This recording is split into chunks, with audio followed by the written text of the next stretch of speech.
Giveaway, you say? Oh, yeah. Figure Fight Club is the official giveaway channel of Action Figure YouTube.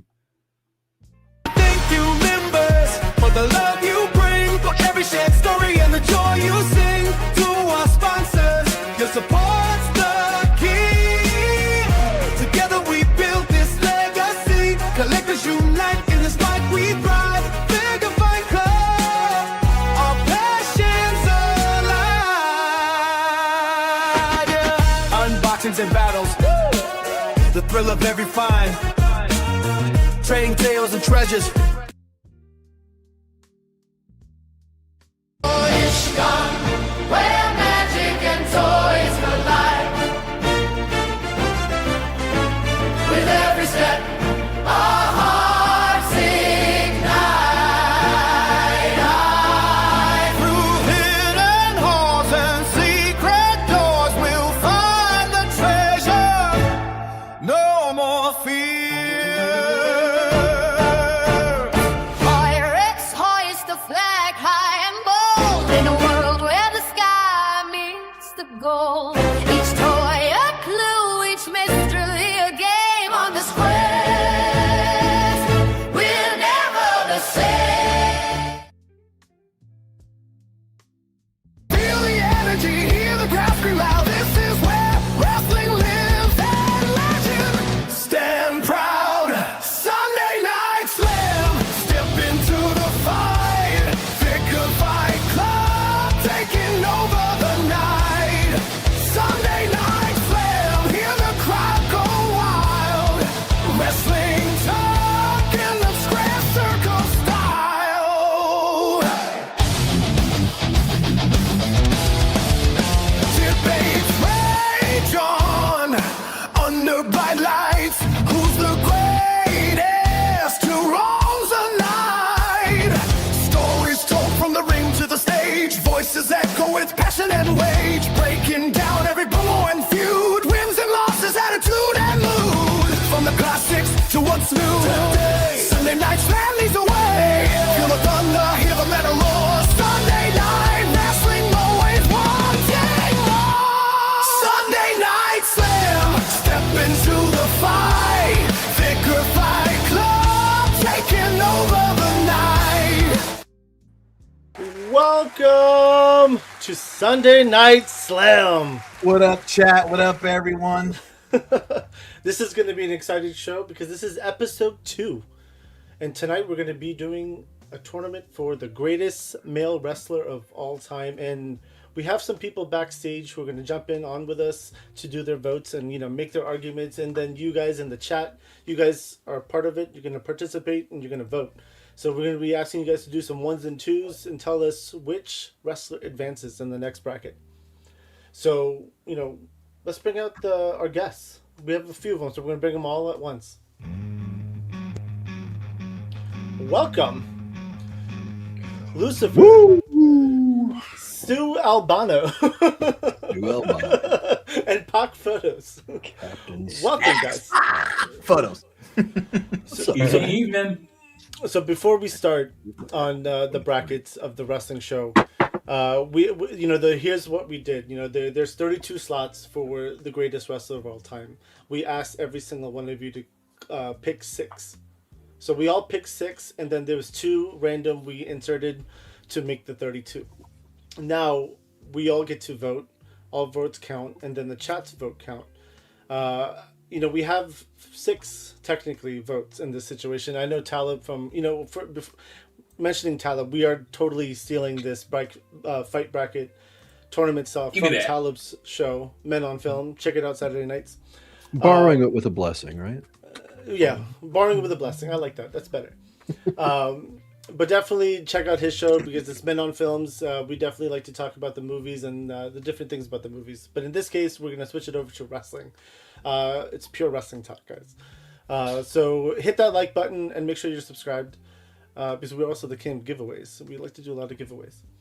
But I guess in this situation, we all had 6 choices and we brought them in this. And Shogun here is going to be controlling the bracket and we vote to see who advances. So one more thing I want to add to that, 'cause I'm pretty sure you're getting to it. There is a disclaimer for this bracket. So We did not include. Well, there's only one, but we did. It's mostly WCW, WWE, and ECW wrestlers. We're not including Lucha Libre. We're not including New Japan. So it doesn't mean like they're lesser than. It's just that there's so many, and in my opinion, they could probably be on this list, but there's just too much to pick from. So Yeah. so just bear with the list. It's mostly a WWE and WCW list. It is, and like Shogun did mention, Lucha Libre, New Japan. We figured we could save that for a future episode because again, there's so many great wrestlers all over the world. Lucha Libre, I mean, with Lucha Underground coming back, that's something that we could definitely discuss in length. And then New Japan, I mean, that's a whole new thing. But I would say since we have 32 matchups or contestants, I should say. Let's get the first one started. So, again, this is going to be vote style. In the chat, we expect ones and twos. So, who you think should advance to the next round to the greatest of all time? And this is all male wrestlers. Next week we'll do the female one. Mm-hmm. But let's bring this on stage. So the first one. Let me fix this. Yeah, I was gonna say, can you change that a little bit? Yeah. Let's see. There you go. Now we can see better. So the first one's going to be Eddie Guerrero versus Owen Hart. Ooh. And let me bring this up. So the vote is here. Presentation mode. There you go. Yeah, that's much better. So Eddie Guerrero is going to be 1. Owen Hart is going to be 2. So you guys in the chat, while we start discussing who is the better person to advance, you guys in the chat put your 1s and 2s in, and it'll record it down here at the bottom right, and we'll go from there. All right, but again, I'm wearing an Eddie Guerrero shirt right now, so you know who my choice is. Eddie Guerrero to me is my favorite wrestler of all time, so he is, at least in my vote, he's my vote on this. Owen Hart is a great wrestler. He could have been great, even better than what he was. He just passed too early. I feel like he could have been a world champion, in my opinion. And that's the thing for me too. Eddie had a longer time with us to develop, grow, and continue to get better.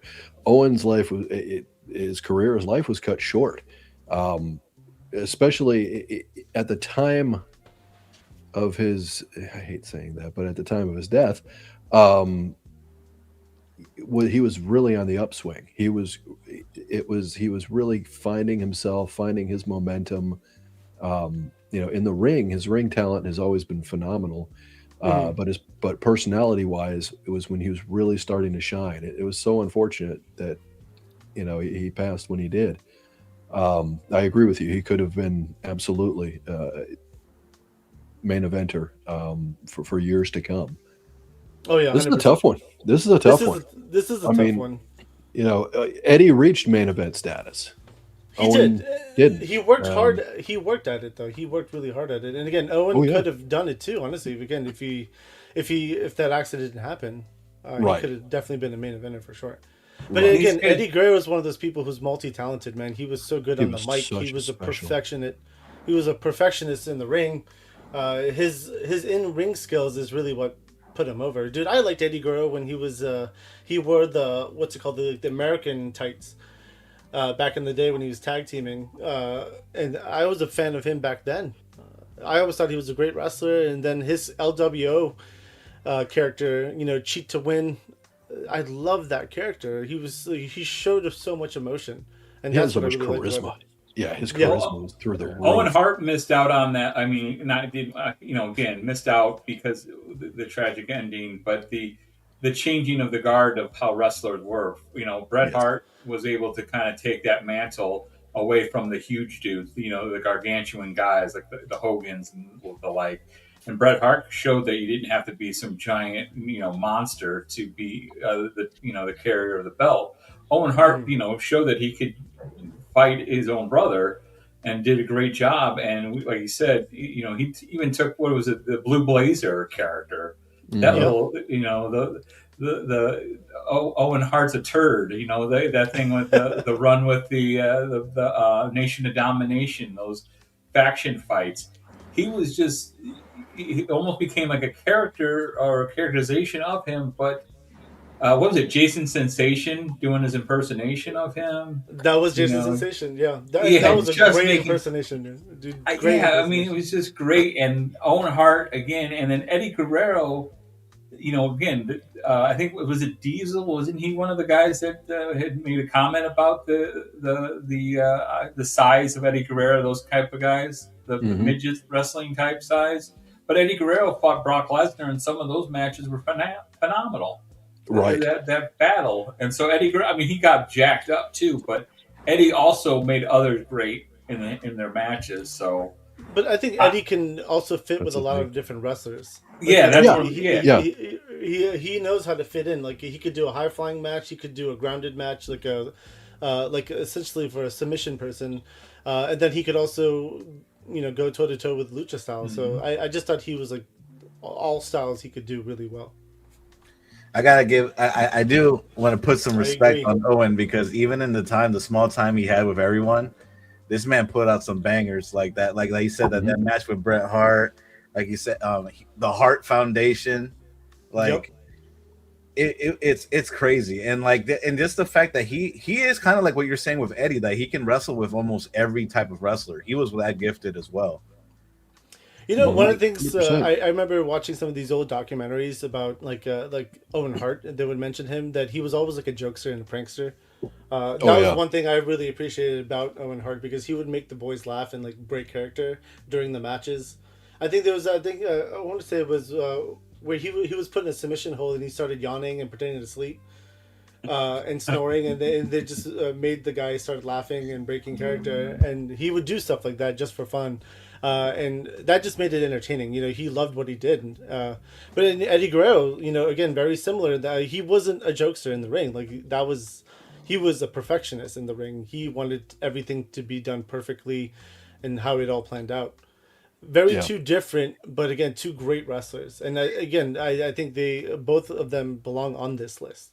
Yeah, no, for sure. And here, like you said, like Owen, like the only. And it's not a knock on him, obviously, but he just had such a short time, unfortunately. Yeah. Right. Like Eddie's storylines were funny as hell, like hanging Dom off the not Dom, but the custody papers. Custody papers and the like. Yeah. The fight Rey Mysterio in a ladder match, that shit was funny. Dude, Dom, I'm your papi. I remember there was a mess up during that match where Vicky came to the ringside too late to distract Eddie, so they had to. I think something happened. And Eddie fell off the ladder. Then you heard him scream like the fuck. Yeah, where where's is she?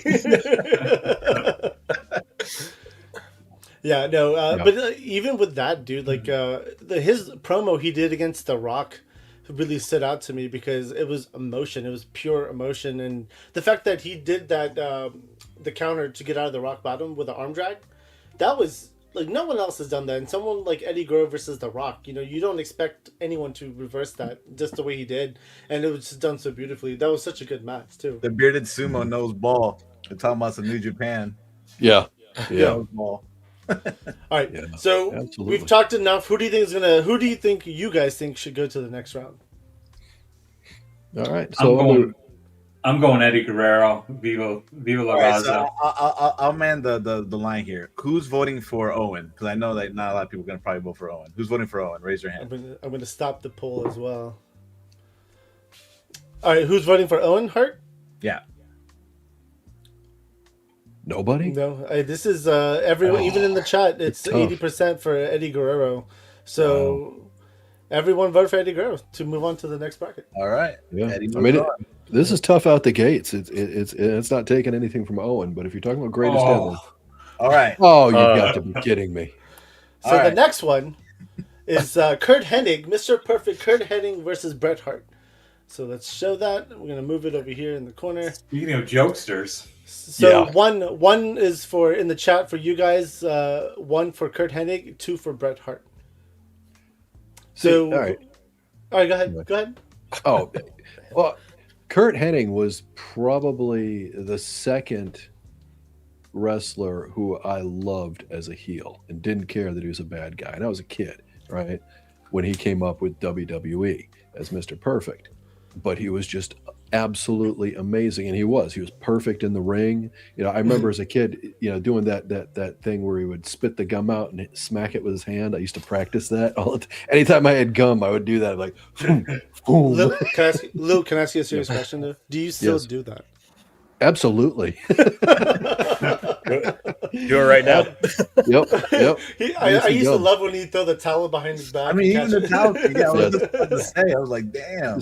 Yeah, and and he had Bobby the Brain as his manager, but he didn't need him as a mouthpiece because he was He a didn't. mouthpiece himself. Bobby was just there as Bobby didn't even need to be there, but they were a great duo together too. Yeah. Man, Mr. Perfect, if again, he's another guy, his injuries, not so much his passing, but his injuries are what held him back in the WWE.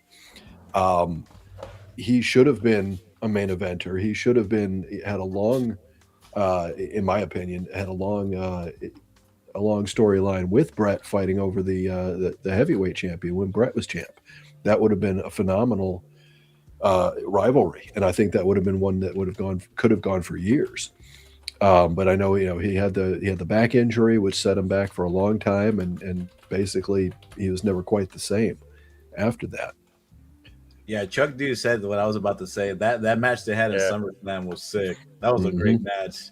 Yeah. Well, and Perfect came from the land of AWA, where he was a champion there. He tag team with Scott Hall. They had a great run there. But obviously, those vignettes that came up when he was doing the bowling, the baseball, the basketball stuff. I think even the swimming one. Those things were awesome as a kid. Just watching those and like just being amazed at his talent. And then again, Schoolyard. Yeah, he actually does that stuff. He's really great. And I think some of the stuff he actually did, of course, with the editing and all that stuff. But he was phenomenal there. And then when he went to WCW, again, the history of those injuries, and that kind of went the way. But he had that run where he came back and he, where Bobby the Brain was trying to speak for him, and he turned on him, and he teamed with Macho Man in some matches, and would have shown that Mr. Perfect could have been an awesome manager too down the road as well. So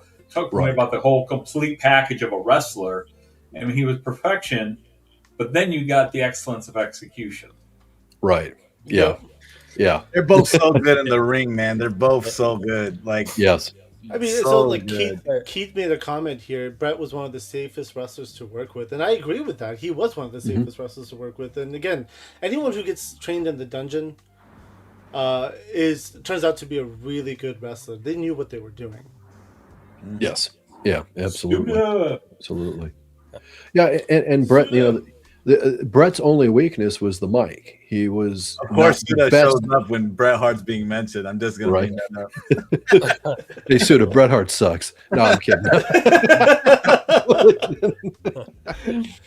You heard it here. That's Lou. That's from Lou. That's right. No, but Brett he lacked mic skills. He wasn't the greatest on the mic. He wasn't horrible, but up against certain people, certainly up against Kurt Hennig in his prime, Hennig definitely had the edge on the mic. In-ring skills, the two were they were really good. I would give a little bit more to Brett, but they were both really good. Yes, he took off his glasses, right? Right. You had the bubble gum trick that Perfect did on his entry, and then Bret the Hart when he came in with those sunglasses. He gets points for making Peak more badass too. Yes. Yeah. Well, I was going to say he made with his tag team. Yeah, that was amazing. The Bearded Sumo, the Four Horsemen storyline with Arn Anderson with My Spot. That's actually true. I remember watching that live. That was such a good that was just a good promo, and then his character comes out when he turned his back on them. Mm-hmm. Mm-hmm. Oh yeah. What were you gonna say, Pac? Oh no, I agree with what everyone says. The thing with Mr. Perfect or Kurt Hennig is that doesn't get talked about as much as he came back in WWF for a brief run in 2002. He was one of the last four in that Royal Rumble, and it was Triple H, Kurt Angle, Austin, and him, and he belonged in there. That's the beauty of Mr. Perfect, was that you can interchange him if you needed him to work a mid card or work a main eventer. He belonged in that environment. Oh, But it's hard to go Agree against with that. Brett, though, man. I know. It is hard. I'm the same. Yeah. But he Now- also, I didn't realize he perfect plexed Big Show. Like, Yeah. he did it in WCW, and then he did it again when Big Show was heavier in WWF. Like, that was, And that perfect plex always looked clean. It's like really rare that it does look messed up. It was super clean. Every time he would do a nice bridge and he would have that leg hooked up. Every time. I'm like, oh man. How the hell did you do that to Big Show, bro? Yeah. You know, speaking of the toys, Rosunda, the new Mr. Perfect that's on clearance at Target right now for like $11. It's a good figure too, and you got the soft goods. You get soft goods with it too, instead of the painted on. His ring gear, it's like a flex soft good fabric, so you can have a onesie. Oh, If you find it for $11, it's not bad for the price. Yeah. Yeah. even $20 would be worth it. With some of those wrestling. Well, Bret Hart, just real quick, the wrestling figures. You know, that was one of those. That Anvil, the tag team, that was one of those mythical WWF LJN figures back in the day with the Bulldogs, where you could never find it as a kid. Those LJN, and then. It was one of those missed opportunities as a kid that you wish you had a chance to get them. But I gotta see. So we gave a lot of love to Mr. Perfect. I think it's Bret Hart's turn. All right, so Bret Hart is a monster. Everyone knows it. This dude was like the top dude in the '90s for the WWF, for most of it. And I will say, well, not for most of it, for half. I would say for half. I mean, half. he after Hogan left, Bret Hart kind of took the mantle. To be honest with you, But it's really hard to find a match that was crap with Bret Hart. Like everybody that he's had a rival with, he's got a good match out of. Like when he fought his brother at WrestleMania, that shit was awesome. Yeah. Well, look at him and the Bulldog. Him and the Bulldog in the UK. Oh my God, that was such an incredible match. And once again, I guess the story is Bulldog wasn't even really in a good state at that point. No. And Bret had to lead that whole match and kind of protect him and take care of him throughout all of it. And yeah, you're right. We gave a lot of flowers to Kurt Hennig, as we should, but Bret Hart, you can't deny at a time when the company was falling apart, lawsuits for the steroid scandal and all that, Bret Hart being essentially a little guy in that industry, especially at that time, carrying the entire company on his shoulders. They wanted to put Luger in that position. Luger was supposed to be the guy. Under Ultimate Warrior was supposed to be the guy. Then everything failed with him or flopped, and then Luger was supposed to be the next guy. But Bret was the one that was there every step of the way and won the hearts of everyone. Luger didn't win the crowd the way Bret did, so they went with Bret. Yeah, the kids to adults all love Bret Hart. And like in your house pay-per-views or like those matches, like he had a great match with Mankind in your house. I don't remember which one it was, but that's when Mankind was like with the brown costume. Oh yeah. Oh man, that was a good match. And like I'm not even mentioning obviously the Iron Man match with Shawn Michaels, and then I think, in my opinion, one of his best matches is the match he had with Stone Cold. The switch when they both flipped. Yes, where they flipped the. I mean, again, that is one of the many most important matches in WWE. Mm-hmm. How about the smoothness of Bret Hart? Just a simple move where he from the second rope where he just did that little elbow drop thing where he adjusted his elbow pad, and it's just a simple move, but it's just a classic, and it was awesome. Like God. Yep. The Russian leg sweep, the side Russian leg sweep, flawless, right? The figure four around the ring post. Yeah. Yeah. He really could get the best out of his opponent, because I remember far removed. Like he even had a match with Bob Backlund in I think it was Survivor Series, and even that was entertaining. Like Bob Backlund hadn't wrestled for a long time, and he still got the best out of Bob Backlund.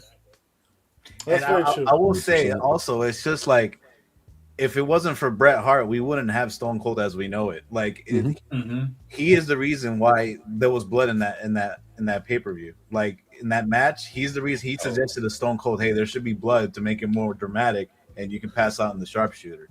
Yep. Vince at the time, that he apparently they didn't want no blood at all, so he made the call as the head guy for Stone Cold to bleed, and he would take the rap for it, and it made the match a lot better, in my opinion. I mean, it literally broke out Stone Cold, though. That was the thing. It really broke him out, and people started falling in love with Stone Cold right after that pay per view, that match. Oh yeah, that was a double turn, right? That was when Brett turned heel and Stone Cold turned face in that one match. Oh yeah, it's I historic. agree. K-Town Collector said it best. He also has one of the best sayings in wrestling: "The best there is, the best there was, the best there ever will be." Yes, yes. Followed up with a Canadian. Dude, I loved the Hart Foundation, like the stable when I was younger. I loved them. I thought they were perfect. The whole feud with like the Team USA, was it with the Patriot, was the Legion of Doom, Ahmed Johnson, and then I think Stone Cold, right? I think it was Stone Cold. I think so. I think he was he was like a higher guy. I don't think he was like in a stable, but he had like a rivalry with Bret Hart. I think like they just kind of tagged him along. I don't think he was part of anything though, if I remember correctly. Stone Cold, like when Stone he was Cold? like, yeah. Well, I think he was just he was feuding with Bret. I think that's why they put him in. Wasn't he recovering from injury though at that time? Like when a lot of that and like when the faction things were going on. Because I know Pillman was part of the Team Canada. Yeah, I think Pillman was Hart Foundation. Yeah, but he was also trained in the dungeon too, right? That's why. So it was pretty much everyone who got trained in the dungeon was there. Yeah, or they were family, right? And underrated matches was Bret Hart versus Yoko. Yoko and Bret had some good matches too. Yeah, oh yeah, that's true. 100%. He was still able to slap the sharpshooter on Yoko. K-Town, hey, you could have a worse pick for sure, no doubt. That's Bret's about honestly, like grand as they come. I mean, honestly, like when he went to WCW. It was cut short. I mean, I think he made world champion by then, right? But I didn't like what they did with his character in WCW. Like they completely ruined it. They like made him part of the NWO. Like, what was it 2000? yeah, he was the leader of the NWO for a brief time. Silver and black, and I was just like, it's really weird because they tried to make him part of big things, like in Starrcade when Sting was fighting Hogan. Like, Bret Hart interfered and like made sure that the ring bell didn't get wrong. So it's like. It genuinely felt like I just don't know what to do with this dude, like at all. Yeah. It's like he didn't want he had to go there, but he didn't want to be there. Like, exactly, his heart was WWE all the way, and it's like I got a dream match out of it though. I got him to fucking wrestle Sting. I was like, oh yeah, that's true. Yeah. That's a really good point. All right, so guys in the chat, it's if you type in 1 in the chat, you guys pick Kurt Hennig, and 2 you pick Bret Hart, and we're gonna end it soon. All right, so for you guys, now, Avi? let's we'll give the chat another minute or 30 seconds, but in the meantime, we'll get our picks. So, Pac, what do you think? I guess Shogun. I want Shogun to do this part. Yeah, all right, so I'm gonna go the other way because I feel like it's mostly leaning this way. Who votes for Bret Hart? Oh yeah, I mean, I love Perfect, but 4. I can't let it be perfect against Mr. Perfect. So that's true. I gotta vote for Kurt Hennig.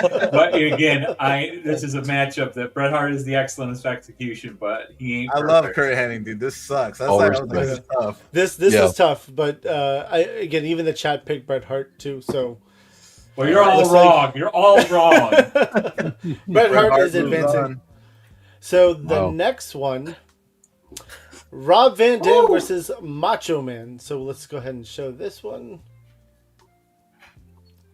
And I love RVD. I do. RVD's, he was Mr. Mr. Monday Night. Yeah. ECW, ECW he carried on his shoulders for the longest time. But it's Macho Man. Yeah, trained by the original Sheik. Yeah, right. With Sabu. Mm-hmm. Yeah, his rivalry with Sabu was absolutely insane. Yeah, and both had good-looking gals on their sides. That too. That's a plus. So, who was talking about Bill Alfonso? Yeah, Bill Alfonso. Yeah. No, in his TNA runs or something. Oh, in the TNA run. Yeah. Is it Katie Forbes? Katie Forbes. Yeah. Yeah, his current wife. Yeah. Mm-hmm. But dude, just to give love because I kind of in my heart I know where this is heading.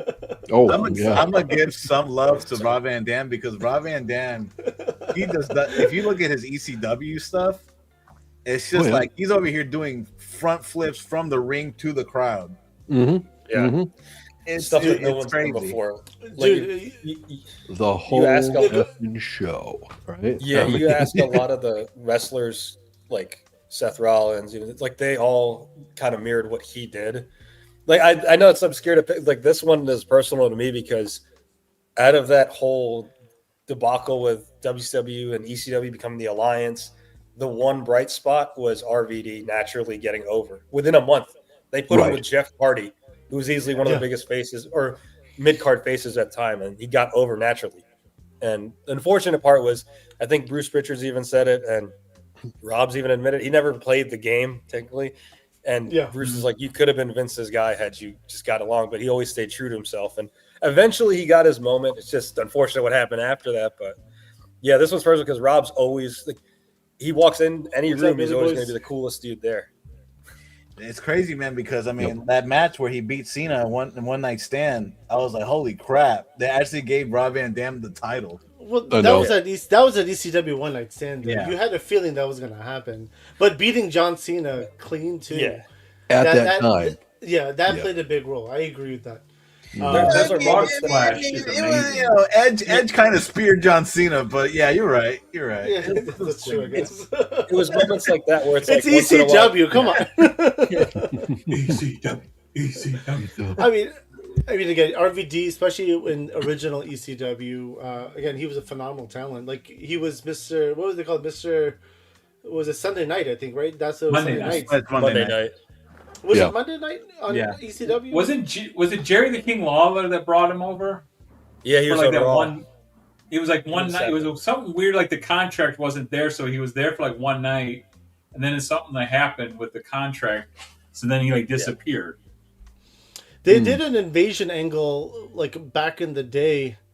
Yeah. Yeah, I When was gonna say, ECW like, was still really The ECW. yeah. ECW used to go live. He was Mr. Monday Night on Raw, but he ECW was. used to go live Yeah, on the that's weekends right. and it was either Mr. Saturday Night or Mr. Sunday Night. That's what he used to go by. He just changed the day when he And came that's to okay. So WWE. that's why it was Mr. Monday Night when he came to the WWE. That was my Yeah. first spot of him was when he first came to the WWF or WWE at the time.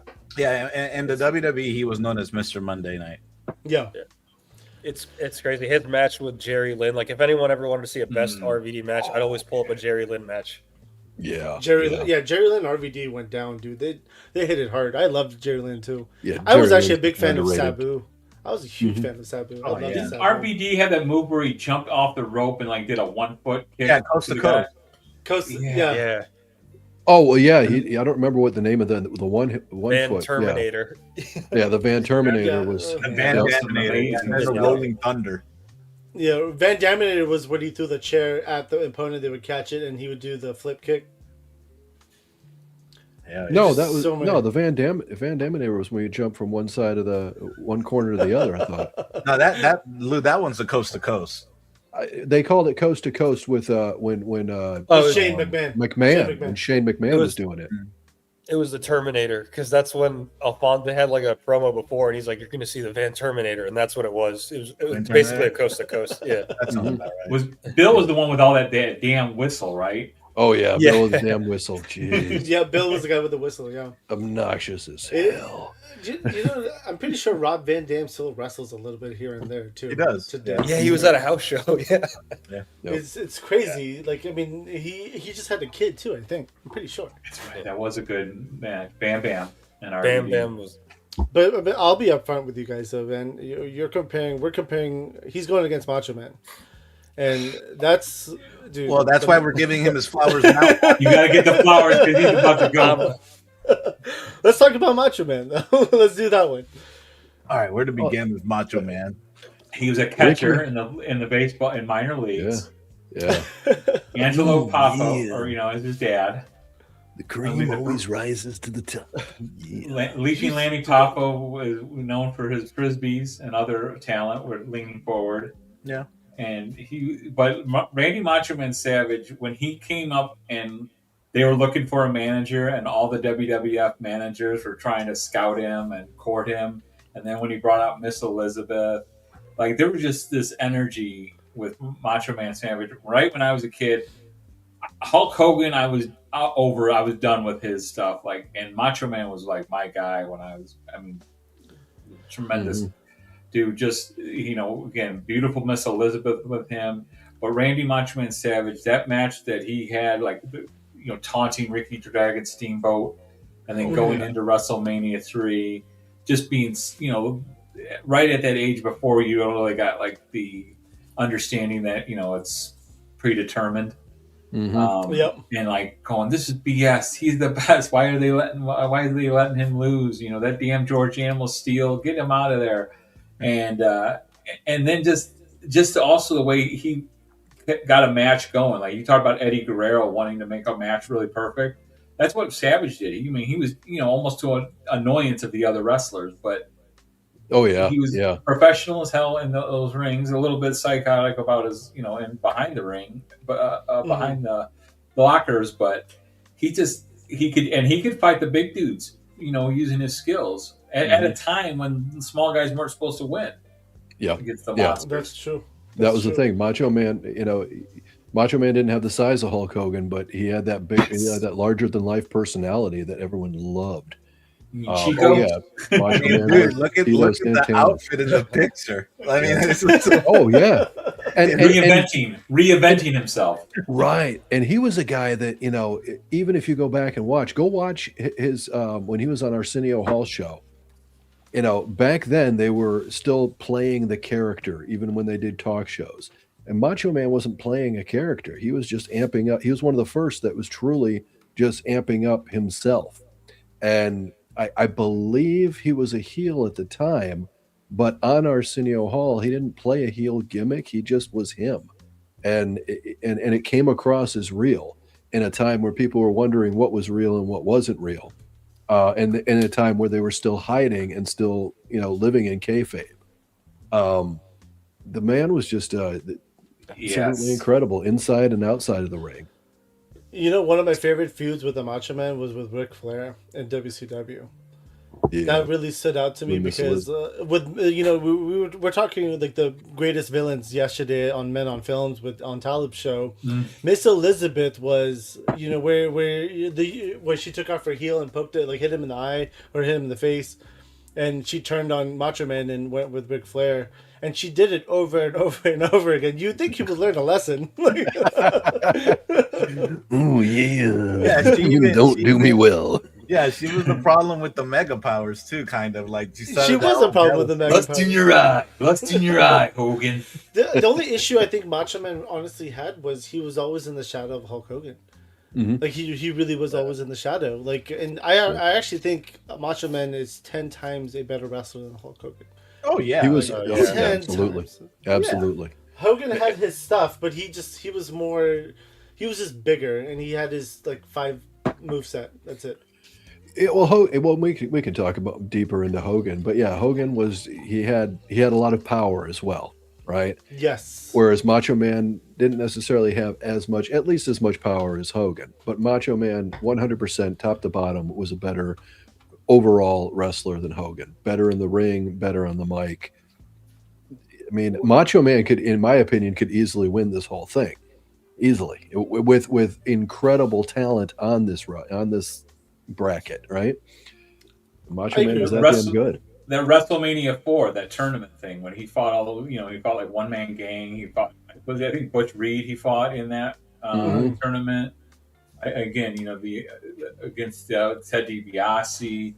Just his ability. There was another tournament that he was in. It was like Wrestle King. It was not King of the Ring. It was like one of those weird pay-per-view, like almost like a New Year's Eve type something. But I remember watching that match and just his ability to, again, like the energy level, especially in his younger days before he kind of bulked up. Just an amazing talent. He got his little voice from the Pompo, or God, what was his name? Pompero. That's where he got that gruff voice from. And so he had a little bit of history of wrestling, from his dad, but he had a little bit of a reverence towards the sport, towards the sport of wrestling, and some of that stuff in Memphis Mhm. If you can go back and see some of those things, pretty damn good guy. Yeah. Okay. Yeah. Just a reminder in the chat, make sure to hit 1 for Rob Or- Van Dam or 2 for Macho Man. Yeah. And make sure you just hit you just put the number 1 or just the number 2 in your comment. That's how you'll make sure it It registers in the vote. calculates. Yeah. Yeah. I can't believe after all the accolades, no one's mentioned his rap album. Be a man, Hulk. I actually had that CD. Be a That's a man. funny thing. I owned that CD. It wasn't that Hey. great. Just that one. That was like the best song they had. Or he had, I should say. More He was power. like with 50 Cent. That thing was awesome. I mean, All right, he still to this day has like one of the best matches in WrestleMania ever. So Oh yeah, Ricky Steamboat. That's true. He and Ricky tore it down. It's one of the greatest intercontinental matches. They made that title that much more premier. And SummerSlam too, when he was tagged with Zeus Mm-hmm. and Queen Sherry. The guy mentioned it earlier, but yeah, I actually prefer Queen Sherry over Elizabeth, to be honest with you too, because Queen Sherry got involved. She did. Yeah. Yeah, she did. All All right. So who do you guys think now? I guess Sugar, go ahead. You're back. So all right, who's voting for Bonesaw? Bonesaw's which ready. is Macho Man. Yeah, Macho Man. yeah, right here. I respect So, you, because you know what? If no one voted for Macho, I would have voted for RVD. I'm not. I gotta go with RVD. I'm going to stop the poll. So the chat also voted for Macho Man 100%. Oh, 100 unanimous. Dang. Okay. Yeah. But I mean, again, Tried, Rob. I tried. yeah, and not taking anything away from Rob whatsoever. It's just he was up Yeah, against he- Macho Man. What are you gonna do there? Now you got Steve Austin. So There if we you think Steve Austin What? deserves to go up the next round, hit a 1 in the chat, or you could type 2 for Chris Jericho. So either 1s or 2s. All right, this is Yes, Billy, makeup was crazy. Mm-hmm. yeah, the makeup for sure. I just watched what was it, YouTube where Kurt Angle versus Shawn Michaels. They did that whole WrestleMania thing, and it was crazy. It was just it I was fun remember. to see. It was really fun to see actually. All I right, still remember his jingle though. Marty Jannetty still can't. He's doing the sexy Marty, the sexy Kurt. Yeah. the sexy Kurt. I know that was fun. All right, so let's talk about Chris Jericho. Here's one that could be the greatest of all time. Chris Jericho has reinvented himself so many times. Now, in my opinion, today I feel that Chris probably should retire. He's had some rough years his last couple of years, but talk about longevity. You know, he outlasted all of them. He's still doing it, and you know he's doesn't quite have the same step that he had, say 5-6 years ago. Yeah, I will say this. Was it- The thing that he has over Stone Cold in this matchup is the fact that Chris Jericho was a star in almost every promotion he was in. Mhm. Stone Cold was not. He was not. Yeah, I mean he was good. He was noticed in WCW as well. Yeah. But I think Jericho he had that charisma. You know, he was held back in WCW because of his size, and obviously you had the whole NWO thing running. And I'm kind of glad he left to WWE because that really kind of broke him out of that shell. And Yeah, launched him. WWE was pushing younger, smaller, younger, different talent during that time. And dude, the whole they used to do these little vignettes of like Y2K, or like these, like the lights would go out, the little Titantron would flicker, and then all of a sudden Break the Walls showed up, and like everyone lost their shit. It was great. And then Yeah, I he think turned out he showed up with like the top knot ponytail.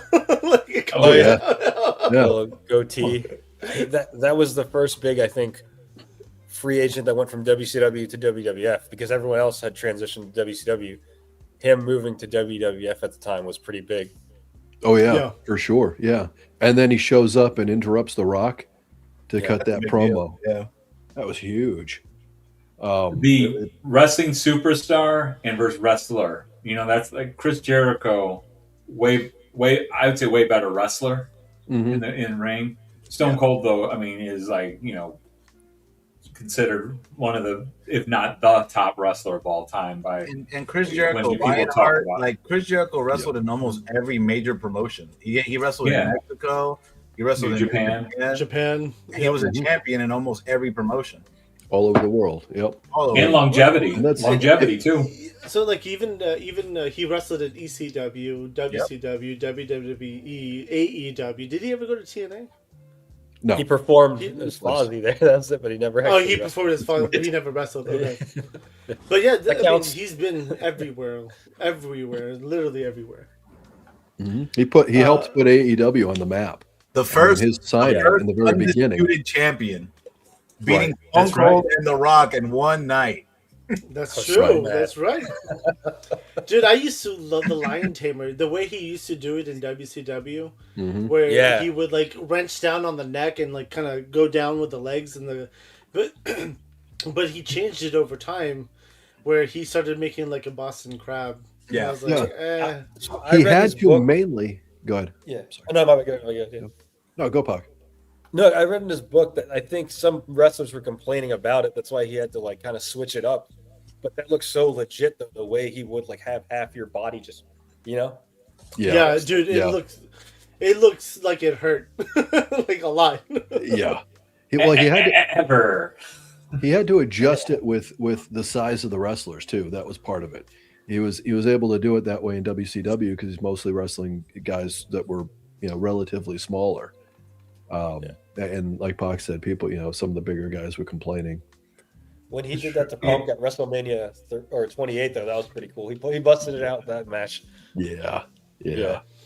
I remember his figure came with that little lion, he actually had a little whip and everything. The little the lion.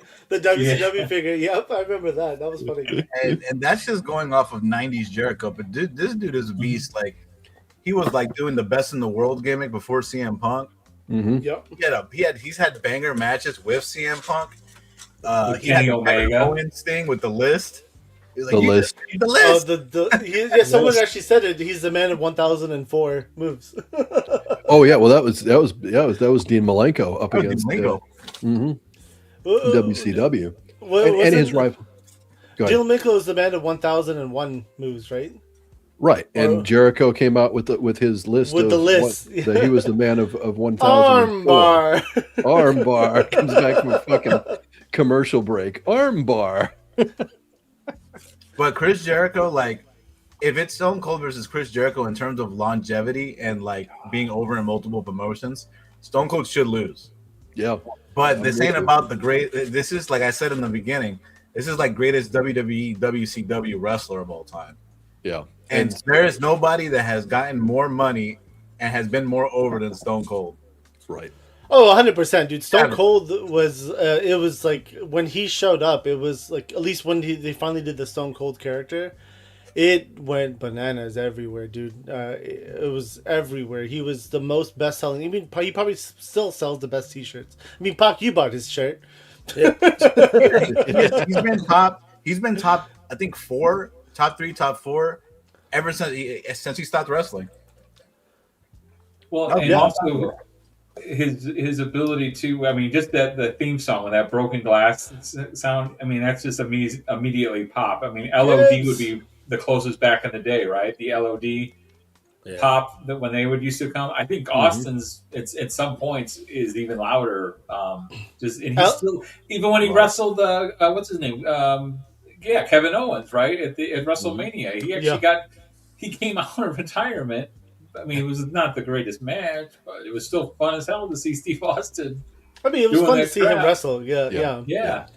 Well, It was he definitely changed. Yeah, he when he became Stone Cold Steve Austin, he changed the game and it changed the entire industry. He was the biggest name. He overtook Hulk Hogan. There was none greater for the longest time. WCW stunning Steve Austin. He had a really good run until he got that little bit of an injury. But that long hair Steve Austin, there was just something about him. He had that like, hey, what's this guy all about? Like this mid card, early carder guy. You're like, this is interesting to see this dude. And then all of a sudden, like he disappeared from the WCW because obviously the injury.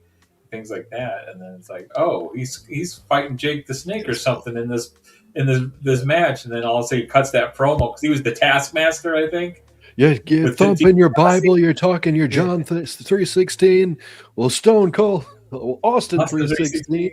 Whip your ass. Nah. I mean, and then it was it. Swagger, man. It's Yeah. the swagger. Like he comes in and he's like, it's his walk, it's like intensity. It's like he ain't playing no shit. That's what got everybody like, all right, I like this dude. And then like we were saying with Bret Hart earlier, that Bret Hart feud is really what just blew him all over the place. Like when he said the Hitman, he was like, if you put S in front of Hitman, you'll know exactly what I think of him. I was like, oh, okay. Hell yeah. Dude, that shit is classic. And not to mention, what really also helped him is the fact that he had the best heel in wrestling to help him. The best heel in wrestling is Mr. McMahon. Yeah. Yes. Oh yeah. He's the best heel. And having the biggest face and the biggest heel, it's just gonna like radiate this greatness. You know what I mean? Mm-hmm. I do want to give a shout out to Toy Games for being in the chat. I do see your comment in the YouTube, but I don't see it in StreamYard for some weird reason. But it just came up though. He had made another comment before that though, where he said WCW had both of these guys at one point and didn't know what to do with them. Right. Yeah. That's true. WCW had more of an idea for Jericho than they did for Steve Austin, though. At least in my opinion. Well, the thing is, there was different times though. They weren't there at the same era either, right? So when Jericho was there, like you needed the good wrestlers like Jericho to go out there and perform and entertain the people. Then you had the older generation come out and just do their non-wrestling storyline. But that's why Jericho was there. Like you knew they were stuck at a certain area because you couldn't move up after that. Well, they had almost like three different styles of wrestling on those shows, right? You had like the Juventud Guerrero, the Psychosis, those guys wrestling, Rey Mysterio, early Mysterio. Exactly, dude. I loved Dude, I loved La Parka, the chairman of WCW. Juventud loved Juventud. All skulls, like the skull outfit. Was it La Parka? Yeah, that was La Parka was with the skulls outfit. Yeah. Gotcha. But dude, even remember when they had like the side by side promos in the WWF where they were talking to each other through while they were like sitting somewhere else in the country? Oh yeah. Like Bret Hart's just looking because I guess Bret Hart, I think he was returning from injury or something, and Stone Cold was like, "Win, lose, or draw, I'ma still be at that ass." I was like, oh, okay. Yeah. And I mean, it's like. I'm like, remember when Vince McMahon was like in the hospital and like Stone Cold was impersonating a nurse? Oh, yeah. He hit him with the urinal, whatever. The bedpan. The bedpan. That's the thing. As much of a badass as he was just naturally like funny too. Like during the Alliance, when he had the questioning, is like he went through each wrestler. He's like, "You're gonna pick your boogers while I'm conducting my." Well, that whole thing with charisma. He and Kurt Angle. During the Alliance situation when he and Kurt Angle had when Kurt Angle shows up with the cowboy hats and Kurt's wearing that little tiny hat and they got us badges. Gold. Dude, yeah, that was gold, man. Kurt Angle, the Kurt Angle was hilarious to me. Mm-hmm. And then again the whole what thing, right? That started off. That happened after. That happened like near his end of his run in WWE, right before he was like, all right, I'm done. And that was just ridiculous with the crowd interaction with every single time. Like, you just did it earlier today, Lou. And Talib does it like every week on the show. What? Now, I gotta bring this up because Stone Cold's here. I have to bring it up. The stuff that he did with Booker T was amazing. I was just gonna say that. The grocery store? Oh, grocery store, the church, all of it. It was funny. And it helped. That helped Booker T get his foot, cemented in WWE. That great segment. I mean, the only thing. Oh, no, go ahead. Pog? No, when he was doing the bingo, remember Booker was like playing bingo, and he goes, "All right, the next number is number 316 or something like that." He had the beer, the Steve Weisers, and all that stuff too. Oh, yeah. Oh, jeez. Oh, yeah. If you guys want to gauge, there's a YouTube video. If you guys want to gauge how much of a reaction Stone Cold got, Just look at a video called Stone Cold Returns to help the WWE from the Alliance.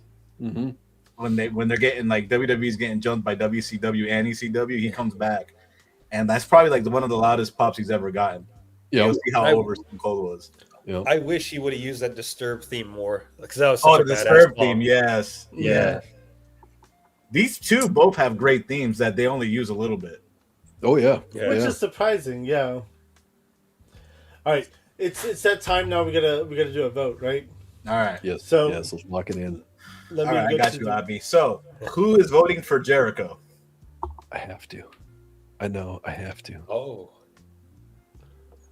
And again, it's longevity for me.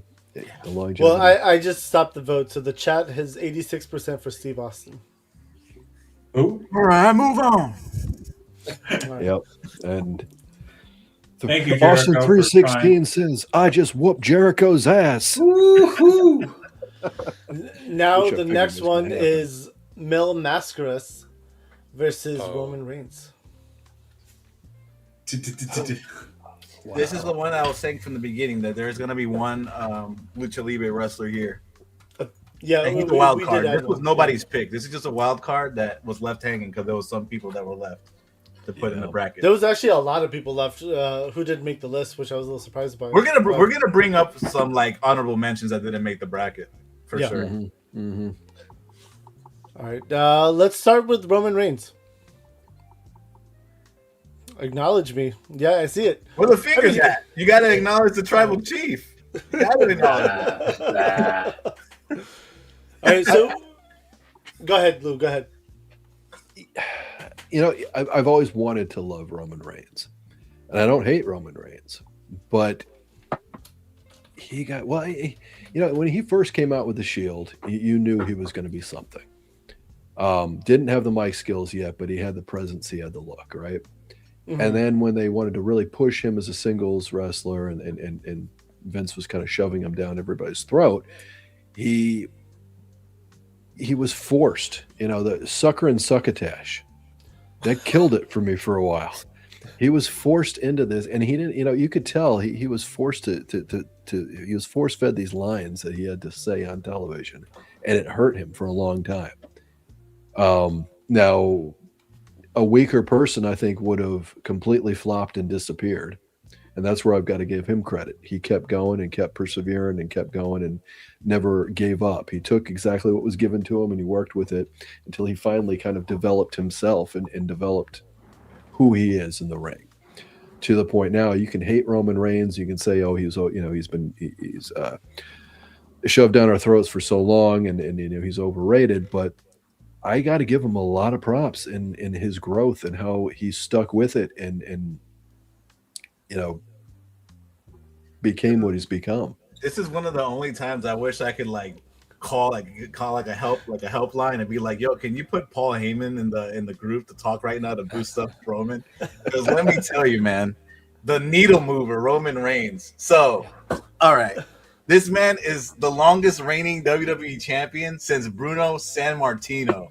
Mm-hmm. Okay, I don't know, that shit is hard to not. Granted, he didn't wrestle a lot. You know, he only wrestled in pay-per-views, but to be that relevant for that long, to be the man to hold the title is kind of amazing, because you have to have the trust of the whole company, and to the point that you have to sell merch to be able to have a reason to maintain that title belt for that long. Right. So I got to give him props for that. His in-ring abilities have completely gotten better.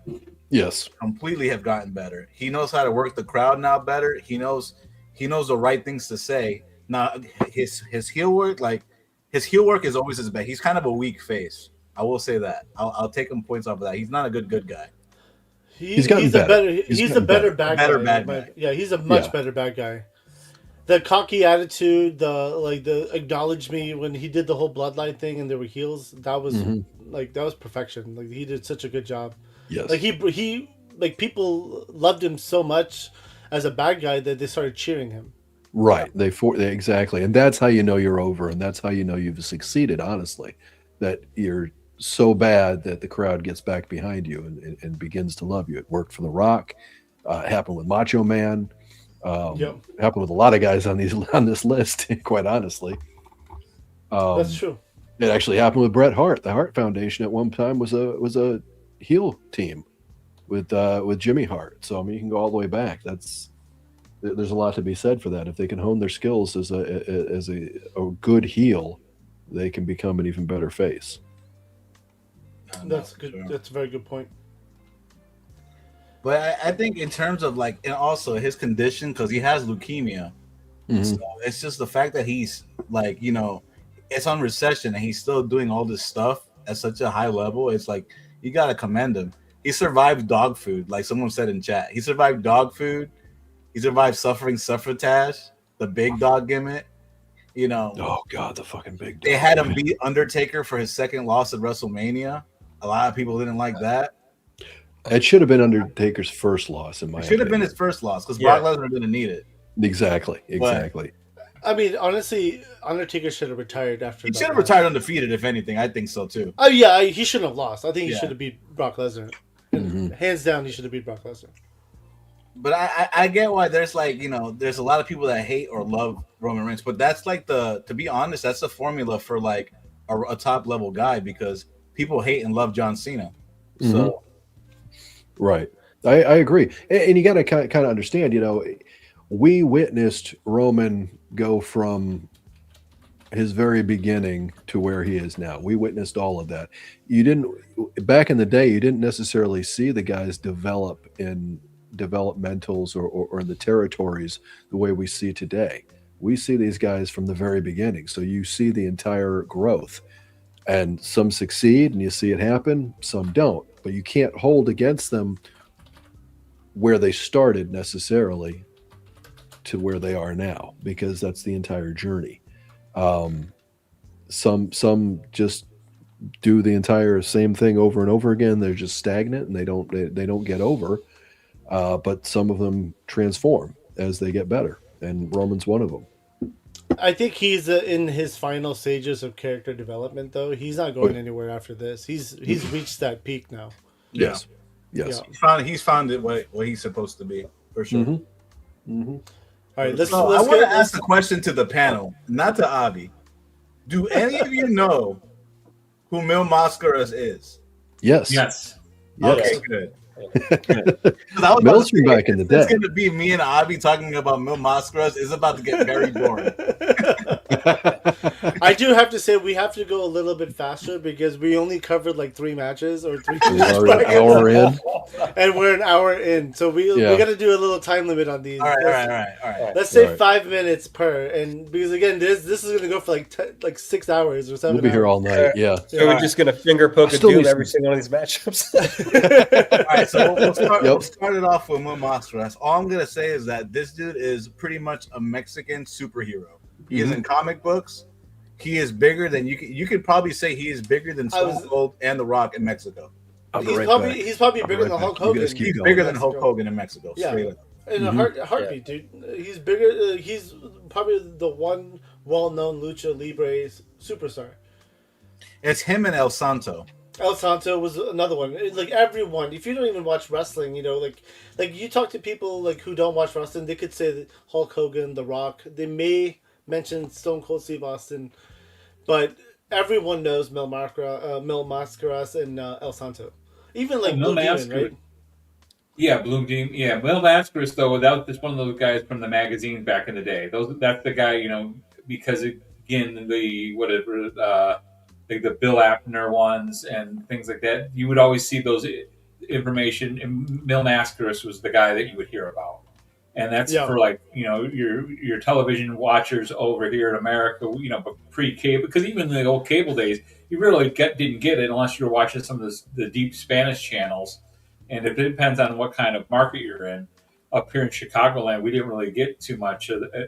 Surprisingly, a lot, even though there's a huge Hispanic culture around here, but we didn't get a lot of those kind of matches, that style of wrestling. But you definitely heard of Mil Mascaras.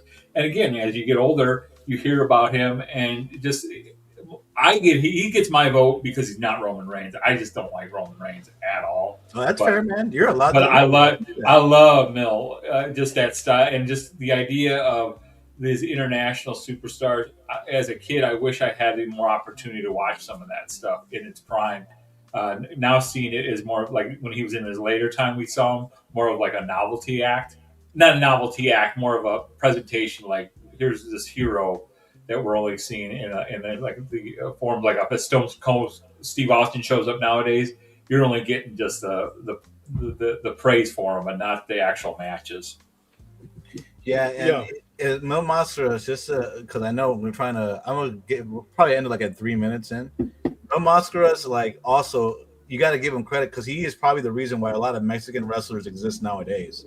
Like, inspired by Mil Mascaras. You know, those top people in Mexico, like, they just sprout so many amazing talent. It's insane. Oh, dude. I mean, again, wrestling in Mexico or even Japan, there's a lot of talent out there. You don't know about them because we don't get to see it. Yeah. You know, like WWE did buy out AAA. They own AAA now, so you kind of get to see that a little bit. I want to say I'm saying a little bit because they still have that WWE style, the TKO style, over AAA now. So it's like you see it, but you're going to see more well-known names, and you'll see a lot of cross promotion of like WWE guys going over there. But there's a lot of talented wrestlers, like Rey Mysterio Jr., but Rey Mysterio, everyone knows in WWE, like he's been wrestling since he was like 13 years old. Yeah. Like a lot of people don't know that because he started like with a very different name until he was given the permission to use Rey Mysterio name. But who is his uncle?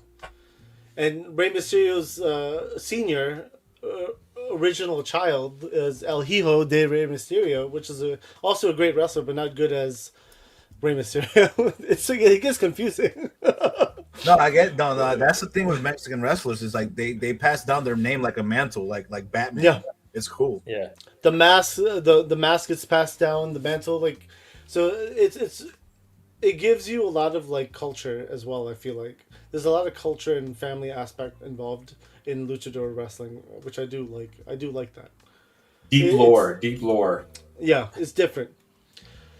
All right. I wanted to see if Lou can get back, but I feel like this might be a majority vote anyway, so I'm just going to start it.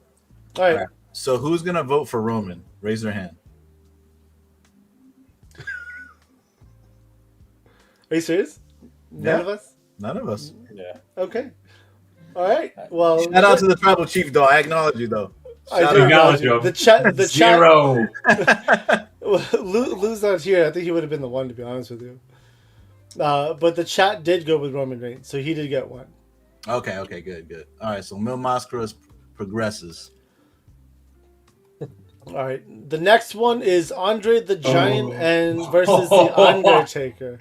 Damn. Let's go.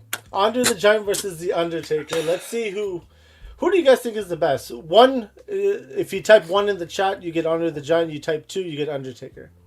Dude, prime Andre could move though. There's footage of Andre before his WWE, like his later with the singlet that he's wearing now. Like he could move in the ring back then, and he felt like an attraction. Like that was the aura of Andre the Giant. And I think if it wasn't for his match with Hogan, I don't think Hogan would be as big as he is after that going forward. That's 100% true, man. 100%. Hulk Hogan. Andre the Giant is great.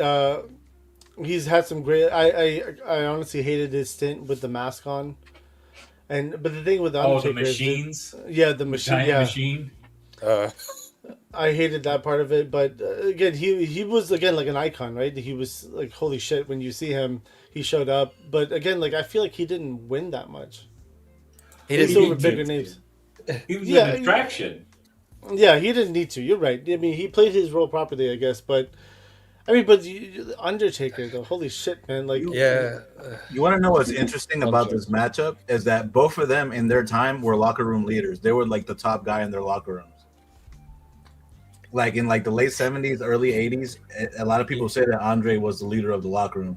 Much like people like in the 90s and like the early 2000s and up say Undertaker was the leader of the locker room. Right. Yeah, Andre. Everything had to be run by Andre back then. Mm-hmm. He was the one basically in charge of everything, but Taker took that mantle basically. Yes, he did. Andre made Hulk.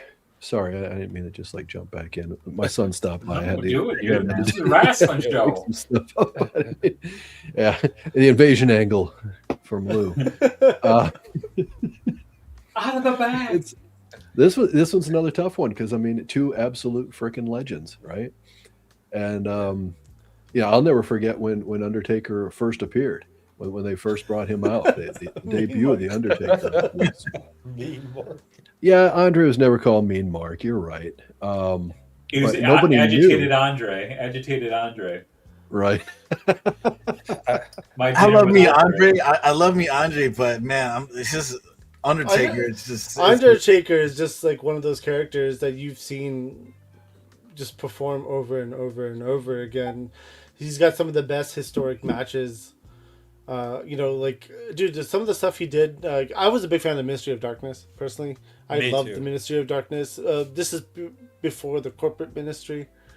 I was a big fan of like the whole buried alive thing too. I thought that was really cool and creative how they did that. I just loved his character about being the phenom, you know, the thunder strike, and then all of a sudden you see his hand pop out, or he disappears, or something happens, and it was just like kind of, he had that aura, and I thought it was really dope. the sound effect of his music starting.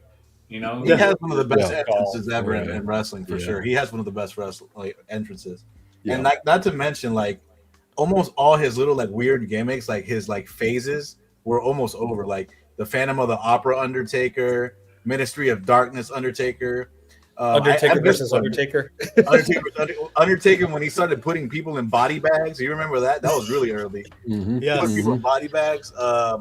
I actually think, like K-Town Collector saying, the American Badass was garbage, though, and I agree. I didn't like that. I disagree. I didn't What? like You that. guys didn't like it? It was okay. He needed that change during that time. That's my opinion. Yeah, I think it was okay. He Came out needed with a break. the leather style, like snake print pants. No, thank you. Yeah, the bike. He came in the arena with the bike. Come on, bro. Yeah. It grounded him a little bit and gave him a little more longevity because that He was was a at a new time. finisher too. The last ride. Yep. Yeah. That But was at a then, time. but then he went back to his old character. Elephant. Exactly, because everyone loved it and everyone wanted it so badly. Yes. That's a big reason Supposedly- why. Yeah, supposedly Vince hated the American Badass gimmick, supposedly. Like, Yeah, Yeah, I can yeah. imagine so. but But you not know what's dude, crazy? like, Undertaker has had so many like different primes. It's crazy. Like he wrestled the '80s style. He wrestled early '90s. He adapted well in the Attitude Era. He wrestled against Brock Lesnar in his prime. All those people, Randy Orton in his prime.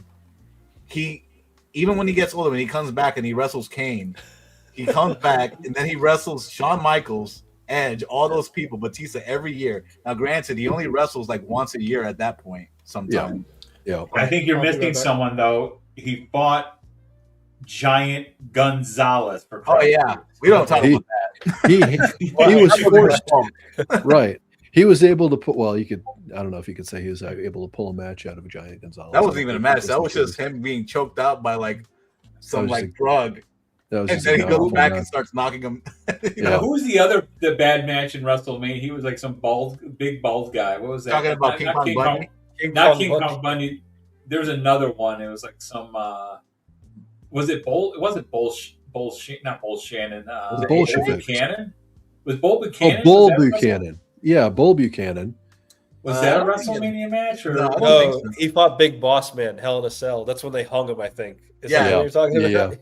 And Bull Buchanan would come out with Big Boss Man, I believe, during that time. maybe that was. Yeah. But You know what's crazy You about know- Taker is his athleticism. Like I never seen anyone jump over the rope. Like he had ups. Like when he would Right. do that. Like what He was a Roman does. basketball player. Yeah. Yeah, in the Oh, he old was? school, yeah, he used to be a basketball player in high school. walking the top rope. Yeah, yeah. That's the thing. I think overall, for a big man, I think Taker was much more agile. And I know Andre in his earlier years was, but he didn't need to be either. You didn't need Andre to be an acrobat. Here's the A-Train one and thing. Big Show. That was the match. Yeah, A-Train and Oh, Big yeah, Show. yeah. That was that match. I The was thinking handicap of. match. Yeah, that one was a Yeah. kind of a bad one. And here's the thing to think about too. Taker benefited greatly from television, right? A lot of Andre's career wrestling was not in the forefront of television the way the majority of Taker's career was. So a lot more eyeballs saw Taker on a regular basis. Andre was a special event and not necessarily seen often in his prime. Well, You the gotta give some spectacle of credit. it, Andre Lou, had a when he really would long come to wrestling town. career. Right. Yeah, when he came to town in those territory days, that was a big deal. Mhm. Like the television stuff, again, you can shoot the angles the right way to make guys look bigger than they are. Andre the Giant was still massive when you saw him against these other dudes, but there had to be something to see him live. That was one of I didn't get invited to that birthday party. Thanks a lot, jerks. When he was at the Rosemont Horizon, and my friends are all coming back to school talking about, oh yeah, I threw something and hit Andre. Damn. But never saw him in person. But I'm sure it had to be a really big deal to see that dude in real life. Like you said, like the spectacle of him, just his traveling things too. I mean, a very sad existence too, to be that large of a human being. Mm-hmm. And again, the party stuff that people talk about, and Undertaker himself being a pretty big dude, and that dead man gimmick. Talk about a guy who lived that gimmick, even when he was doing the Undertaker. The American Badass gave him an opportunity to like live life a little bit. Mm-hmm.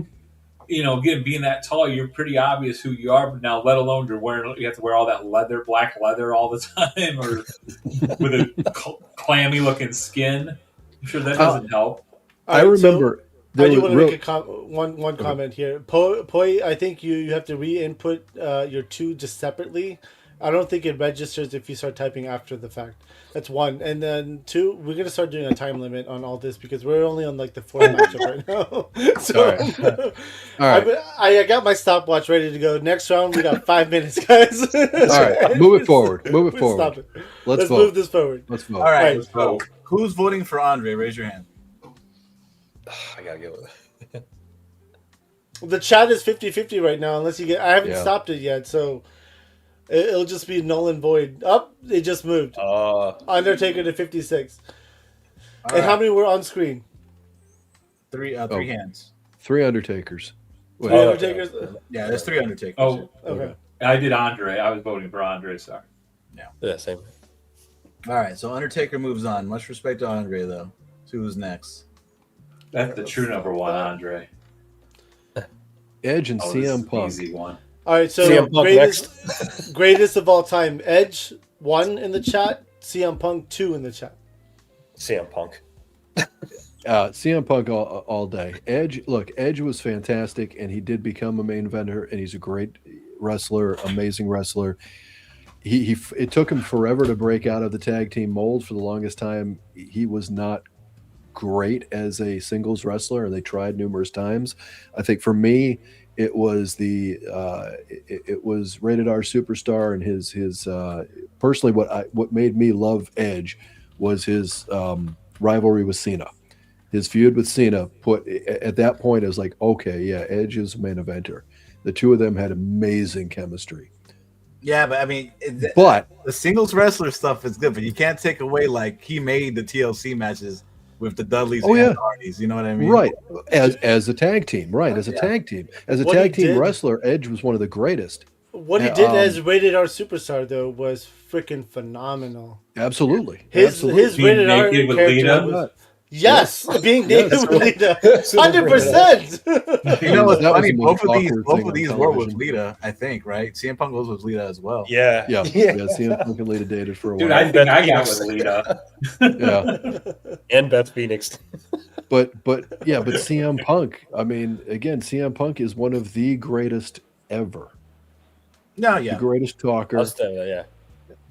Just the greatest presence. The man is just gold on the mic. Edge bang Lita next. Yeah, but so did So CM did Punk. CM Punk. So did CM Punk. CM Punk.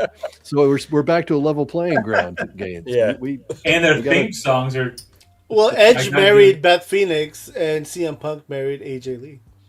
Give me Beth Phoenix all day on that one. He likes his muscle on. Yeah, Damn, yeah, they both so did. they both did. They both did. Everyone wanted Lita, of course. Yep. Who Everyone doesn't? still wants Lita. Oh, absolutely, absolutely.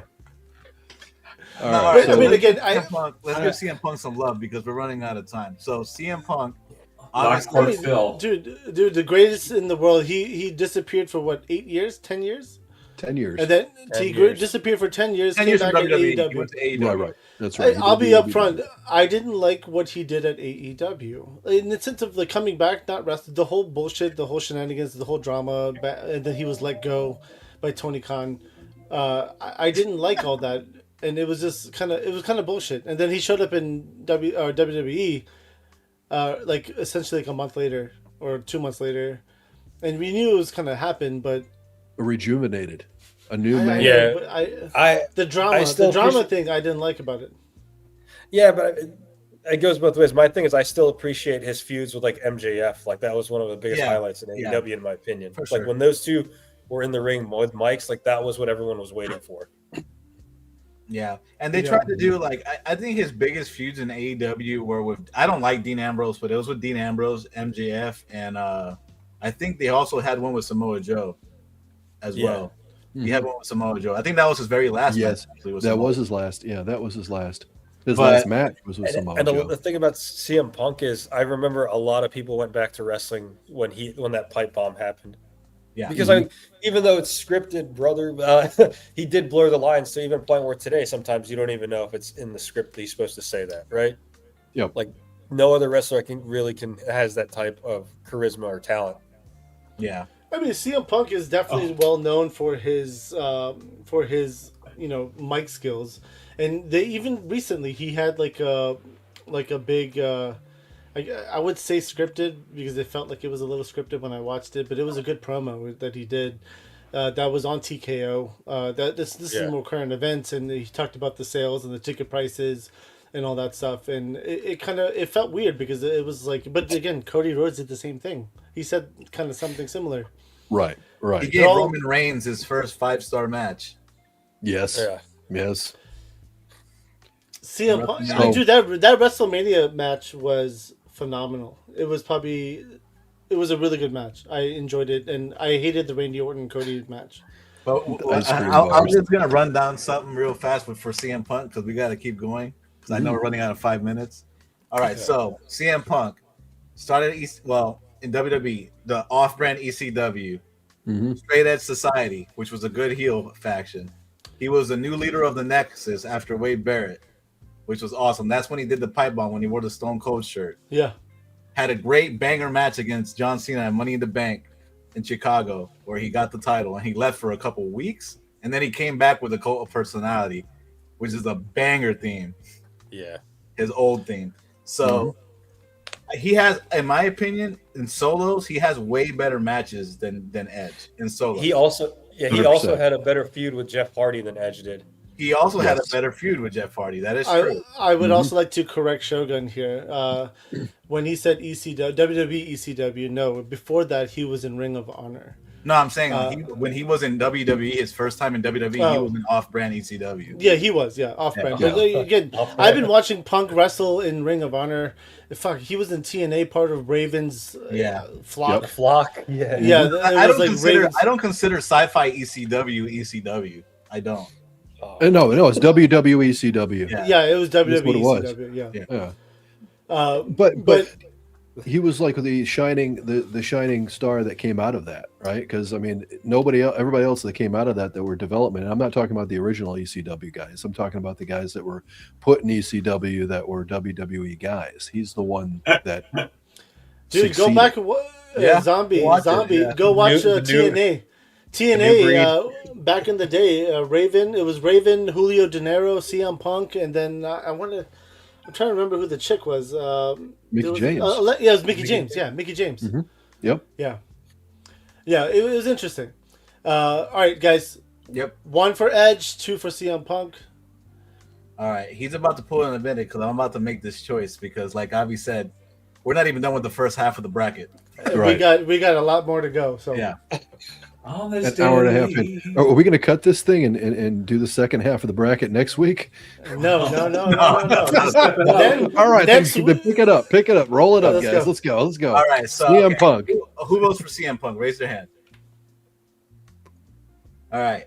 CM Punk wins. And it looks like the chat follow suit. Edge. Yeah. Yeah. Yeah.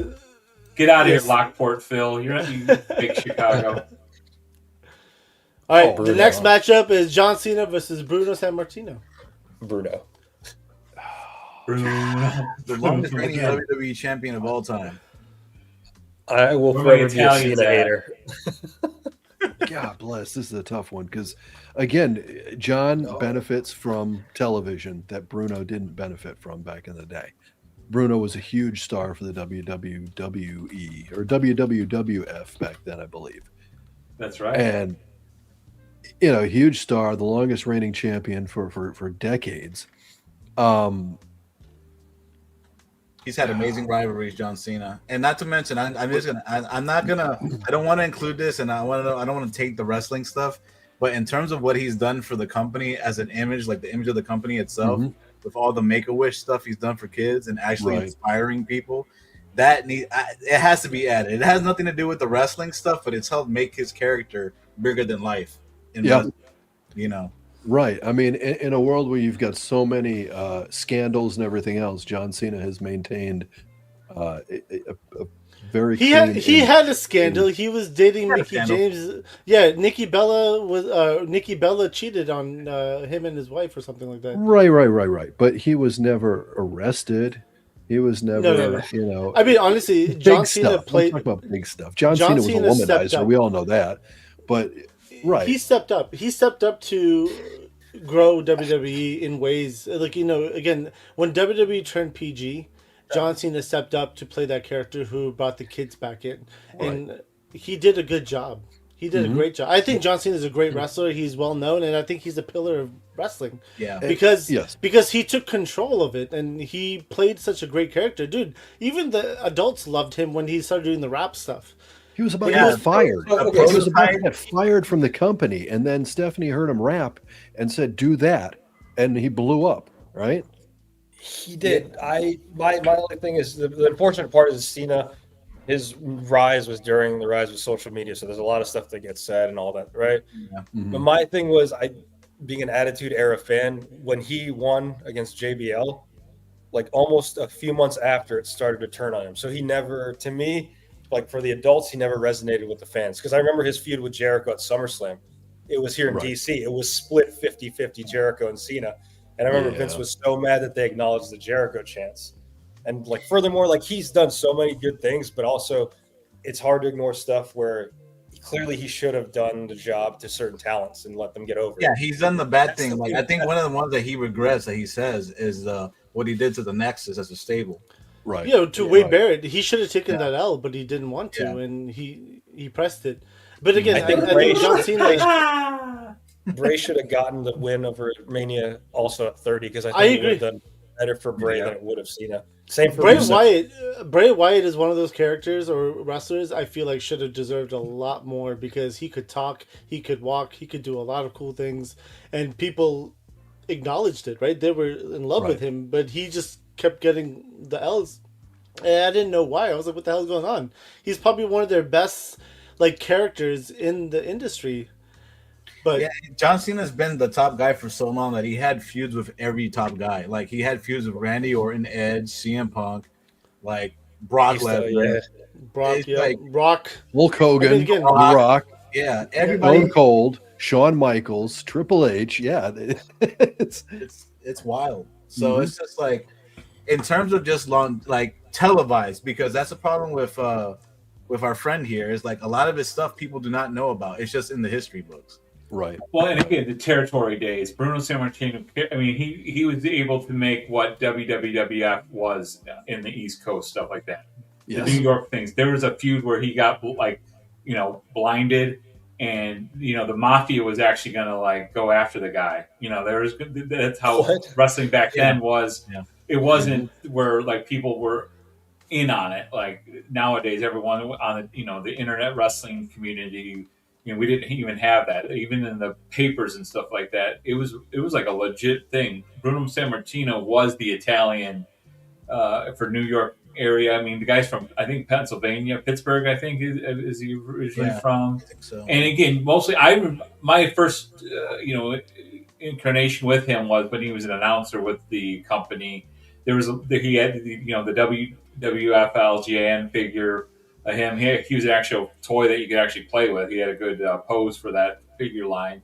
But Bruno Sammartino, he was like that era's John Cena. As much as I dislike John Cena, you got to give the guy his props. Yeah. He's charismatic as hell. I mean, like I said, beyond the stuff from he is probably the best actor in personality from the wrestling industry. I know some people think Batista is a little bit better in terms of that, but John Cena is just damn. Like I hate how much I like him. Yeah. I'm with you, All right, Stu. but I'm gonna put this to a vote to not take much more time. So who is voting for Cena? Raise their hand. Still gotta vote for him. Yeah, I can't. I can't not. Yes. And It's unanimous. The chat is on Cena as well. So Yeah, go. Cena. Sorry, Bruno. Well, he's dead, so he doesn't hear. Bruno's the legend, though. Oh yeah, for sure. all right, All right. the next one. We finally moved on to the next round, an hour and a half in. Holy shit, guys! Well, this We should be got- quicker this side. Yeah. We're gonna be go. quicker. Yeah, this time will be quicker because we've already talked about most of these Already guys. Again, I've already mentioned before. I'm going to say it again. Eddie Guerrero is my favorite wrestler of all time, and my vote goes to Eddie Guerrero. Nothing Man, against this Bret would be a Hart, hell of a match in their prime. Yeah, but hit a one for Eddie Guerrero, hit a 2 for Bret Hart. Now again, Bret Hart has been there. He's again. I think both wrestlers have made it to the mountaintop, but I think Bret Hart has been known for a better He name. stayed in the mountaintop for a long Yeah, time. he stayed in the mountaintop for a very long time. Eddie Guerrero made it there and then kind of fell back down. But again, like in my opinion, I think he's actually the better wrestler. Eddie So tough. Guerrero, I could. I think Eddie Guerrero is a better wrestler, just because again the reason I say that is because he comes from a wrestling family as well, just like Bret Hart did, but so does Eddie Guerrero, and he came from Gory Guerrero wrestling family, Yeah. and he's been wrestling since he was like 7 years old. It's two very think- different I think- styles. I think they're different styles, but they're very they're like the excellence of execution in their own styles. Exactly. Yeah. Yeah. That's it. That's the issue. Like they're both Excelente. Exactly. Yeah, you had the faster paced lucha style with Eddie. You had the slower paced methodical style of Bret Hart. That's Eddie's true. was probably more flashy. Bret was more technical. That's 100%. I agree with that. But it just boils down to like for this one for me it's just like which style of wrestling you like more and which storylines did you enjoy more, like with like rivalries. Because I like these two almost equally, but I would give like the 1% to not Edge, but Bret Hart because of his style, just because of his entrance. I would give Eddie better just because of his mic skills. So, Yeah, that's you true. both have great points. You both have Eddie Guerrero's fantastic got points. much better mic skills than Bret Hart did. Agreed. Again, different styles of wrestling. You're right, 100%. I think Eddie Guerrero was more of an all-arounder versus Bret Hart, who was more just technical. I get But it, it's but the pro wrestling got it over though. Like there is the pressure of being world champion, and I feel like Eddie couldn't Yeah. be a world champion for long, and Bret Eddie Hart couldn't handle that pressure. You're right. Yeah. I agree with that too. Yeah. As And much then as I love Eddie, I don't think Eddie is like because he took himself too serious, and like he would want every match to be a massive banger, and like that's what the world title. It can't be that way because not every match is going to be a banger, in my opinion, for a world title. And Bret Hart is a better drawer, like an actual artist, Oh, not just draw, Yes, not just yes. drawing a crowd. Right. He's a cartoonist. Yeah. He does those cartoon drawings. we're being that petty. Hey, we're splitting hairs. Well, you know what? Eddie Guerrero had a better tan. He had better muscles. Yeah. He did. It's true. It's true. It's And, true. Bret had better hair. No, heat. Bret had better hair. Come on, Eddie's mullet. Ugh. I love the mullet. No. Don't Yeah. talk shit about the mullet. Guerrero. There was some fun with her too. She had a good fun run. Yeah. Okay. All right. So I think we should. See, I like what Caster's Corner said. Come on, we don't get dirty down without Eddie. Why would Yeah, anyone vote for Bret Hart? Yeah, but we don't get half the roster without Bret Hart. right. Yeah. Eddie would have gotten where he got without Bret Hart. I mean, the size. Well, Bret Hart broke it for the I would size. I would actually disagree with that because again, Eddie Guerrero was in Mexico, right? So it was Yeah, very that's different. fair. Yeah, Yeah, he wouldn't need that. He probably would just be a mega star somewhere else, to be honest. yeah. Possibly, yeah. I'm with you Mexico's there. closer to the the border, yeah, the equator. So that's not fair. Up in Canada, they don't get the sun. That's right. So But if they're up So on it's the too Dungeon- late. supposed to be, though. This is what it's supposed to be. This side of the bracket, like when it gets to this round specifically, it's supposed to be very tough going forward. We welcome All right. Tom Nobody Petty. cares. It's just Can going to we, be which one do you like the most. That's it. Which one? So again, 1 for Eddie Guerrero, 2 for Bret Hart. You got to just type 1 or 2 in the chat.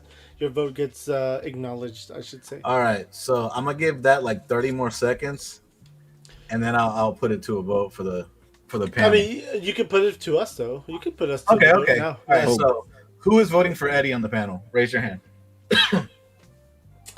Come on.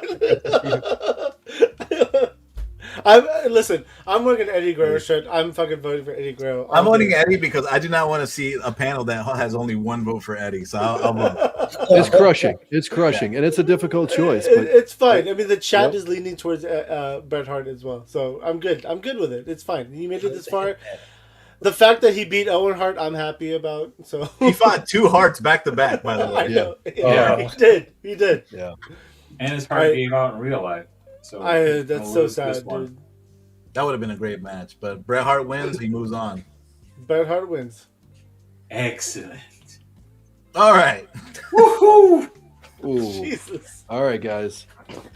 Remember, we got to keep this a little more quick paced. Macho King, Macho Man, the Hulk rap, all right. that stuff. Miss I'm Elizabeth, typing in. I'm Sensational typing it in Jerry, right Gorgeous now. George. All right. Here it is, right here. So we're gonna do it on the right side. Okay, 1 for Macho Man, 2 for Steve Austin. And in Everything my about vote, Macho- yeah, go. no, go ahead, Pac. Go ahead. Everything I- we said earlier about Macho applies, but only one of them was the man, and it was Austin.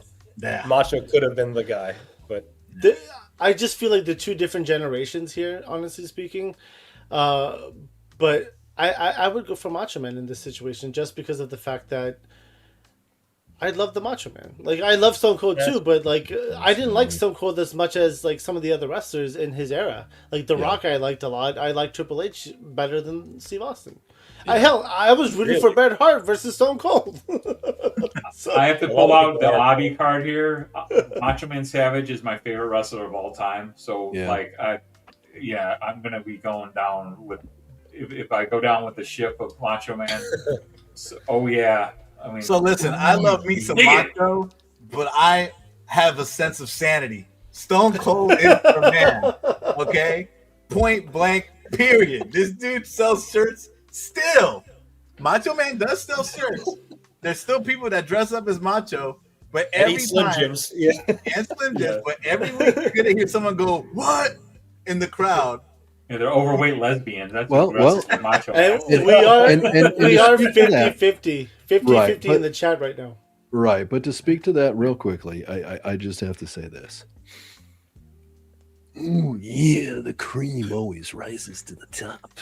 This is going to be an interesting vote, man. The Macho Man Randy Savage. So right now the chat is Slim Jims are 50-50. good for you, Billy. Snap into a Slim Jim. Yeah. The So I'm sawdust, that's gonna good ask for you. this. I'm gonna ask this to chat. So, if you remove one of these characters from history, like if they're not in WWF or WWE at all, they're not wrestling.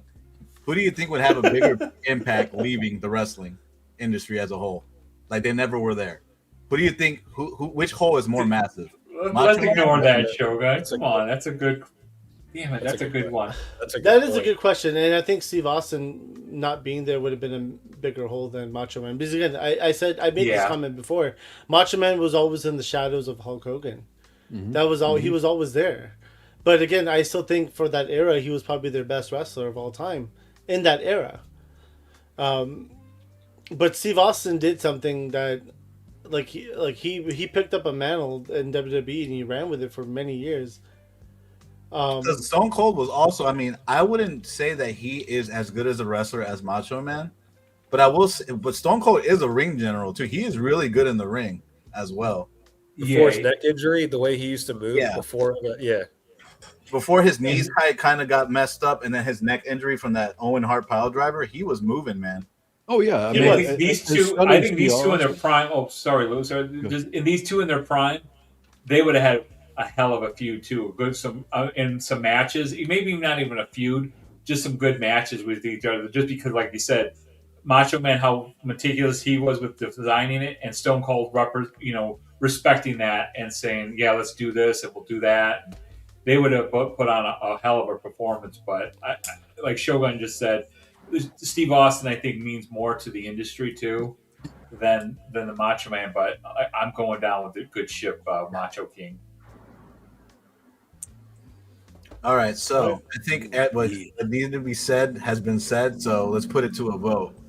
Let's do it. All right, let's I'm going do to it. stop the chat. So the chat is voting for Steve Austin at 56%. Okay, so since the chat voted for Steve Austin, who's voting for Macho Man? Raise your hand. Oh yes. So it's a dead tie. Yeah. what? To the flipper. It is. Who's got a coin?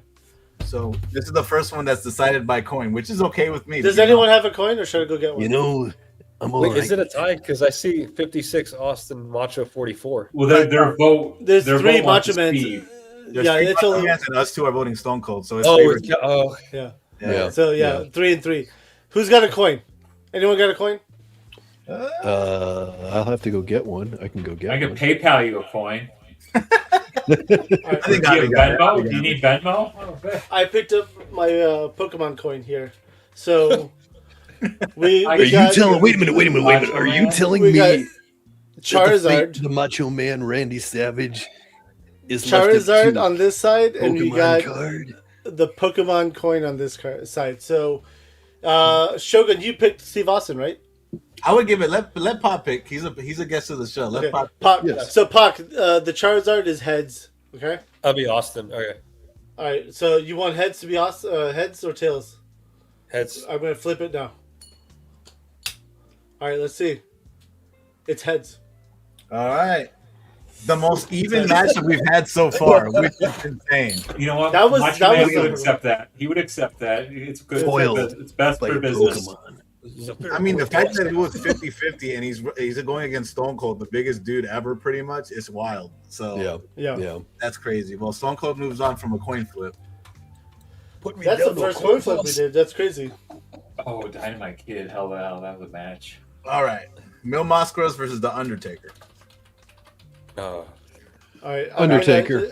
Just Adios, in the Mil. chat. Adios. So in the chat, make sure to click 1 for Mil Mascaras, 2 for Undertaker. Yeah, this is gonna be an easy one, to be honest with you. As much as Mil Mascaras Yeah. is like the superhero and the Supreme of Mexico, I just feel like, me growing up in the U.S. has been obviously Undertaker. We've seen the most. I don't even know how long you want to do this one, to be honest with you. I feel like this one can be put up the chat right away because everyone's I mean- Undertaker. Yeah, we Well, got chat- I, That's all I just Undertaker. I see all twos right now. So But Austin I'm Luego. surprised. Listen, I'm surprised. Roman Mil did Mascaras- lose, yes. I'm surprised Mil Mascaras made it out of the preliminaries. I'm surprised he beat Roman Reigns because I didn't know if people would know who he is. Hey, Bill did his job. Bill was supposed to beat Roman Reigns, and he took care of business. Oh, Billy Boys, dude, he is way bigger than Ray. Yeah, Like, I mean, he's way bigger. he's the reason Ray did what. Yeah, I mean, Yeah, he's the reason why he led Ray's to uncle is probably in the business. Mhm. Yeah, for sure. All right, Is so he Keenan we're just taller gonna than Rey save some time Mysterio? on this one. We're gonna save some time. So put in your chat on vote chat because I'm about to call it in like 20 seconds. 'Cause this He's is- the period of Sumo voted for Mil Master. He's like, I had to. I respect that, dude. Again, Mil Master is a legend, and we will do a separate show just for Lucha Wrestling because I feel like they deserve a separate show. Yeah, absolutely. oh yeah, and Mil Mascaras might be the winner of that one. I mean, it may I not could be see that tournament being style. the It may case. be something just different. He's talking Yeah. about the greatest Lucha Libre wrestlers of all time, especially with Lucha Underground. Dude, I loved Lucha Underground when it was Oh, that around was back so in the good. day. It was such a good show, the way they filmed it, and I mean, shit. I have two. I have the Lucha Underground and the Gift of the Gods belts, replica belts, with me in my house just because I love that show so much. And the fact that they're announced that they're coming back, it's exciting to me. So I'm looking forward to that. Well, to answer Billy Boy's question, because I see that he's never killed a man. Rey Mysterio didn't kill that dude. He landed bad on the bottom rope. So when he did a drop kick on the guy's back, he landed on the bottom rope, and the way his neck hit it, he broke his neck. So it wasn't like he pushed himself forward. He didn't like Rey Mysterio didn't actually push him. He just did like a little tap kick. The guy felt wrong, and he like landed on his neck on the rope, on the bottom rope, and that's how the guy died. Unfortunately. Accidents do happen in wrestling. And again, people say it's fake and all that, but trust me, it hurts when you take a bump in that mat. I've taken Sasha Banks got blamed for injuring Paige. Yeah. And that was just wrestling. But all right, we got to keep moving. I'm going to stop the poll. Yep. All right, it's pretty unanimous as I thought. 91% Undertaker from the chat. Okay. Squash match. Who's voting Undertaker? Raise your hand. Stu just want to be different, Stu. Hey, I got it. You know what? I was thinking about having Mexican food tonight for dinner. So you still should. I still need to eat dinner, guys. So let's roll this thing forward. This is the diet plan, Lou. Rematch. How you go on the diet? That's right. I don't need a diet. Rematch. Oh my God! Really? Oh man! Damn. Oh Jesus! All right. Oh, one for CM Punk and 2 for John Cena.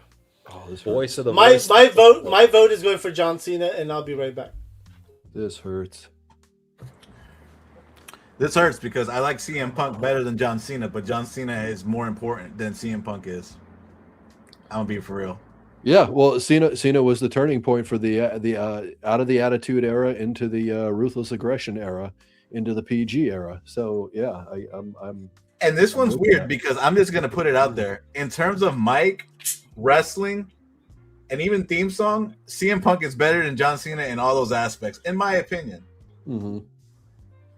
Yeah, Did AJ Lee get with Cena? No, Storyline wise. Storyline wise, though, right? Yeah. I think she met out with him once. Yeah, in the storyline. And CM Punk also had the the ability to go from face to heel constantly. John Cena didn't really have that. He was a heel a little bit in Thugonomics, but he was a face like 90% of his career, to be honest. Mm-hmm. So yeah, that was forced. That like the last part of that heel. Yeah, the last part was like it was forced, and it was like the whole like a gift thing. I was like, it was working out. No, I do not. No, I will not vote for CM Punk. But no, unfortunately, I don't think John Cena has been with Lita, Stu. So no, Not yet. not yet. All right. What do you think, Avi? Because you haven't made a comment about this one yet. I love CM Punk. I think he's a great wrestler, but I also like John Cena. I think John Cena has done more for the wrestling business than CM Punk, in my opinion. He was a bigger name. He is a bigger name. He's a bigger draw. When you ask people who don't follow wrestling about wrestling, they'll know who John Cena is versus CM Punk. I agree with you there. And the same thing like a Hulk Hogan. Just He like a Hulk falls into Hogan. that category. CM Punk also had, I mean, Cena's obviously the bigger star, but Punk had a lot of influence. If it wasn't for his success, Triple H wouldn't have invested in NXT with all these Ring of Honor guys. You had Kevin Steen, you had Sami Zayn come through, you had all these other guys they brought in, which eventually became the future of WWE. Right. Daniel Bryan also, Finn Balor, Seth Rollins. Yep. And the other thing is, I think, John has kind of stepped away. Now, over the years, has he helped and developed? Sure, a little bit. But I think from a helping and developing standpoint of developing the future stars, I think CM Punk gets the nod there. He's been very adamant about trying to help and develop the younger stars. So, I mean, I think Cena's changed. He realized that some of his past mistakes, and he came back, and I think he was putting people over, and I appreciate that. Yeah. Him taking the L with the chokehold, but also smiling was kind of a shitty way to take the L. But again, that was probably his last match, right? So he wanted to have fun with it, and I get that. I respect that. No, which one is that? Cena?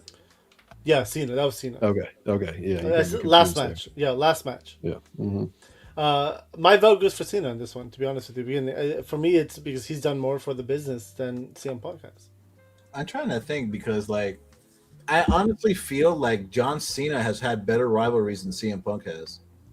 Yes, he's had more, certainly. But to be fair, he was also Edge, thrust in the Jericho. main event longer than Yeah, CM true.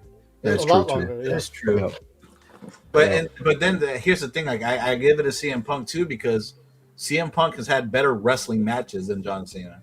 Like his stuff is just way more technical. It's just like there was a point where John Cena would only like do like haymakers and then the But- 5 moves of doom.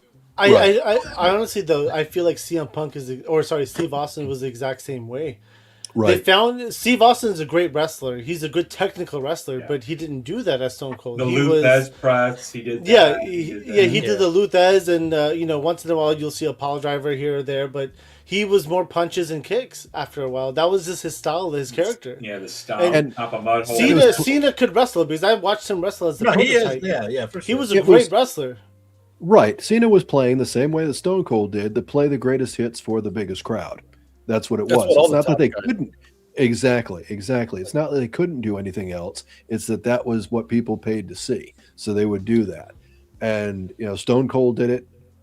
Cena's done it. All of them have done it to a fair degree. Even CM Punk does it to a degree. He's got his moves set. I mean, it's a weak complaint when you start in with the 5 moves of doom, in my opinion. There it is. Pretty soon, Stone Cold fell into the Hogan, Cena, Austin 5 moves of doom. I mean, but that's what I'm saying because that's what got the crowd reaction. Those 5 moves, right? So Like, you also don't want your main guy to be injured, so I get it. Like That too. you want to keep it as simple as possible. Right. And if and that's the thing with talking about, some wrestlers play it safe. Randy Orton was another one that was notorious for not doing crazy bumps. He kept it pretty standard as far as the way he wrestled, his wrestling style. A lot of Randy doesn't, of course I know Randy's not part of this, but he uses a lot of rest moves, rest holds, and over the years didn't get half the shit storm that Cena got for his 5 moves of doom. So Are we voting? yeah, let's vote. Let's vote. Well- So again, 1 for CM Punk, 2 for John Cena. Right now, John Cena is leading at 60%. All right. So let me just call it. Who is voting for Cena? Cena. I hate to say it, but yeah. And the I'm chat swerving. is also. I'm swerving. I'm voting for CM Punk. But it looks like John Cena is moving forward. All right, Cena moves forward. Let me All get right, the next one. semifinal. Oh shit! The Dang. rematch. All right, let me just give me a second before you guys start typing your 1s and 2s. Austin. Do these Okay. guys ever fight? No, never. No, I don't think so. Would have been great to All see. right. 1 for Bret Hart, 2 for Steve Austin. You put S in front of Hitman, and that's exactly what I think of. This is again, as you all know, this has happened a few times, and the storyline was there. Again, as I mentioned earlier, I was always in camp Bret Hart in this case. So my vote goes for Bret Hart. Out of these guys, so Mine cool, too. amazing, great wrestler, great character. But I still think Bret Hart was the better wrestler. I'm a big fan of technical wrestling too, but Steve Austin again was a better character, I should say. Yeah, better, probably a better overall personality character. Yeah, but I got to stick with Bret Hart on this one too. I think overall, Bret. gets Yeah, the it's vote. just a tough one because both of these guys inspired a generation to go into wrestling. Mhm. True.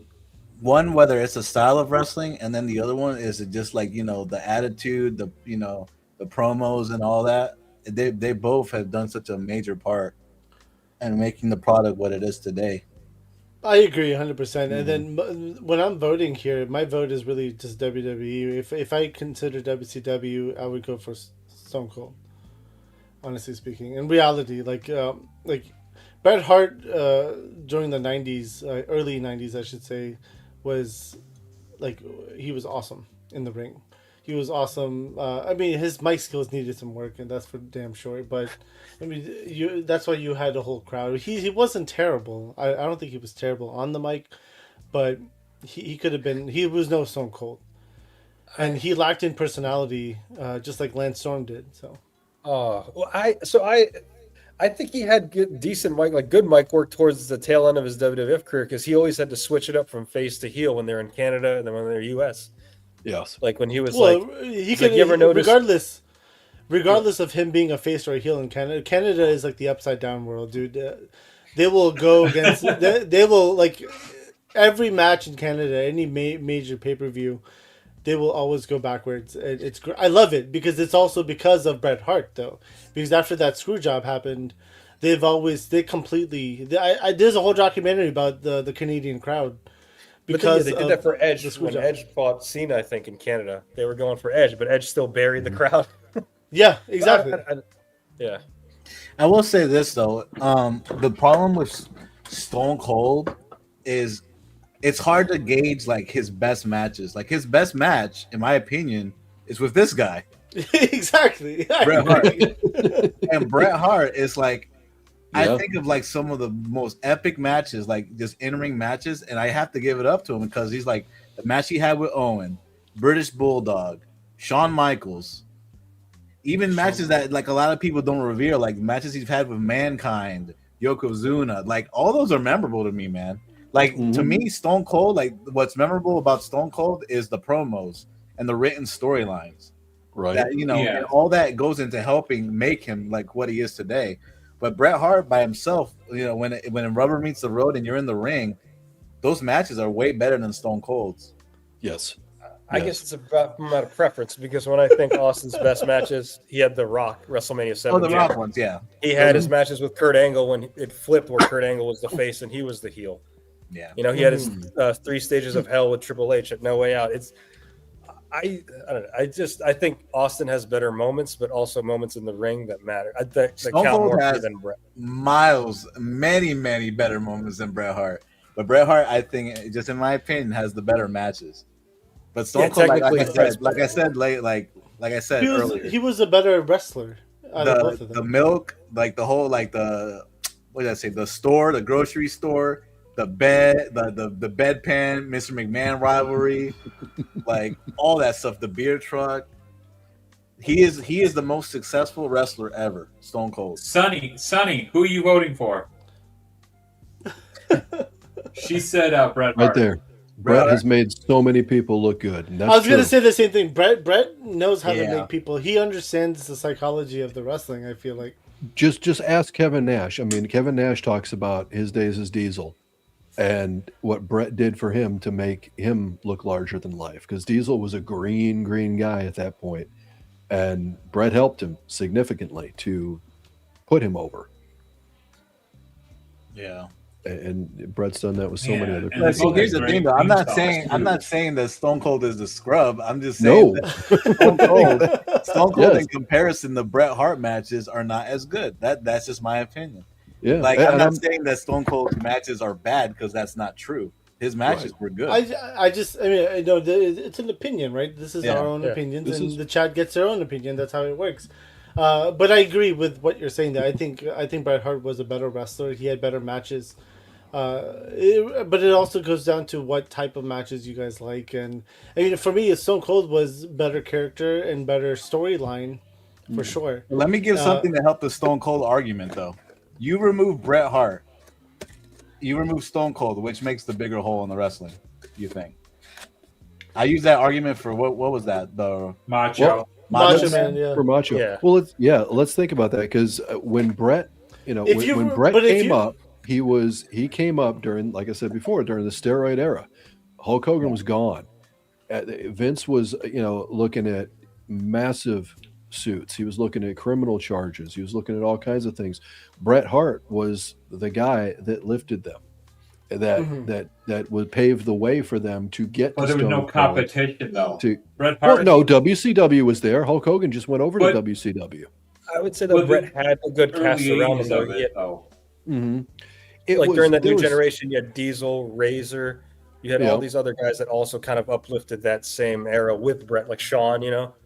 But again, Early Sean. because of Brett, I mean, Diesel was green as could be. If it weren't for Brett, Diesel would have had great matches yet. Sean wasn't quite there. He wasn't Undertaker, green, but he Mankind were wasn't there, quite too. there. Where- Undertaker was. Mankind didn't show up yet. Mankind didn't come until '95. I would say wasn't quite Brett's there main yet. event was WrestleMania 10 with Yokozuna, right? But what do people talk about? The Shawn versus Razor ladder match. Right, of course. So it's like, yep. Brett, But keep in mind, you've got, as far as, then we got to dig a little bit deeper. Brett was the more clean living guy. And I say more, not 100% clean living, but more.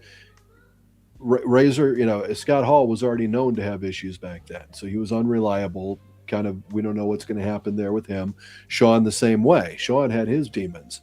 So you've got to have someone that you can rely on night after night to be able to come out and put on the great match and keep things clean and keep themselves out of the spotlight in a negative way.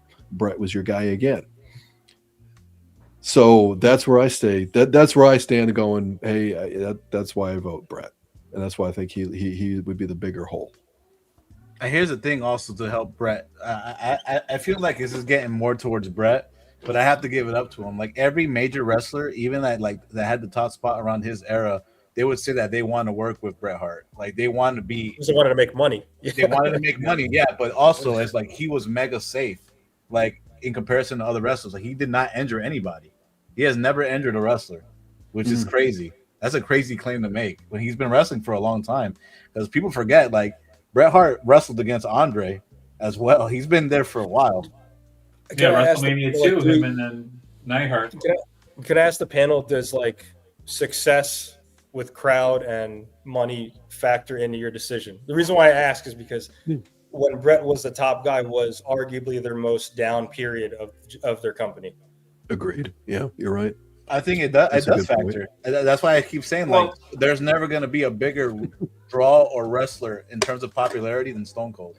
But Bret Hart had the goon. They had a lot more gimmick wrestling going on with Bret At this Hart's point, era, like too. when it gets to this point of the bracket, bro, it's literally like when it comes to the panel, is which wrestler do you like the most? That's what all it of is. them Yeah, are that's great. exactly what it is. Yeah, because That's what it we keep talking about Brett's technical skills, which I agree. He is the best. Yeah. There's the best. But I think Austin's wrestling matches get a little undervalued in this discussion. But that's maybe because we have him against Brett. But I think Austin has those matches that are up to the same caliber as Brett, in my opinion. Okay. All right, so we That's spent a fair enough time on this assessment. one. Abby, can you stop the chat vote? I will stop it. Bret Hart is at 70%. All right, who's voting for Stone Cold Steve Austin? What? All right, 1, 2, 3, and there's 3 for Bret Hart.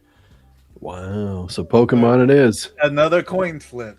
All right, Wait, who so wants to choose? So head will be Charizard. Give it a Stu. Tails. Stu's the other All guy. right, Stu. Who'd you vote for? I voted for Steve Austin, so we'll go I- Steve Austin as Tails. Tails. I'm gonna let it drop.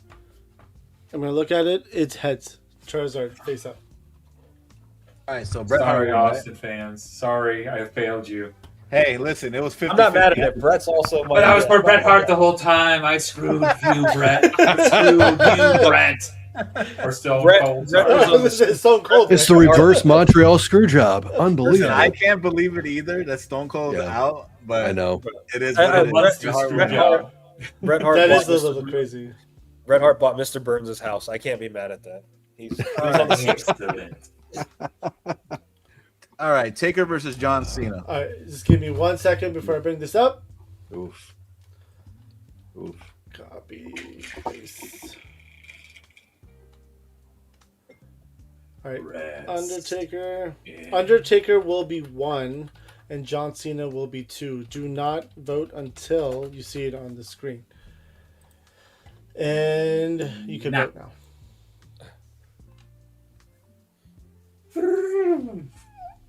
Again, I fluffed John Cena enough in the last one, so I'm going back to Undertaker. I think Undertaker is definitely the choice, the winner here between these two guys. Again, both legends, both have done tremendous things. Just Undertaker resonates with me more. You could relate to him more. Yeah, I can. I'm dark. Yeah. We all went through the hot topic phase. Well, Undertaker, listen, Undertaker was around for all three of the pillars: Hulk Yeah. Hogan, Rock, Yep. Stone Cold, John Cena. He was around for all of them, and he was still remained the top guy. Yep. What was it? Earlier Survivor years- Series 92? 90? 90. Or 90. 1990 Survivor Series. Mhm. Yeah. Well, he debuted as Kane, the Undertaker, by the way. Oh, that's right. Did he Yeah, really? that's true. Yep. They removed the name Kane later, but initially he debuted as Kane, the Undertaker. That Roddy Piper, when he was like doing the announcing or whatever, the color commentary, when he was just, look at the size of this guy. Yeah. Yeah. You know, I think like about And his earlier years, me and my brother used to mimic his punches, but he punched like this, and like he hit me like in the neck, and that thing looked Yes. sick. Yeah, And the old school, when he would do that, before it was called old school, when he did that top rope thing. The old school, yeah, where you would walk on the ropes. That was phenomenal. Sorry, I had to check into my flight for tomorrow, so I did that. I'm done. I'm back to paying attention. All right. You're not flying Spirit Airlines, are you, Abby? I'm not. I'm flying United, and I'll be in Pox area tomorrow night. Nice. Guess I we should go challenge have you to dinner. a match, brother. You want to have a match? Let's do it. We got Stupak here today. I just realized that. Stupak. Oh, shit. I consider tag team. Undertaker. California. I consider Undertaker. Yes, we are, Mr. Wonderful. Like the ultimate.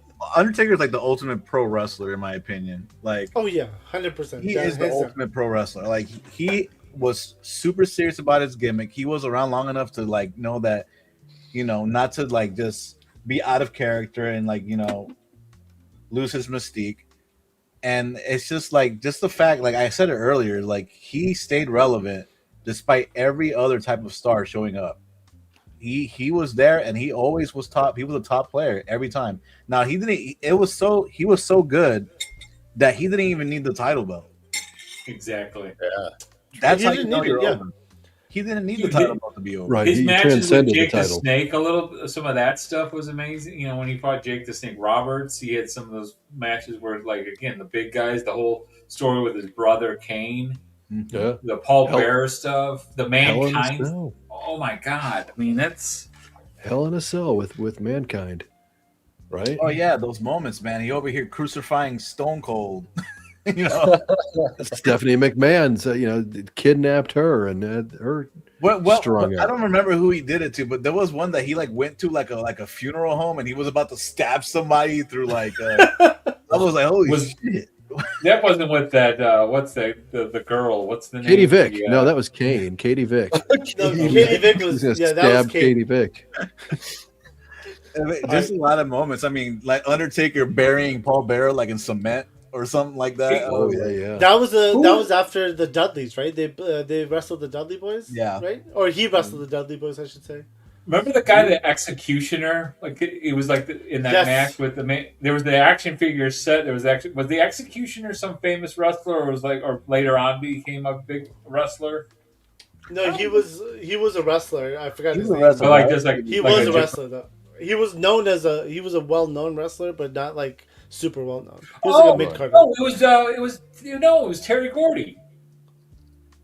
From Yeah, the- it was Terry Gordy. Yeah. Yeah, it was from the Fabulous Freebird, but he had such problems at that time they couldn't do anything with them. That's right. That's what it was. It was Terry Gordy. Yeah. Mhm. Shit. Sorry about that. Telly Gordy, Mr. Wonderful. But yeah, Very dude, like, and natural. then Undertaker, like he had the Infernal match with Kane. Like he had some innovation matches as well. Like he had the Hell in a Cell. He was the first ever Hell in a Cell.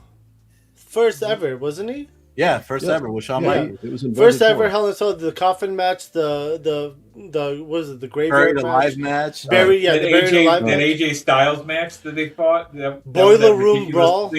Cinematic type But that was more for wrestling match. Mankind, I think. I know, but that was him in the match. Yeah, though, that right? was So- that was him. I will All right. also say this is like he also had pay-per-views named after him. like Undertaker in Your House, or what was it? Undertaker in Your House? It was like a Buried Alive themed pay-per-view, something like that. He had pay-per-views named after him. I'm I pretty think sure. the Buried Alive probably was the name of the pay per view if you're talking about it. Well, Shawn Michaels. Yeah, there it is, Mr. Wonderful. I mean, match Taker was versus phenomenal. HBK was big. That was a huge, especially with the retirement, right? You had Yeah. they wrestled 2 years in a row. Look what he I did for remember- Maven too. The willingness to do that with Yeah. Maven. Yeah, when Yeah, he went with heel Maven, for the yeah. first time, like he turned on JR. He's like, "Were you about to kiss his ass?" And he's like, "Hell no." And Taker goes to Jim Ross. He's like, "You think you're better than me?" And then he just went heel mode, cut his hair. It was crazy. Yeah, the name of the pay-per-view was In Yeah. Your House 14: Revenge of the Taker in 1997. Revenge of the Taker. Yeah. Damn, 1997. I was like, I know I'm not tripping. There was a pay-per-view named after Undertaker. But So I'm curious about the votes here right now, to be honest with you, because It's we unanimous. have a whole new bracket next. Yeah, come on, guys. No, We it's gotta not wrap as this good up. as- all right, Undertaker you know what? versus Cena. Let's just call it here. Let's just call it here because everything was said. We gave Cena his flowers a lot. Bye, John. All right, so We who can is see voting you. for Undertaker? Raise your hand. The chat is unanimous as well for the Undertaker. That's so the first unanimous vote today. Yeah. It's Undertaker. All right, Undertaker stop moves the on. poll. Let's get rid of that one. All right, so the next matchup. The finals of this side of the bracket. Damn, and we've had this match before too. Holy shit. I gotta go with Bret Hart just because pure wrestling and all that stuff like that. Undertaker became more of just a spectacle that he Yep. didn't need to wrestle. He could just Yep. show up. Right. Bret Hart was just an amazing in terms of if I'm putting on the final show, Right. Taker's I can't have him. I gotta have Bret Hart being my main event. All right, so one for Bret Hart and two for Undertaker in the chat, guys. See, I'm gonna go with Undertaker for the same exact reason I said last time he was up. The dude is a pillar. Like this dude has been relevant each era.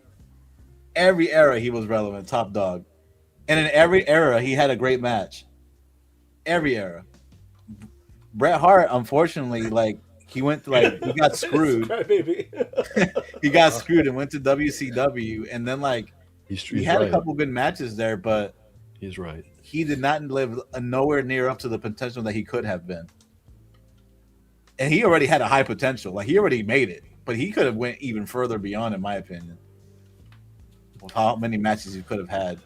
Was there ever a badass Bret Hart thing though? We had Mean Mark Calloway. No, Bret the Hitman Hart was Bret Hart. Always Bret the Hitman Hart. It was He was always he Bret was the Hart. best he, there the best was. there is, the best there was, and the best there ever will be. I mean, he had different characters. He had as Bret he had Hart. he wasn't the Hitman when he wrestled Andre. Where was he? On WWE or WWF? Yeah, that's when they were. He was- He was just part of the Hart Foundation then. Like, But- that was but his early- He was still Yeah. Bret Hart though. Like that was his character. The Yeah, I think he just had nicknames his name came the on. whole time. Yeah. Yeah, Mhm. the nicknames came on regardless. But you know, before Mark Undertaker, Callis. it was Mean Mark Callis. Yeah. Me and Mark Callis. Um, Undertaker thought he was gonna be that turkey. Oh, he's Big Red too. Remember, he was Big Red or something like that. Yeah, he was Big Red when he came as the American Badass, kind of. That was like his pre-badass thing. Big Red. Mhm. Yeah. Dude, it's you know, honestly, I agree with Shogun here that Undertaker has been relevant in every era of wrestling. Undertaker was the locker room leader with Bret Hart, and he stayed the locker room leader when Bret Hart left for years, decades. Mhm. You know, Argentino. and it's also just a matter of like, which do you prefer? Do you prefer this like technical wrestling, or like just Bret Hart style wrestling, or do you prefer like this showy supernatural storylines, Undertaker, WrestleManias, stuff like that? I loved Bret Hart's wrestling. It was just so damn smooth. Bret So- Hart. Wait, hold up. Bret Hart Mhm. was in The Simpsons. Bret He Hart was was in in The The Simpsons. Yes, And he was also in a Lonesome Dove too. That's right. Now, Undertaker had more devastating finishers, though. He had the Tombstone Pile Driver, the choke slam from hell, and then also that as American Badass thing, whatever that was called. Yeah, The last ride. The last ride. Those were Mm-hmm. some pretty heavy duty finishers. And both, I say, I would go out of my way and say Undertaker has had more moments, obviously, than Bret Hart because of his longevity. Right, agree with right. that. And yeah, and again, agree with that. Well, But according to again, Hobby, Bret- Canada's backwards, so you got to vote for Undertaker then if you're voting for your Well, team. I look at it. The thing is, Bret Hart was a WWE champion. He was also a WCW champion. Oh, that's right, the Hell's Gate too, right? Oh, yeah, he did do the submission Hell's Gate. That's right. Mm-hmm.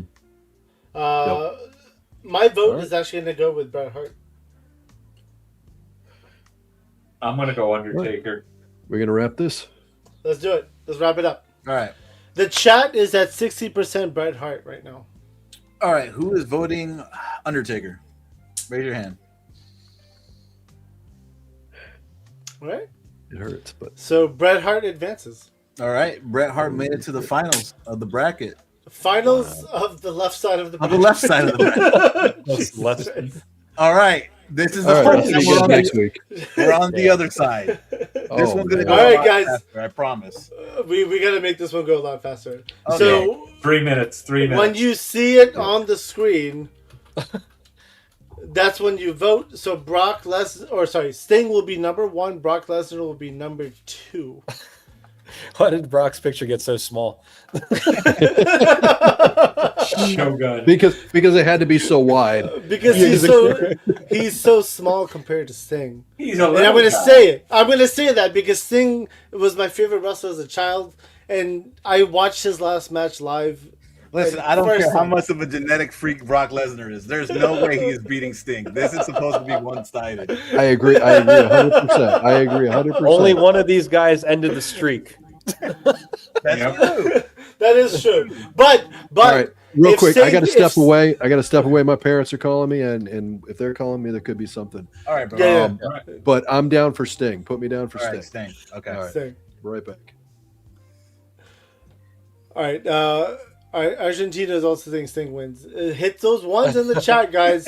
Ones in the chat. My thing with Brock is I looked at his schedule somebody posted. He was only really full time for 2 years. Yeah. And it was his first initial run.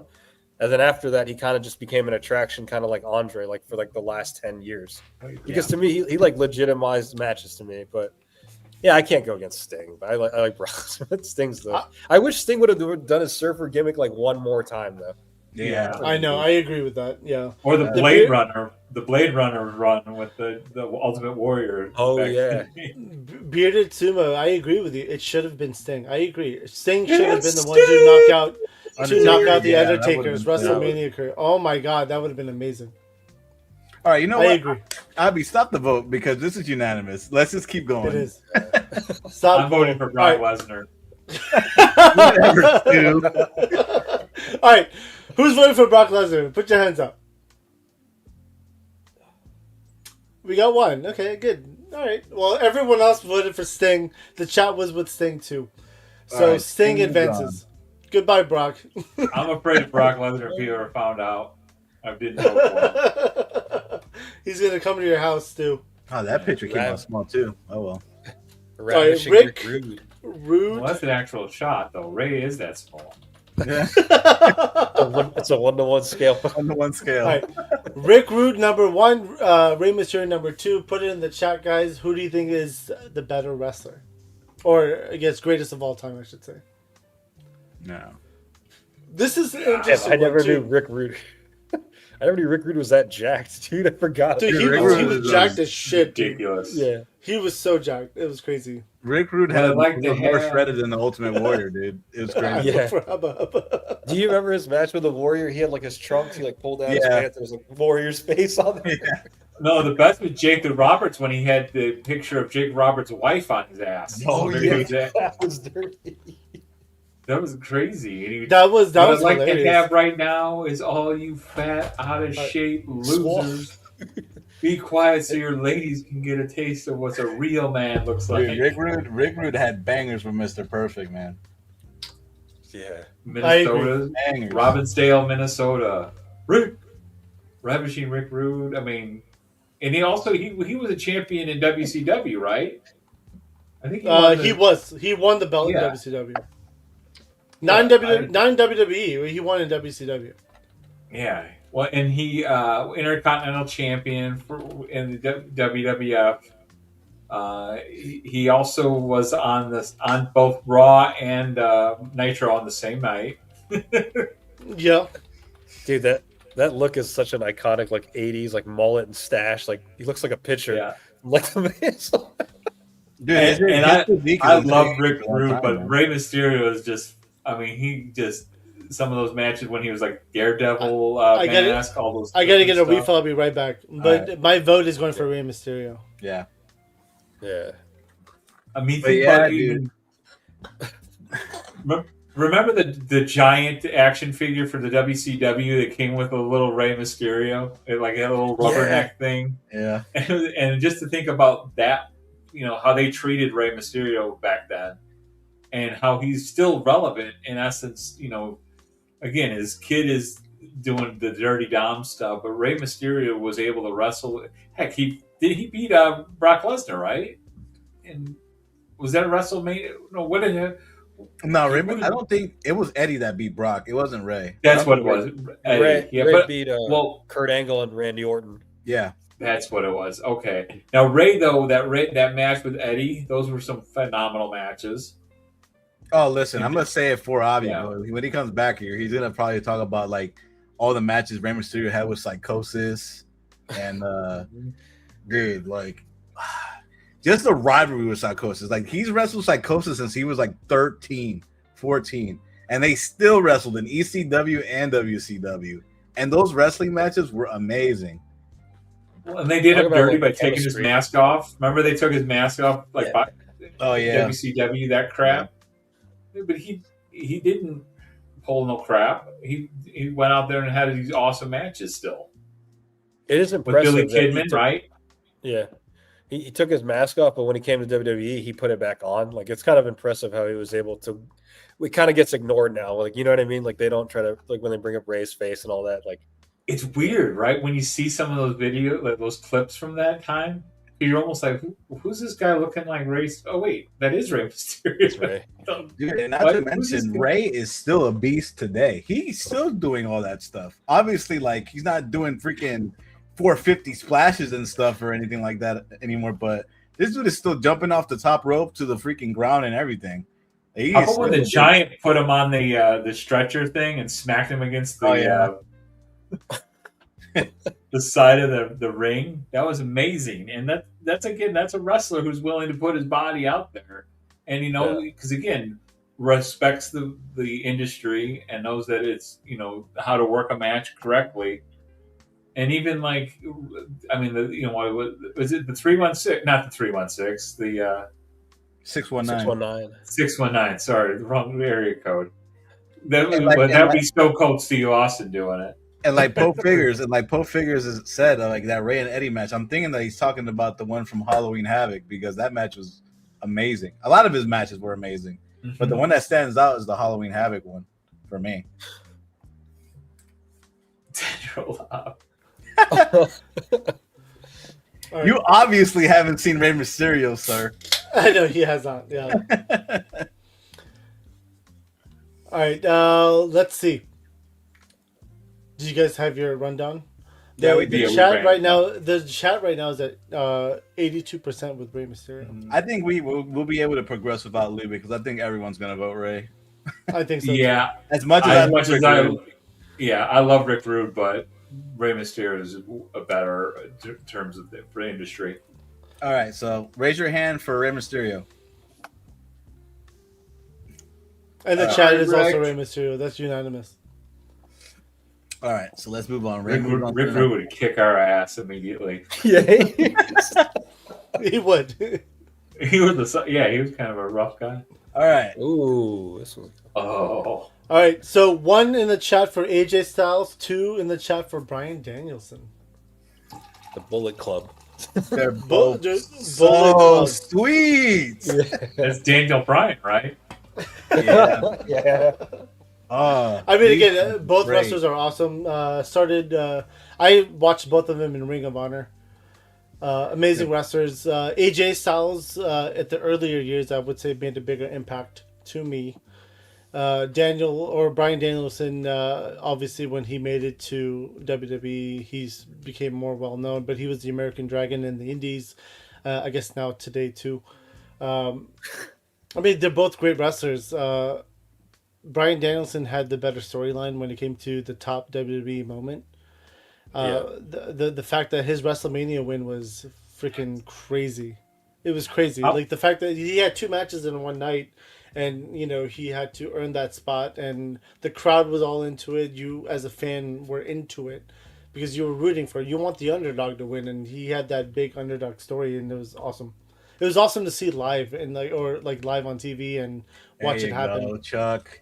There you go. I love Daniel, man, but it's like AJ is just. I genuinely consider like AJ one of the best wrestlers ever. I agree with you on that. You know what it was like when AJ came to WWE, because he was painted with such he was TNA during its infancy and its when it had its high period. So when he came to WWE, it was almost like we got something that would have been close to what WCW was in their prime against WWE in the same show. Like him and Cena, him and Orton, him and Taker, yeah. Well, you got to do it separately, one only. Then I don't think it takes the chat when you do. Yeah, I'm a sprinkle. We haven't really talked about TNA. I'm gonna sprinkle some love on TNA. That X Division with Christopher Daniels, Petey Williams, freaking AJ, dude. Oh my God, the X Division matches. Those were amazing, bro. Was it Sanjay Dutt? Was that the guy? Was that his name? Sanjay Dutt? Yeah, Sanjay Dutt. Shark Boy. Even pre Stone Cold Shark Boy, when he went into a coma and he started talking like this. You know what I mean? Jay Lethal was in TNA too, right? He was Ric Flair. Now Brian Danielson, he lost the match in WrestleMania in 4 seconds, right? He did against Sheamus. Oh yeah. So I mean, there you go from a match like that where he can look like a bitch, and then to go on to become what he did, and when him and Miz were fighting on the that after show stuff, that was great. And to see what he's done even post WWE, but I think AJ is one of those things that he transcends, like what he did with TNA. Looked like a little boy when he first started, and became this well respected dude that he's the guy for some of them almost kind of took over the Undertaker role for a little bit, with some of these wrestlers, even the ladies that just love AJ, respect him so much. I think the perfect way to say what AJ was to TNA is what Sting was to WCW. Yeah. I agree with that. Okay. AJ is by far the man of TNA. Even when he was in the tag team, when he was tag teaming with Christopher Daniels, that tag team was sick, dude. That tag team was amazing because Christopher Daniels is also a beast. I know this is AJ, but they complemented each other so well. And then the matches he had against Kurt Angle were awesome in TNA. They were great. And AJ's a gamer too, so I love his times on up, down, down with and we can use also them being outside of WWE because they're both kind of indie legends too. They're really, really big in the indies before WWE. The only thing I will give AJ over Daniel is the fact that AJ, he didn't create it, but he was part of the Bullet Club. He was part of the Bullet Club. Yeah. I agree. And he was their second leader. He was their second leader, and one would say that there's debate, but one would say that AJ was probably one of the best leaders of the Bullet Club because his matches were bangers too in New Japan. If you guys haven't seen too sweet. I mean, honestly, one of the main reasons why I stopped watching TNA, honestly, was because they grew people like AJ Styles and stuff like that. But then they started taking all the WWE rejects and putting them over their homegrown talent. Dirty. I was dude, you guys created some of the best people in wrestling today, and then you're putting all these WWE rejects over these guys. Why?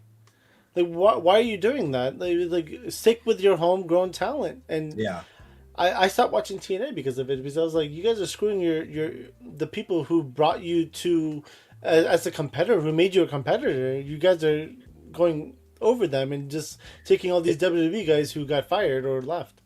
Yeah, early TNA felt like an actual alternative to WWE when it first came out. 6-sided ring, X Division, like that's Madison That Rain, different ring, the the different ring, the 8-side ring. It was so cool. I agree. All right, AJ. All right, let's put it up to a vote. Let's put it up to a vote. You can close the vote, Abby. All right, I'm gonna close the vote for this. AJ Styles was 100%. Damn. Damn. In the chat. Okay, so who is voting for Bryan Danielson, the American Dragon? I'm a meat eater, so no way. All right, so everyone's voting unanimous. Unanimous. Yeah. All right, AJ moves on. Phenomenal. All right, Roddy Piper versus Randy Orton. All right, 1 for Roddy Piper in the chat, 2 for Randy Orton. Again, dude, both people amazing on the mic. Good. I think Randy Orton's a better wrestler, personally speaking. But Roddy's better on the mic. Well, Rowdy blows him away.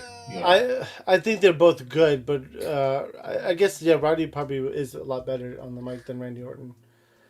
Randy Orton is a better wrestler, though, in my opinion. Yeah. To me, he's the best one from the OVW class.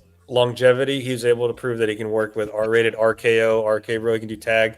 He can do the mid card. He can do the main event. You can pull him in and out. He's interchangeable. I would agree with you, Pac, if it wasn't for the fact that Shelton Benjamin was in that class. Because Shelton Benjamin is ain't no HBX, stopping me. Nah. Yeah, man. Piper versus Greg the Hammer Valentine, that dog collar, the dog collar match. When Piper, like it said, Piper's Pit was phenomenal with all that great stuff. With what he did at WrestleMania with Morton Downey Jr. and even like some of the being that perfect foil for Hulk Hogan, where he refused even like behind the scenes to like he never like really Hogan beat him with like disqualification stuff like that. He didn't I don't think he let ever Hogan like pin him, right?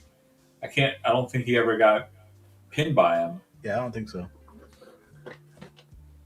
And so even like the old W again, he might be more of the old school thing, but Randy Orton, when first of all, that dude's jacked like a mother. Now he came back recently. The RKO out of nowhere, like with Evan Bourne, when he was a good heel for a good few years, like to like Triple H to Randy Orton, but then like he slowly started to become so good at being a heel that fans started to like him. And then, I agree with that. Again, I think Randy Orton is a better heel than a face, honestly speaking. And then on top of that, more recently, his match with Cody Rhodes, he should have got over. I honestly thought they were doing the switcheroo thing where Cody would turn heel and Randy would turn face. That's what I thought they were going against until after the match was over, where Randy Orton stole his belt and hit him afterwards or all that stuff. But that was just then nothing happened with that, because on Monday Night Raw Cody came back with the belt, and I was like, what was the point of stealing the belt then? Yeah, it was kind of stupid, to be honest with you. Like all that was like a waste. And I don't know who created Night 1 and WrestleMania for WWE, but you're the one who needed to be cut. Like reality. Yeah. Night 2 was so much better, like in all aspects. But here's the thing, though. Like, all right, Roddy Piper. Like, what matches do you guys really remember? Like, can you guys name as many matches that are like memorable compared to Randy Orton? One, and we talked about his moments earlier. We never mentioned Brett and Roddy, but that's my because Brett reversed. I don't want to, because I understand, because I might have not I don't want to seem biased, but dude, Randy has so many matches that are like memorable. Like the match that he had a match against John Cena for like both the belts. I mean, he had a whole rivalry with John Cena. He has multiple matches with John Cena. He's had multiple times. Yeah. He had Roddy Piper versus Bad News Brown when he painted. Just his ability to just kind of do stuff that was not at all politically correct at all, but just again, wrestling at that time was about that match that he had with provocateur. that match that he had with Bret Hart was good. I'll give him that. That's true, Sif Bayer. The Piper and Gold Dust street fight. Yeah. Yep. Yeah, with the OJ Simpson OJ, chase. man. Yeah. Now the Yeah, boxing match That with was Mr. the T, not original that like good. cinematic style matchup too. That was the OG cinematic style matchup. And he had some good matches, like again, like unseen stuff with like Seth, what's up, some man? Flair stuff back in the day. I mean, obviously WrestleMania 1, part of that big tag team with Mr. Hulk Hogan, Mr. T, with Randy's dad, Cowboy Bob Orton was his sidekick, and never forget his uncle too, Barry O, and just again, totally different styles of wrestling. Mr. Roddy T. Piper was a wrestler, like like the old school, or wrestling, I guess we could say. And Randy Orton it's a different era. Yeah, we mentioned longevity, And longevity. earlier, but he just had like the Evolution era, the Legend Killer era, the Viper. It's like it's hard. I appreciate They're Randy's two different more- generations. They're two different generations, but Randy was also and he didn't competed him in and 3 of Piper- them. Didn't him and Piper meet too at one point because he was Yeah, the he had the legend legend killer. killer thing. He was a wrestled- Legend Killer, yeah. Yeah. Yeah. And that's another thing too, is like I'm sure that Roddy Piper inspired people like CM Punk and stuff like that to be like really good on the mic. But Randy Orton also inspired a lot of people too, like the new wrestlers, like the ones that are in NXT and stuff. They say like their favorite wrestler is Randy Orton, and they also go out and say like that like Randy Orton, like his finisher, it pushes and moves him up too, because the RKO is like kind of like the John Cena thing where everyone does the "you can't see me." People do the RKO and they don't even know where it's from. They just know that it's RKO. Because it's out of nowhere, bro. Yeah. Seth Rollins, that WrestleMania. I wish it was at nighttime when they had that match, but Yeah. that The was curb amazing. stomp and the But- RKO. The match that he had against Triple H when Triple H broke into his house and threw him out the window. Oh yes, yeah. Yeah, I think that's he was, true. he was Some of the originally old supposed to end the streak, though. I think, right? He was like planned to ending, like I think WrestleMania Yeah, 21. It was. that was an amazing match against Undertaker. Yeah. Then he had, I mean, he took the title from Benoit when Benoit won it. He took the title from Benoit and became the youngest, the world champion ever. I remember part of that was to spite Brock, because that was like Yeah. right after Brock left. They're like, he's not going to have that. Let's put it Yeah. to Randy. Yeah. But yeah, he just Randy- proved he could do a lot. He could do tag team. He could do a factions, singles run. Yeah.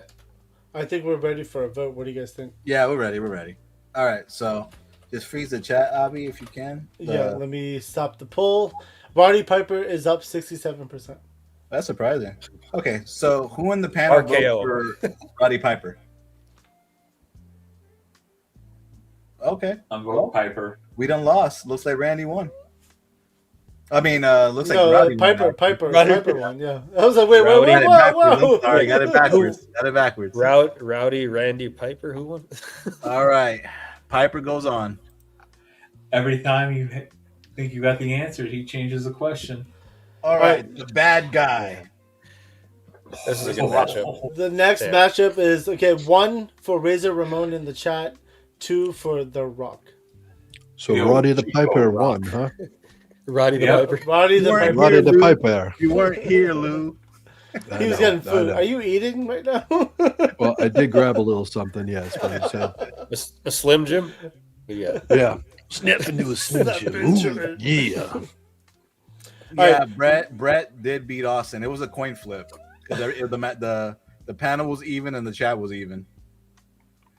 Wait a minute, Brett. Oh no, I was here for Brett beating Austin. No, I'm talking to someone in chat. Someone in chat okay. was like, Gotcha. "Brett beat Austin?" Question mark. Gotcha. Yeah.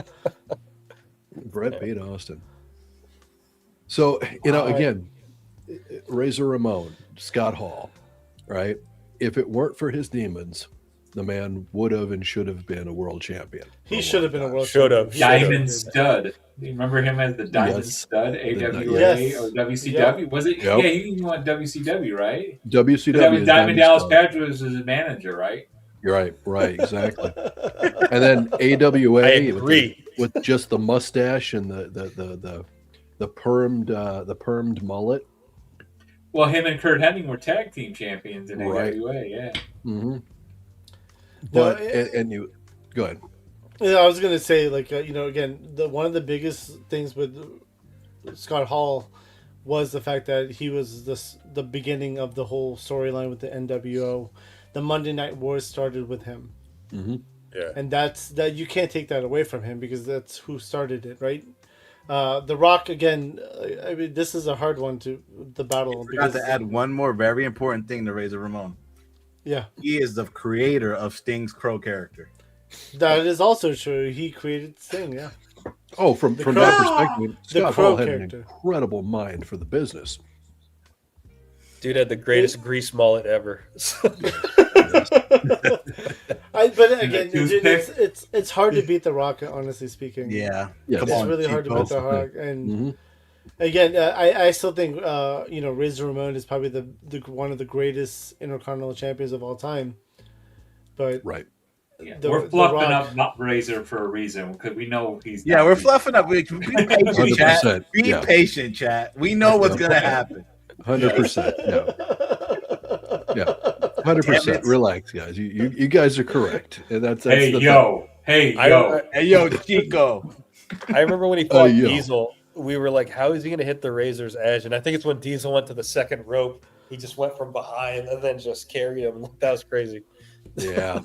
I Dude, mean, when, again, when you throw people behind his back, that whatever that suplex the is. fall away slam, yeah. Oh, jeez. Mhm. Dude, again, I think Scott Hall did a great job, and he, again, the beginning of the Monday Night Wars, the NWO, everything like that, he created greatness. But again, he's no Rock. The most Having electrifying said man. Yeah, He is no Rock. He had one of the most innovative ladder matches. He's one of the reasons why the ladder matches were the way they are with With Shawn Shawn Michaels. Michaels, yeah. Right. Yeah. Mm-hmm. And The Rock, when he made fun of Diesel, Hulk Hogan, and Scott Hall in that one promo, that was when he's. Well, the I mean, big The show. Rock- Yeah. But again, like Yeah. going back to Diesel, that yes. question, who would know these wrestlers out if you're not a wrestling fan, right? You mentioned The Rock. People were like, "Oh yeah, he used to be a wrestler and now he's an actor." Scott Right. Hall, they'd be like, "Who's that?" Like, I Right. would. Who's that? Most non-wrestlers would not know who he is. You say Razor Ramon, so maybe someone from like, "Oh, Razor." Oh, I remember maybe. that guy. Whatever happened to him, right? Yeah, but Yeah. no one will know Scott Hall if they were a non-wrestling fan, right? So. I'm gonna save my Rock like glaze for when he moves up because he's gonna move up. So I'm just Yeah. gonna leave it at that. I think we I should just wanted to vote on glaze this one. Razor Ramon because I know this is where he is. This is his limit right here. I think gotta- I think we should just go to the next one. To be Yeah. honest with you. Yeah. So I'm gonna This go ahead is and stop Bigger it. Fight Club, where the big boys play. Exactly. All right, bad guy. The fact that again Kevin Nash is not on this list. I mean, Razor Ramon's a better wrestler than Kevin Nash. I'm just letting Yeah, you know Kevin overall. Nash didn't make this list. Yeah. Yeah.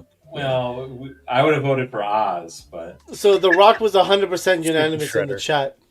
All right. And what about the panel? Who votes for Razor? As much as I'd love to, I can't. I have the bad guy on my name. I got to. That's fair. Yeah, All right. The I Rock get that. moves on. Okay, I respect that. The Rock does move on though. Yes, I love you, Razor. 100%. Ooh. Ooh. Wow. Hogan Battle of was, Wow. was Ric Flair. So 1 for Hulk Hogan, 2 for Ric Flair in the chat. Wow. We do have to move a little bit faster, guys, because we're at 2 hours and 42 minutes. Holy shit. I need to eat. Yeah. I know. We'll I'm move a just- little You- This is faster. like this is like an AEW pay-per-view. All right. In my opinion, again, Hulk Hogan, again, one of the pillars of wrestling, 100%. But to me, Ric Flair was one of the greatest villains of wrestling. He did a great job putting people over, being himself, being a bad guy, and again, like that charismatic thing. Like, Abby, did you put the poll up? oh, did I not? Oh shit! Yeah, sorry. Oh, It's up. It's a 2-step process. I had typed it, but I didn't hit show. Yeah. So 1 for Hulk Hogan, 2 for Ric Flair. For me, Ric Flair is going to be in this choice because I don't like all the stories I've heard about Hulk Hogan with the creative control. And Yeah, but are we that's- talking about?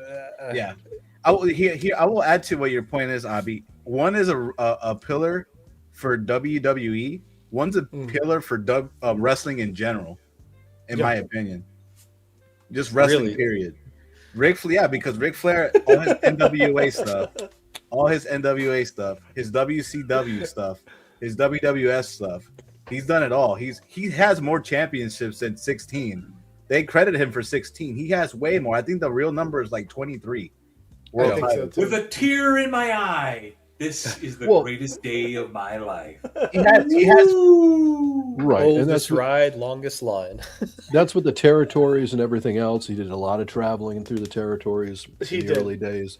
He was the champion everywhere, and he would come into the town and defend whatever championship he had until they put their face to beat him, and then he'd move on to the next town.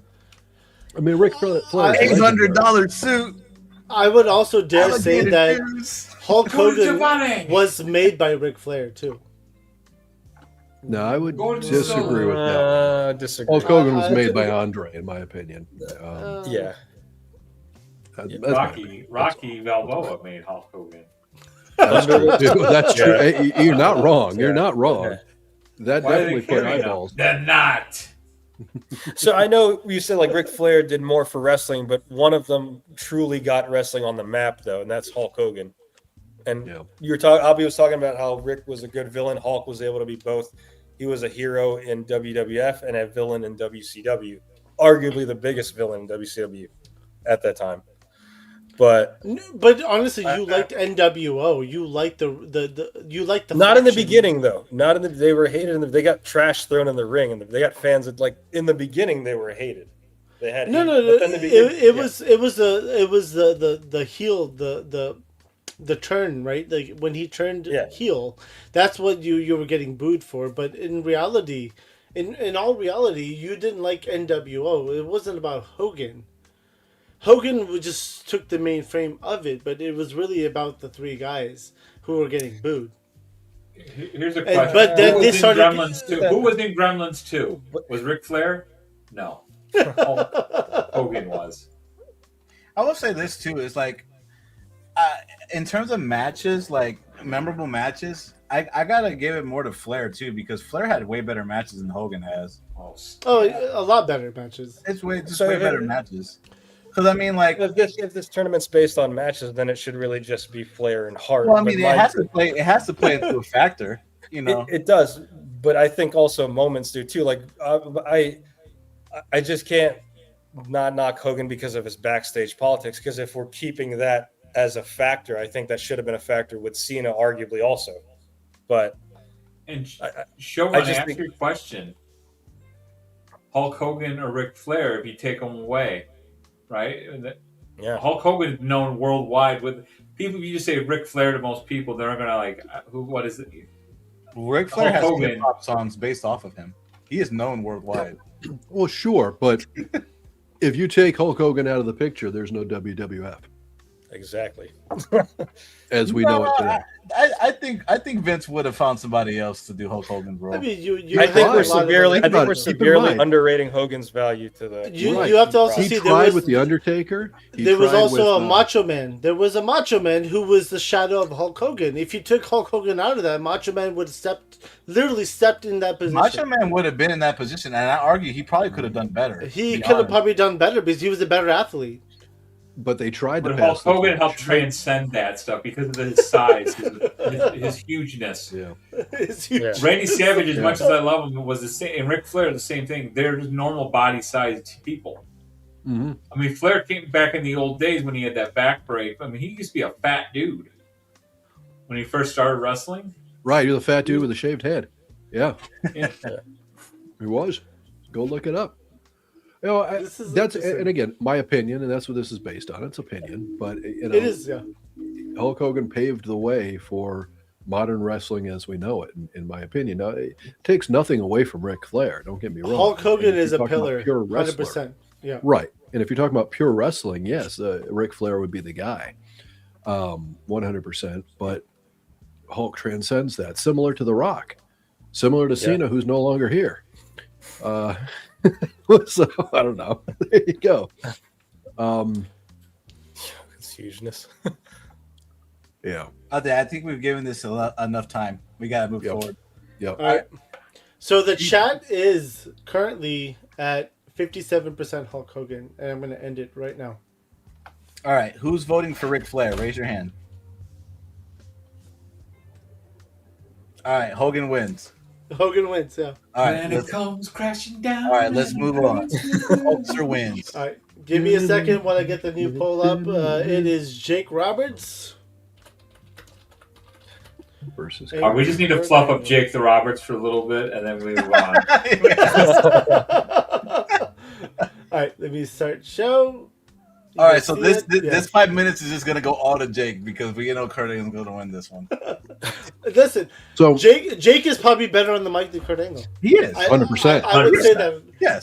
Kurt Angle's great on the mic. He's fucking phenomenal on the mic. Jake Roberts was just that much better.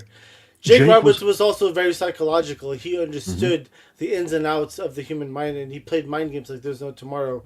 Was he a better wrestler? No. Did he have better matches? No. I like what Jake Roberts said in one of those interviews where, like, he knew he got screwed over when the fans started cheering for him.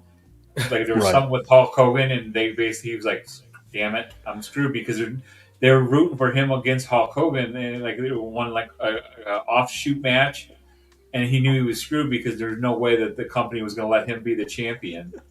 right, You know? right. So. Yeah, Yep. I mean, the stuff that Jake Roberts did, I mean, with Randy Savage with the snake for the wedding day. Dude, The the snake Ultimate biting Warrior. him. Yeah. Yep. Ultimate Warrior, Papa Shango. Even against Undertaker, he was able to do. And even some of the old stuff, not WWE, for WCW, was the old Von Erich stuff when he would wrestle with them. Yeah, See, my Jake was a argument for guy. that, I'm just gonna say one little thing for Kurt Angle. I want that raw sex, that bestiality sex. That's what I would give Kurt Angle. Dude, Oh my God. Kurt Angle was probably one of the greatest wrestlers we had in our era, to be honest with you. I was watching. Every time I exercise, I watch wrestling documentaries on YouTube. I watched one of Kurt Angle recently, and I was just like, "Holy shit, dude! This guy was so good. Yeah. Like everything about him was amazing. Like he, again, being a real wrestler who won a gold medal for in the Olympics with Team USA, right? But coming into WWE and then putting in that effort to play this character, he did a good job character wise. You know, we all saw him come in. He was like this pompous asshole, and he had, what was it, the 3 eyes? You suck. No, but that was this is even before the use. Like Oh, he had yeah. 3 eyes. The He had integrity, hair- he had intelligence, hair. yeah. Yeah, integrity, intelligence, and what was the third one? Intensity? Intensity, yeah. Was it Was it intensity? I think intensity? it was intensity. He was also the Euro-Continental champion. Yes, he had the IC belt. He had the European belt. Like, dude, he The milk deserved truck. all of it. And Yeah. don't forget, he won it. With Abby, you gotta save it for the next round because we know Kurt Angle's gonna win it. Yeah. Save it. All right, Let's let's call it- end let's it. call the chat. Let's We gotta let's keep just moving. call it. Yeah, that's true. Good point. All right, I'm gonna end the poll here. Kurt Angle is at 82%. Jake Roberts is a legend. Oh, will always be a legend, and we'll see you in another. Who's voting for Angle? Raise your hand. You gotta do it. You gotta do the poll. All right, Stu. I respect it. Yeah, I do too. I agree. I respect it. All right, Jake the Snake is a legend with the promos, man. For real. It The is creator of the He is. DDT. Is it HBK? That is HBK. That's I a don't- weird I don't think- photo. All right, let I me don't think put they show new that guy on one the up. left anymore. Who's it? Is that the Listen. Pegasus Kid? All right, Benoit versus HBK. Shawn Michaels. HBK. Moving on. Someone picked Benoit, so we're putting him on the list. I'm gonna just put HBK if you guys don't mind in the chat. 1 for Benoit, 2 for HBK. The heartbreak. No matter what. First off, number one, Benoit was never great on the mic in any way, shape, or form. Extremely talented in the ring. But regardless of all of it, I can't get past what his final days were. The guys who put 2 before the poll went up, you guys have to repeat it because it won't show up until I put it up. So, Mm-hmm. one for Benoit, two for HBK. Yes. Again, dude. I mean, in this case, again, Benoit is probably a great, not probably was a great wrestler, amazing wrestler. It sucks what happened to him. It sucks that Great wrestler, piece of shit human. No. But again, his brain Well- was an 80-year-old brain, and like again, this is a WWE issue, right? Like this was an issue with Yeah, well, with how I'm everything not- went down. I wouldn't blame any of this. The blame always is going to be on the person. I can't I see that. I can't put that blame on the WWE, the WCW, or anybody else. That is on him. Those are his actions, regardless of what happened to his head. And because of those actions, that nothing disgusts me more than that. He killed his wife and his son. I agree. He did. I and can't. Can't do it. All right, And I think just HBK being a better wrestler, again, from his tag team days. HBK, yeah, it's just a way better wrestler anyway. So I think we could even cut this one short. I just wanted to give props because he was a good wrestler. Oh yeah, he was a great wrestler. I thought he was a great wrestler. Yeah. I just don't like the idea of someone that has such great moments be completely erased, even though he deserves to be erased. So let's move on. I feel what you're saying. You're right. Because I was a huge fan. Kind of I was to me. It's a discredit to the wrestlers that were wrestling him, because a lot of wrestlers that were wrestling him, those were their best matches. Believe it or not, Dude, Some of them he had his WrestleMania moment. yeah. And it sucks. Yeah. It does suck. Yeah. It's horrible what happened. Again, but we learned from that, right? WWE made a lot of changes from chair shots and all this other stuff too. But they learned about head trauma, right? That's a really big thing. Mm-hmm. That's a really huge thing, right? And I guarantee from this moment, they opened the whole horizon of the injuries to the head. A lot of moves got banned, and I respect the fact that they banned these moves because again, these wrestlers will do everything to make a great moment happen, and sometimes you got to stop them. You're like, listen, too much. All right, Abby, try to freeze the chat. We gotta move it. We're almost 3 hours in. Okay, stop. I stopped it. HBK 83%. All right, who votes HBK? Raise your hand. Sensational Sherry. Unanimous. Sensational. Sherry. That WrestleMania entrance with her walking in with the assless chaps. HBK brought that. All right, Sting versus Ray. We The are Crow. Are we finally in the next round? Yep. Don't go in the chat yet. Okay, don't go in the chat. It's gonna be a lot faster. Thankfully, we finally got here. I think there's only gonna be like 2 or 3 holdups. All right. It is on 1 for Sting, 2 for Rey Mysterio. I got to go with Sting in this one. Just I love Rey Mysterio. I'm going with Sting. I do love Rey Mysterio completely, but Sting was like literally he was my first favorite wrestler as a kid, and I had the little toy Surfer Sting, and I used to play with him all the time. Yeah, Sting is my favorite wrestler. That Galoob one. Yeah, The Galoob blue one, pants. yeah, the Galoob one. Blue pants. And he had that pose like this. Yeah, dude. no, he had That's the rat one tail I up the don't back have too. anymore. He did. Shit, I gotta find one of those. All right. I'll Again, have a he full was set. favorite wrestler as a kid until I discovered. But Eddie this is what Guerrero makes it as easy the- because everyone's voting Sting. So does anybody have like an argument to help Ray win this? I think Rey Mysterio had a very different style of wrestling, but Sting is just an icon, and it was just very different. Because we've seen Surfer Sting, we've seen Black and White Sting, we've seen Wolfpack Sting, we've seen what was the crazy one in TNA he did the Joker Sting? Joker gimmick. Yeah. the Joker one, the Joker thing. But again, I think Sting had a bigger impact with the NWO than I think Rey Mysterio, in my opinion. And wasn't Sting like doing some kind of corporate thing where he was just wearing a tie? Was that the Joker one, or what was that one where he was part That of was the in TNA. corporation? That was Main Event Mafia. That was Main Event Yeah. Mafia. Yeah, Mafia.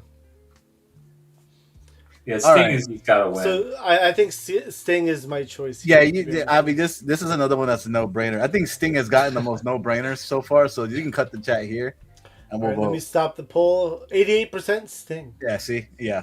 Sting! So who votes for Stinger? Raise your hand. Yeah, it's unanimous. Unanimous. Okay. All right, Stinger moves on. That's Who's the Stinger the next splash one? was pretty cool. The next one is going to be How basic it was. All right. Just give me a second to bring this up. 1, 2. Which one will you choose? The choice is up to you as soon as the poll right. arrives. People are gonna AJ be mad Styles at me. 1, Roddy Piper 2. You're going to be mad at me, but I feel like this should be a no-brainer. Oh That man, Piper wins? Bullet Is that Club? what you're saying? I'm I actually. feel like- I don't feel know like who A- your choice is. I feel think like AJ Styles. should win though. this. I think so too. I'm going with AJ on this one too. Phenomenal. as an old schooler who loves old school wrestling, loves Roddy Piper, I got to go But- with AJ Styles. I look, I love What a Piper, and I love swerve, dude. so much, dude. I You're a love so much tremendous about Roddy person. I Piper. love you. Everything you What do is a great, swerve, but get the John. fuck out. Yep. Very heel of you, Lou. I like it. Hey, What a yeah, guy. I think it's because I remember seeing AJ from pretty much the very beginning and seeing his development over the years, getting Yes. better and better and better. He was always great in the ring. He improved over time, but then He has. his personality improved as well.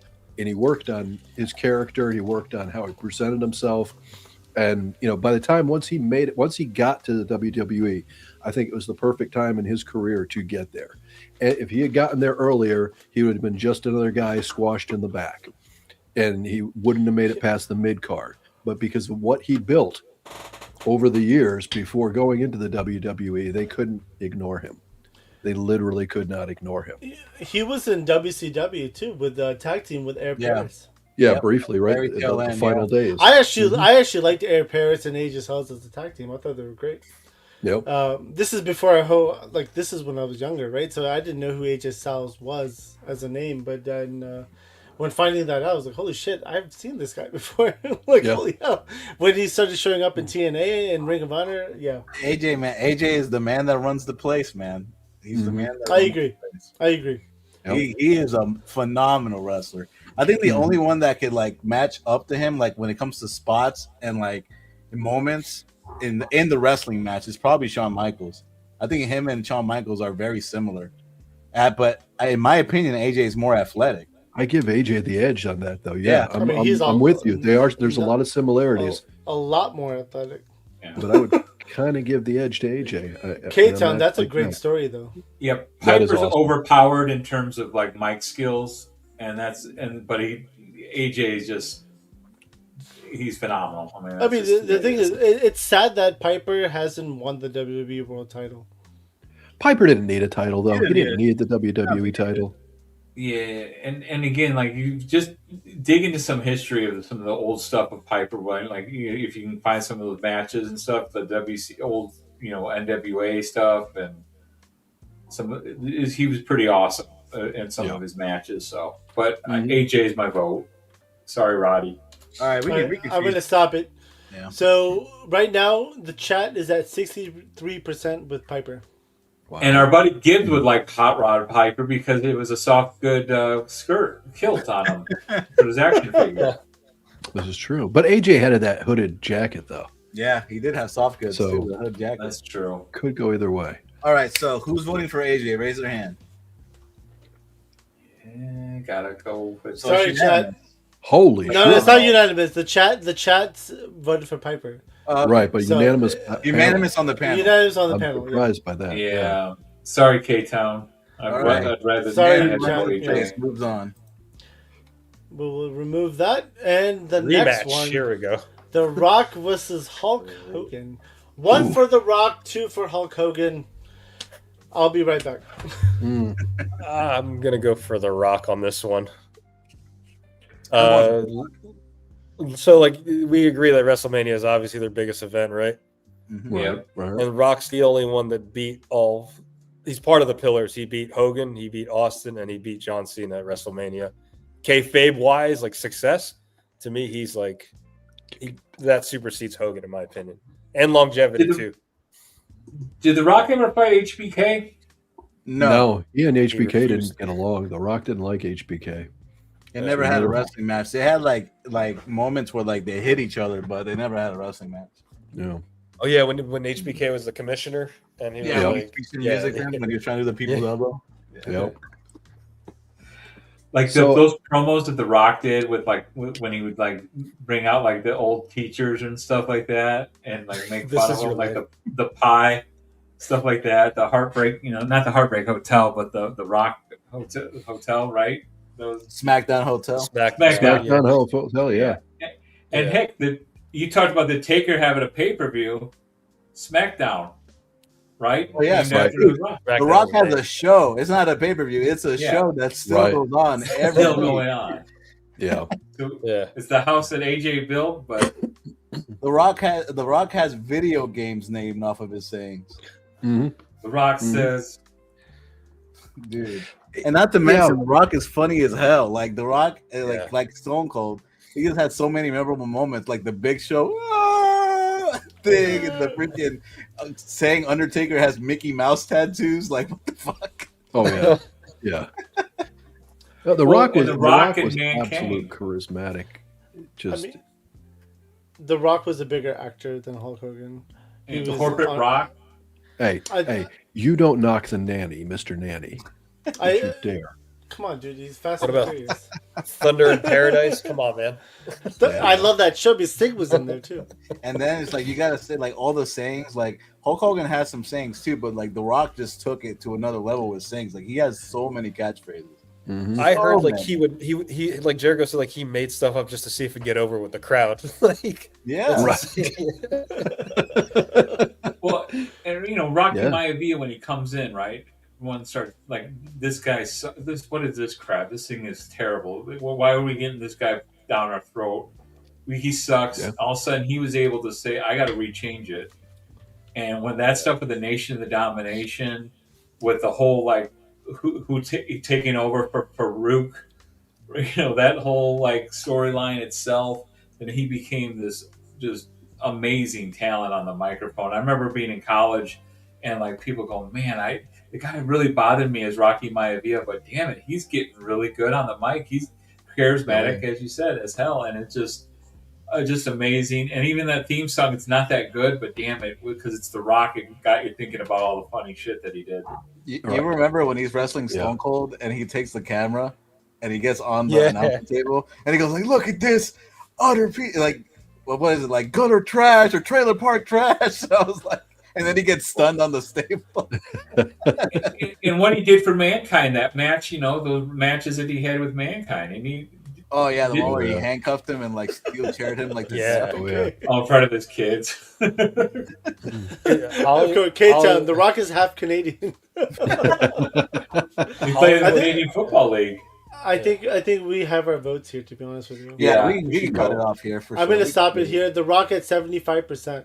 hmm All right, who's voting for the Hulkster? Raise your hand.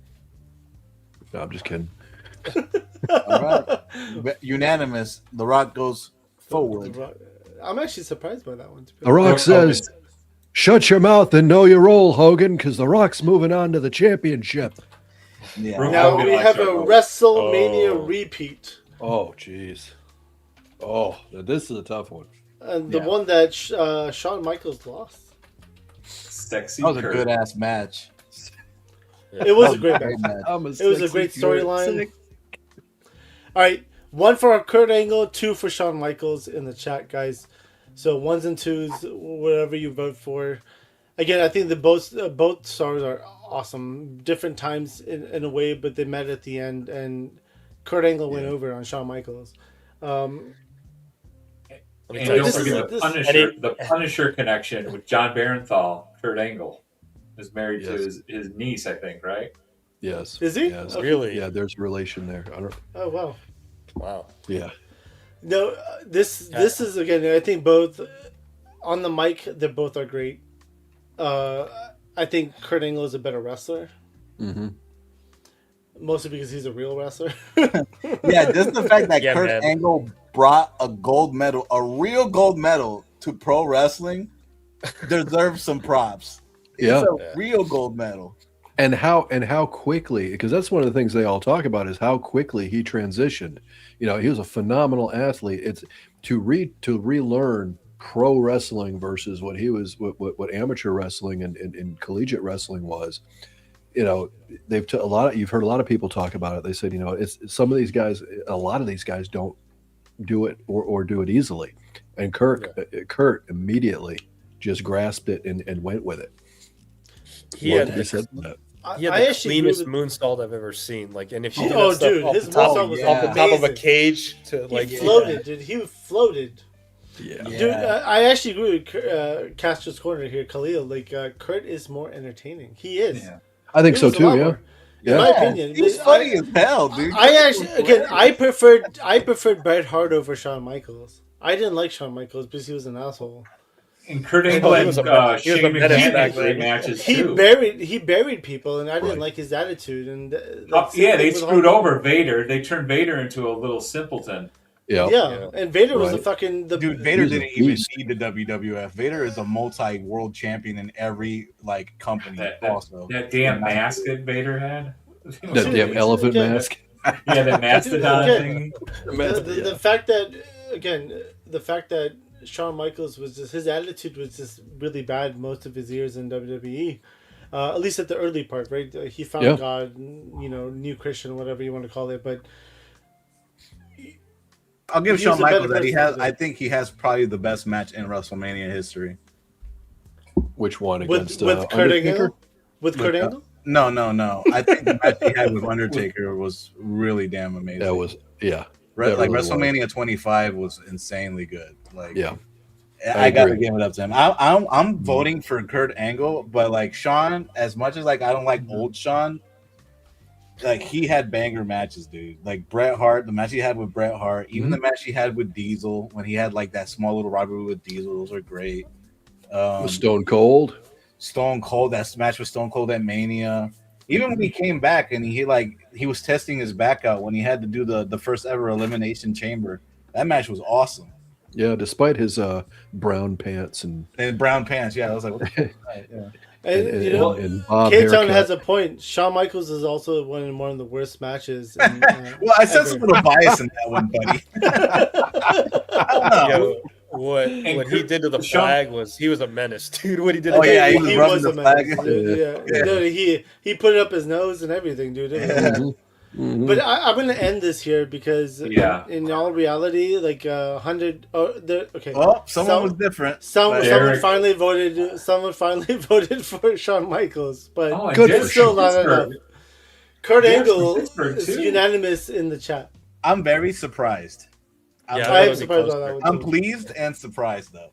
But I am who votes pleased. for Kurt? Who votes for Kurt in the panel? Oh, it's true. Yeah. It's true. Yeah. I even saved the TNA Kurt Angle because I gotta TNA vote Kurt for Angle's Kurt. amazing. Oh, I well, like you know that. what? I'll say it real quick, because Kurt was so much comedy early on. And then when he flipped and went so super serious, he was a nightmare. He was legitimately scary. Yeah. So that's the last I got to say. But yeah, Kurt Angle. Sorry. Go All ahead. right, So, Sting versus Kurt AJ. Angle. All right, 1 second. Let me get it up in the chat before you guys start voting. The finish Let me line see is some- on the Getting it horizon. up? When I see some of these names, I just remember how Jericho used to make fun of their names, call them like Kirk Angel or something like that, or Kirk Angle. So 1 for Sting, 2 for AJ Styles. Dang. This is a hard one for me, to be honest with you, because again, Sting is like literally my childhood favorite wrestler. Growing up as a kid, watching him wrestle, and then also going to his last match like a couple of years ago. Listen, in terms of I'm gonna just give AJ his props because he's not beating Sting. Yeah, I agree. AJ is a better wrestler than Sting. He AJ is. is a better wrestler. Mm-hmm. His mic skills not as good as Sting's, even though Sting's not really known for his mic skills either. But I Right. think AJ's worse. Matches, AJ has had better matches than Sting. But when it comes to just overall aura and Sting, like the importance that Sting is to WCW and just wrestling in general, it outweighs AJ Styles entirely, unfortunately. And I It's love crazy. both. I love Yeah. both so much. They're like my favorite wrestlers. But if I It's had crazy. to vote, I would vote for Sting to move on. I agree. I think both wrestlers are phenomenal. my own choice words. I own the gloves. I own wrestling gloves for both of them. Sting gloves, and I own the AJ gloves as well. I have them both in my house. And again, but You love gloves? my love gloves, yeah, exactly. What, a pair for you and a pair for your wife? Sting made a bigger impact in my life as a wrestling fan compared to AJ. I'm with you on that. Yeah.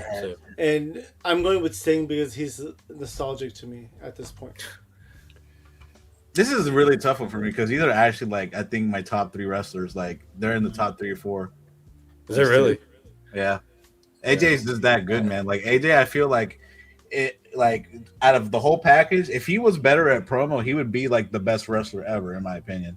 If he was like really good at promos, it would be him. Oh yeah, I agree. I 100% agree with you. AJ is again, he's phenomenal for this reason, dude. I have the scarf, the phenomenal one scarf, upstairs. I wear it every winter. Yeah, dude. Every winter I wear it. Dude, you got like a gimmick closet. I'm a wrestling fan, so I buy the shit. Right? That's how it works. That's awesome. I'm a mark. I'm a mark. This is very tough, man. If I could not vote, I would not vote. I think what AJ did for TNA is what Sting did for WCW, but Sting just had a bigger impact. Yeah. I will say WWE treated AJ a lot better than they treated Sting because that pissed me off, dude. Dude, when he lost to Triple H, it's only match. Oh my god, that pissed me off so bad. Dude. But that was just Triple H and WWE saying, "Hey, we got the best of WCW," and now this time we have a real WCW guy who was the face of the business. That was 100% all Triple H, dude. That was 100% all Triple H. Yeah, like he needed to have DX got the win on NWO, and it didn't make no sense because Sting is not an NWO, bro. Yeah. There was a funny story that Scott Hall told where he's like, they're rehearsing the match, and then he goes to Sting, like, who's going over? He's like, Hunter. And Hogan and Scott Hall looked at each other like, really? Yeah. It made no sense, dude. It's Sting's first WrestleMania. You're going to put fucking Hunter over? Makes no sense to me. Yeah, dude. I gave AJ his flowers. I genuinely think he's one of the best wrestlers ever. I do think so. But in all around importance of wrestling, I think Sting outweighs him because Sting was just in a crucial moment in time. I agree. We never got Ultimate Warrior versus Sting, right? When Warrior went to WCW. They tag teamed in WCW. But they never fought. They never fought. They never fought each other, yeah. They tag teamed once or twice.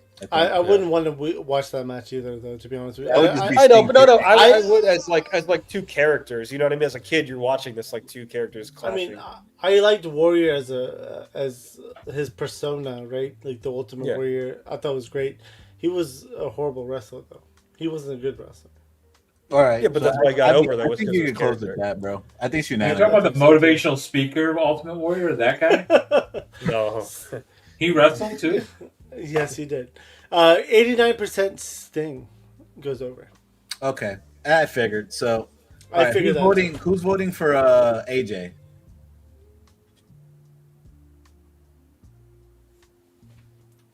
All right, we got 3 for 3. Actually, you know what? No, I'm changing my vote. No. I tried to be different. You sure? I tried to be different. Nah. It should be Sting. It should be Sting. All right. So again, who's voting for AJ? Let's put your hands up. 2. Okay. It should be Sting because I don't have figures of AJ Styles. I still have figures of Sting. That's true. I can't do that. Yeah. So Sting is going over. I had the old Toy Biz Sting, the Wolfpack Sting. Yeah. I had that one. That one hurt. That one hurt me. Fuck. Oh damn! They all Another hurt good me. one. Again, they've also wrestled each other too, right? So it gets harder as you get to the finals. All right, I'm voting for Kurt Angle on this one. I have to step away for a second. 1 for The Rock, 2 for Kurt Angle in the chat. All right, Stu said he's going for Kurt. I mean, again, when you call wrestling wise, I think Kurt was a better wrestler than The Rock. In my opinion, The Rock made a bigger impact to wrestling. Bearded Sumo, it hurt my soul, bro. Look at my background. It hurt me too, bro. Then why'd you flip your vote? I had to, man. I had to be realistic. It's Sting. Just change it. Sting. Just change it to the Balor. Change it to the Balor Club then. You could have left it to the flip. Yeah, that's true. That's true. You could have left it to the flip. But I feel like I was leaning more towards Sting, but I just I thought everyone was gonna vote Sting. That's why I voted. I wanted to give one to AJ. I mean, again, I think both wrestlers here are amazing. They've done great for wrestling in general. Kurt Angle is a better wrestler, obvious. There's no lie in that. The Rock was a bigger name. He made a bigger impact. I'm going for The Rock. Yeah, The Rock definitely is. I feel like voting anything but The Rock here would be a crime against humanity. But I'll be a criminal. I don't give a shit. I like Kurt Angle. I'm telling okay, this is where I'm gonna bring up Kurt Angle in TNA. Kurt Angle in TNA, believe it or not, in my personal opinion, is more of a monster than he was in WWE. This dude was doing crazy moves in TNA. Picture perfect moonsaults. He was doing it all, dude. It was like he found another prime in TNA. It was crazy. If you guys have not seen TNA Kurt Angle, please watch it. It's insane. He had great matches with Sting. He had amazing matches with AJ Styles. He was so fast and aggressive in TNA. Yes. You're right. He was an absolute beast in TNA. And Bearded Sumo is correct. He had 2 Hall of Fame careers. That's how much of a beast he was, for sure. Yep. Absolutely. But, we would love to try to bring Kurt Angle on for an interview. Yeah. It's true. It's damn true. Damn true.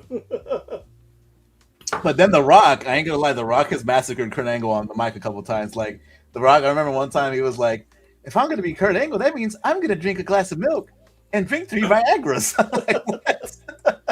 What? What? Oh man. Again, it's hard to choose between these guys, right? But again, I think Rock played a bigger role in this. I think wrestling wise, I think Kurt Angle would win it. Just wrestling, Mike, entertainment, and just all around.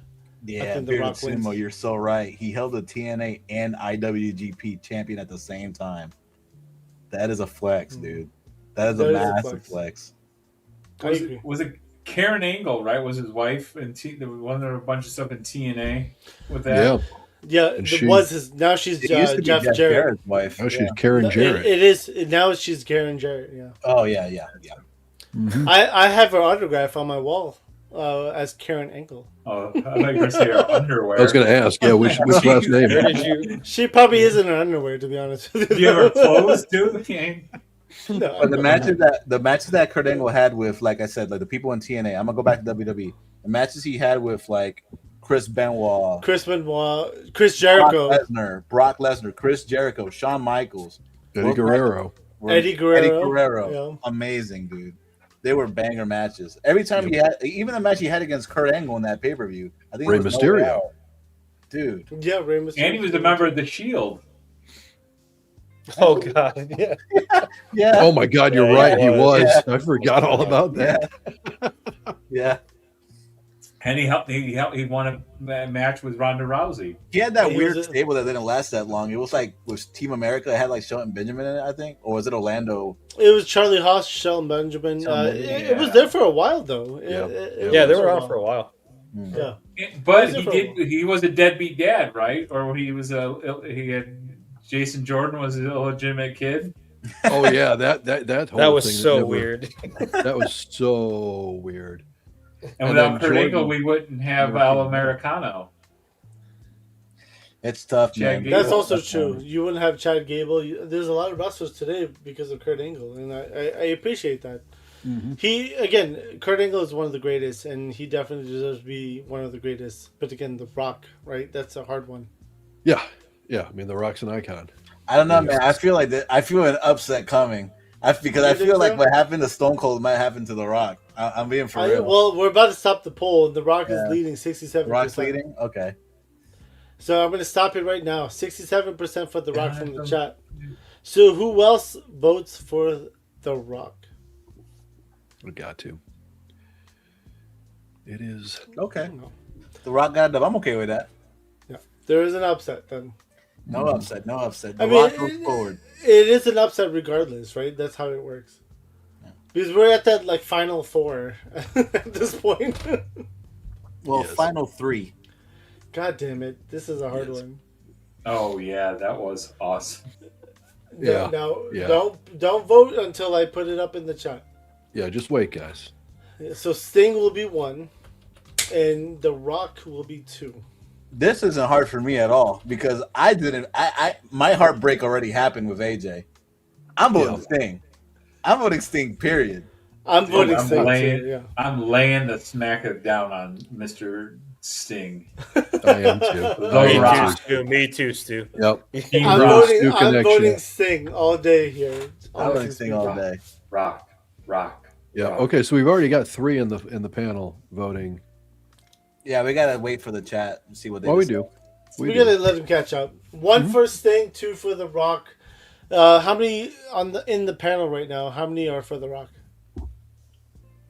Oh, right here. We got Absolutely. 3 for The Rock, and then You bet your Rudy Poo candy ass I'm voting for Come the on, Rock. chat, help us get a Sting. Solid like the Rock. Sting can take that baseball bat, shine it up real nice. And then hit Rock in the face with Turn it, that right? son bitch sideways. Shove it straight up his candy ass. Yeah, Rock I don't know, I says- think it's like I figured it was gonna like this side of the bracket was gonna end this way for sure. I mean, knew this matchup the was Rock coming. is hard to beat, to be honest with you. It was up front. Right. He's hard to there's beat so because much of the great- promos, though. I will say that. And I think the promos carry him like very, Listen. very far. The most entertaining wrestler Yeah, wins. is The Rock. Electrifying. Yeah. Yeah, he was The Rock. I mean, that was Yeah. he was very fucking entertaining. And that he did a Rocky good job with it. Maivia versus Surfer Sting. I hate to say this, but I think The Rock is winning here, so I'm going to end it right now. Yeah. I'm going to stop the poll. There's 4 votes for The Rock. Sting is eliminated. Bring it. Just And bring it. ISP said it best. The Rock goes forward. Do you smell what The Rock is What the cooking? Rock There is cooking. All right, for all the marbles. you go. Now, this is the main Oh event. my god. Wow. Ladies and This is gentlemen, where we From came. Calgary, Alberta, So Canada. I would like to say that this the finals for The Rock or semifinals for The Rock was a sharpshooter or scorpion deathlock, Yeah. and now the final is again a sharpshooter. Sharpshooter. Sharpshooter's Scorpion better deathlock. than. And Brett always had a lot of love and respect for The Rock, and the Don't Rock vote the same yet, for guys. Brett. I mean, these are 2 guys that got along very well. Brett still speaks very highly of The Rock when he doesn't speak highly about many anymore. One So Sure. one for Bret Hart, 2 for The Rock. Go. Mhm. Wow. Damn. This is- now that I think about it, I wanted to see Bret Hart versus Sting. That would have been sick. Oh my god! that Oh would've my been god, amazing. yeah. Damn. That would have been amazing. Bret Hart versus Sting would have been awesome. This is a hard one, but at the same time, it's an easy one because I kind of know who's gonna win this. Oh yeah, I'm gonna fight for Brett no matter what. I'm gonna fight Yeah. for Brett for sure. I am too, to be honest with you, because again, The Rock is a pillar. Bret Hart should have been a pillar. Mhm. He didn't get that chance, unfortunately, but he should have been. Well, I think he- Eddie he Guerrero was- should have been a Brett. pillar. Owen Brett's Hart good should have been a Brett. pillar. Brett didn't. So there Brett was a pillar, though. Brett was a pillar. It was a short period of time, but he was a pillar. He was a pillar during He's the a worst. pillar. Yeah, he was a Yeah. thinner pillar during the worst Thinner and most pillar. difficult time in American wrestling history. Right. Yeah. He All was right, the chat. anchor All my holding the- Canadians, give me your energy. Come on. We're 50% right now each. Bret Hart versus The Rock. Where the 50%. Canadians at Wow. in chat? You guys know what you got to do. Wow. Mad TV, Bret I'm Hart, surprised by this SNL, too, The Rock. Yeah, I'm The actually Rock. surprised it's this close. All right, to be guys. honest. Dude, Poe, you gotta vote here. You gotta vote. You Poe, gotta might vote. be No, he you might did be the vote. deciding He's- vote, bro. Yeah, he You said he did- can't vote again. He already voted once. Yeah, Oh. this isn't Chicago. No, I don't You think can he only- voted. Yeah, Oh, he did. He didn't vote. 924. He He did? voted. Oh, Yeah. he did. He did. You just Okay. you can only vote once. That's That's just the way it is. So Caster's saying but The Rock is better all around package. I agree. I mean, The Rock is better all around, and he's winning the chat right now. To be honest with you, but this is the main event. This is it for all the marbles. Yeah. The greatest male wrestler of all 3 time. hours and 28 minutes. The greatest male wrestler of all time, and then next week we're going to be doing the greatest female wrestler of all time. Meaning 20 minutes. We're gonna, I actually like Bret Hart. Next Sunday. Next Sunday. Personally speaking, I like Bret Hart matches more than the Rock matches. I like the Rock build up. Like the build up to the matches are more entertaining than the actual matches itself. But it feels like when Bret Hart, like it's like the opposite. Like it's like, oh, okay, you know, they're getting there, but then when the actual match happens, you're like, yo, this match is fucking sweet. Yeah, But I like, agree. I feel you. When you I actually feel like the build up to the Rock matches are always like, oh man, that shit's hype. He's talking a lot of trash. But it's just like, okay, match is good, but it's just like, okay, it's just good in my opinion. I never saw like the Rock having like the best of night, you know, match of the card type match ever, in my opinion. Okay. Did The Rock ever tag with Dangerous Danny Davis? No. I don't believe so. Bret Hart did. Is The Rock Canadian? We always go back to that Yeah, with WrestleMania Stone Cold. 18 Rock and Hogan match. Oh, the Rock and Hogan. That's That's always true. that's I mean, always that's always you could always referenced. go- We never got you know those, like I remember Jerry Lawler said we're never going to see Barry Bonds versus Babe Ruth. We're never going to see Michael Jordan, but we are going to see Stone Cold or Rock and Hogan. And that You to me know, was Cena like, versus The Rock. You have Bret Hart with yeah, Stone and Cold, guess you have Bret Rock Hart was with in that Shawn too. Michaels. So, So, that's not I mean, even- are we really comparing Bret and Shawn versus Rock and Hogan in terms of impact? yes, of course, Oh, gosh, dude. Impact. of course, Impact. Oh Yeah. my gosh, no. of course we are, dude. Come on.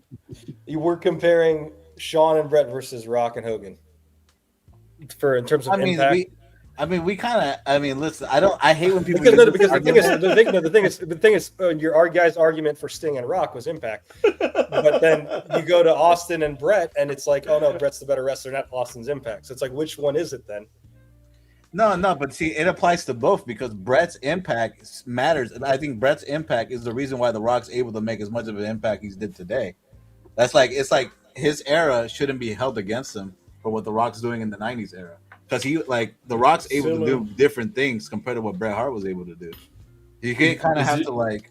But then that's You the know. same thing could be said for like Hogan's era. Like, I mean, it's. I mean, it was said for Hogan. Hogan. But that thing is kind of like. It was said for Hogan's I because think some of the I get it's opinion, but some of the I guess things we're basing it off of just it skews a little bit for each. But I understand why it's preference, right? yeah, especially it's when you get literally this it far. always Okay, boils because down we're to, terrible at this, really. Yeah, it literally just all goes for a preference thing because We gave you credit, Talib. Shut up.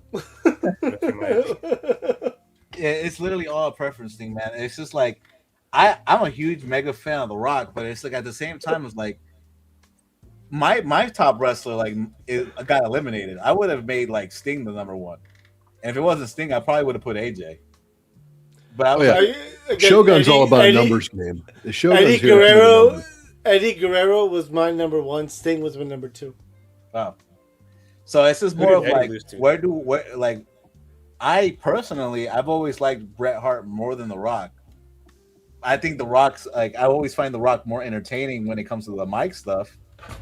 But it's just like, which do I prefer to see, like the actual wrestling match or like the entertaining stuff, I mean, it kind of goes hand in hand, doesn't it? Yeah. Entertaining. It's sometimes because like Yeah.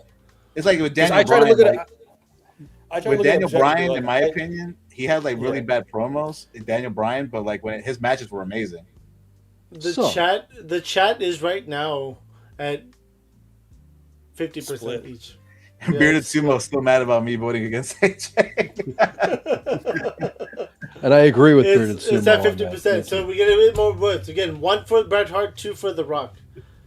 I'm trying to think that Brett. I think Brett actually wrestled The Rock, right? When he was Rocky Maivia, I think he wrestled him once or twice. I don't remember that. Yeah, there is one because I had a pro wrestling book that was in an insert where he fought Rock when he was still young. Yeah. The vote has changed. To be honest, I genuinely don't care who wins, but I kind of want to leave it up to chat. Does that make sense?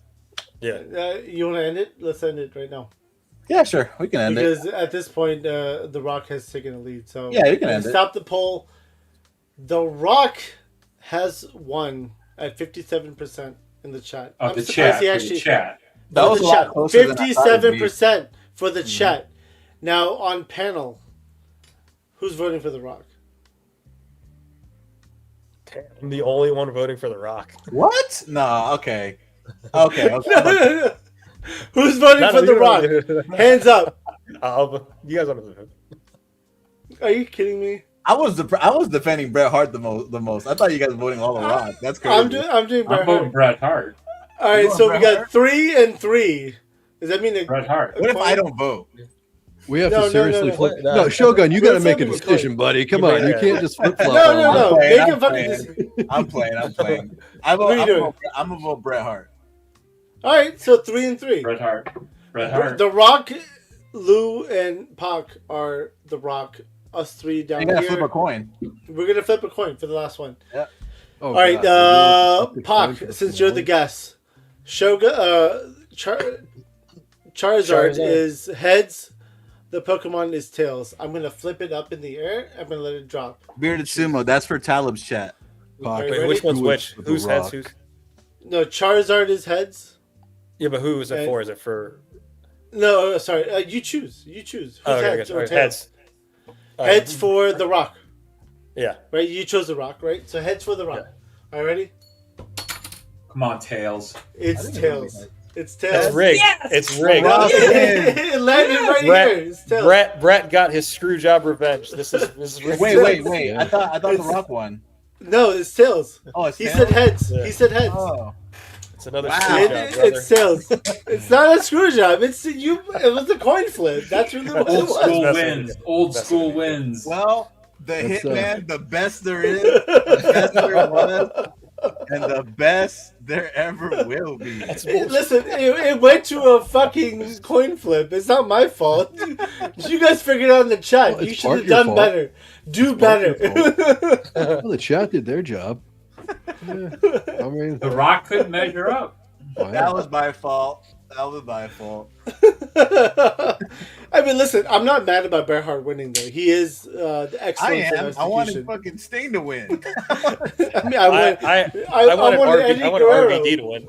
I want RVD to win. I love RVD, bro. All right, we can remove this. Let's move. I'm on to the with tournament. Beast Boy. I'm with Man Beast Boy right here. 10-year-old. 10-year-old amazing happy. for hitting Yeah. that. Dude, I Absolutely. agree, man. Beast, I agree. Again, I mean- to all the people watching right now, if you guys enjoyed this, we're gonna keep doing these tournament styles. Next week, next episode of Sunday Night Slime is going to be something similar, the greatest of all time wrestler, but this time we're gonna do females. 32 Santina. entries Mae of Young. females. Send me. Hey! Santina. You're not on the show Santina. yet. Santina. Lady Todd. I'm changing my vote. Lady I'm going with Todd. Santina. Santina. But next week we're gonna cover Cloudy. females. Cloudy. Remember Cloudy? No, who's Cloudy? It was a person who was supposed to fight China. It was like a man, like not like Santina, but like a real like weird dude, like clearly not a woman. Listen, Castor, we're going to be covering tag teams as well in tournament style. We have to do Coming it. soon. I feel like we need to. Yeah, Oh, dang. that's a Tag must. team, back again. Hoop to the The- I direction. think That's a tag must. team is gonna be harder than this one. Tag team is going to be a lot harder than this one. Woo, Let me remove there it this is. widget. Woo. Hello, John Hide Cena. this. John Cena. Cena. No, man, I really appreciate you fellas sticking around. I knew it was gonna be a long one. I knew it wasn't gonna be 2 hours. No shit. We tried. Now, I think, Oh, it's 3 hours. Almost four. We're almost at We're 4. almost pushing towards So, 4. next 3:40. week when we do We the learned our best lesson. best female, we're gonna have timers We'll be going. back. So 5 minutes will be the rule. But again, next week there'll be a whole new panel. I know one guest who's already confirmed. We got sneaky figures for the best female. We'll see who else joins us for that one in the panel. You mean Sola Sequoia? Listen, Whatever you want to call it. listen. The real winner of this bracket was Stone Cold, but he got taken out. He got taken out early with a Zamboni. Rip. I'm By surprised. Rikishi. I think did it for The Rock. You know what's funny? Brett won a lot of his by coin flips. Believe it or not. Listen, I'm happy haven't about seen. that. I haven't seen the Street Fighter WWE line yet in stores at all, at anywhere. Wait, So- if you're coming up here, there are a bunch of Walmarts around here, Avi. Dude, I'm flying in and I take an Uber to my hotel. So if you want to pick me up from my hotel room, let's go. Yeah, we can I'll go shopping with you. Let's fucking go. I'm only bringing a backpack because I'm literally showing up for like 14 hours and I'm going back home. But Oh, dang. yeah, but it's a one night. It's a literally one night, and then I'm going for a meeting, and I'm flying home at 5:30 the next day. But if you want to pick me up that night, I'm down for it. To go on, yeah. Because I would love to find some Street Fighter WWE stuff because I haven't seen any of it. Yeah. One. Oh, come on, Bearded Sumo. Welcome to Rigomania. Come on. It was a vote system. That's how it listen, that's how it works. Who did you want to win? Put it in chat. He's like me. He wanted AJ to go. That doesn't work for me, brother. Oh, damn. They're pet moving. They're pet moving? Dude, I haven't seen any. Creative I control. haven't seen any at all. Nah, man. Like I said, I think my main event of the bracket was Sting versus AJ for me personally. I was like, fuck. I don't know who to pick for that. I love He them said- two. He said AI. Bruiser Brody, Dan Hansen. AJ Styles? Oh, okay. AJ. Okay. Yeah. AJ. AI There you go. Styles. I figured what you meant. Here's the thing: you got to look at it. That bracket was full. Of I agree, legend. Derek. I agree. It That's- was yeah, that's absolutely what's the full. fun Of It part. was, legends. dude. So this is we can say this, that, or the other, and these are all just opinions that we're just think about in our heads. But that entire bracket, without any of them, we wouldn't have had the incredible experience as wrestling fans. So No, all of them are great. No, bro. no, Lou. This is the definitive winner. This is gospel. Oh shit! This was oh shit! This is law, bro. This is- I was fucking around all night. I didn't really. Billy fell asleep and he's back. We're Move up still Rose the on. Ramon. Now, Bret Hart, Screwed since it you up won, for everybody. Bret Hart, since you won the bracket, join the panel. We'll Join trash me Bill again. Goldberg. The voting is over, Hashtag- Billy Boys, and Bret Hart won. Is You Bret won, Hart Billy. here? Did he win? Did he win, Bret Hart? Wait, did Hashtag Bret Hart. Bill Goldberg. I won. But I do want to mention some names that who didn't get Yeah. credit. Oh, You know, so Triple H wasn't on the list. The game, Triple H. I mean, again, I think he just. I was surprised I didn't see his name on the list, but again, there's there's only 32 slots, right? So we could have gone bigger, but there's been a 12-hour show. I'm not doing that. Mick Foley wasn't on the list too, and again, he's not a huge name, right? But Not the greatest of all time. But again, but some of the stuff he's done has been pretty fucking great. Very much Abby, legendary. real quick. I got one before you continue your list. The Real Rock, Don, the Rock, Morocco. Morocco. Don Morocco, yeah, The I see original that. Mariah. Okay. Yes. I see that too. Could have put Kenny Omega in here for what he's done. I was gonna say Kenny Omega's Yeah. on the non-list as well. Bill Goldberg.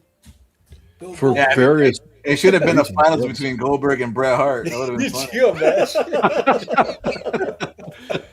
Dude, Oh, man. Cody Rhodes didn't make Bill it. Goldberg beat I'm me. a big fan of William Regal, Dustin Rhodes as well. Oh yeah, yeah. Dude, Oh, William both Greatest of people- all time, though. It's like They're great. They're wrestling, yeah, but they're great workers, yeah. right? They're great workers. Not Shit, I like Booker T a lot, but he couldn't be on here. Booker T would have been. Oh, there's a good one, too. lot. I think he could have been. You could have been. I think he could have. I don't think he would have won, but I Yeah. think he could have easily held his own. Yeah, in this, against a Diamond number of Dallas people. Page. I thought he was the MVP, true yeah. people's champion. Oh, The yeah. true people's champion. Right. He's one of the few WCW homegrown talents that got over. Yeah. Yeah. Yeah. And got over as old as he was too. getting started late in the game versus most people. Hell, Batista wasn't on there. Yeah. One could argue Batista had But some I moments don't of think greatness. Batista. Yeah. One If- or two. Bobby doesn't like Listen. Batista. Listen. One or two. Brock Lesnar, John Cena, Randy Orton, Batista. The OVW class of, what was it, 2020? You're missing Sutton Benjamin, bro. You're really on shelf. I love Sutton. Sutton is a beast. No, yeah, he was. He was. Yeah. 100%. He's like Billy Gunn right now. Ron Simmons. There you go. Ron Simmons. He's got Damn. not the greatest of all time, but yeah, again, a great worker. I mean, he's a WCW Damn. champion. Damn. Rugged Ronnie Garvin. Yes. Again, next Jesse Hands of Ventura. Stone.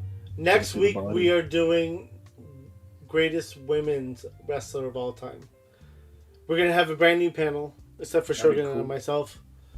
Maybe We're getting there'll pushed. be, maybe there's some pushed repeat. out of the mid card. Yeah.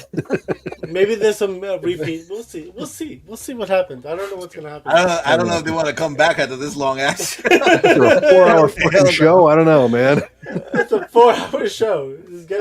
But again, next week we'll do some more time sensitive stuff because we did kind of go off the handle at the beginning. Mm-hmm. Next week will be the greatest women's wrestler of all time, and then maybe after that we'll try to bring in another wrestler or do a greatest tag team of all time. We'll see. It really just depends on who I could get in contact with or who Shogun could get in contact with. K-Town Collector, I'm gonna do everything in my power for Trish not to win. Yes, good job. Everything in my power. Oh, dude, Trish is Bull the goat, though. Nakano.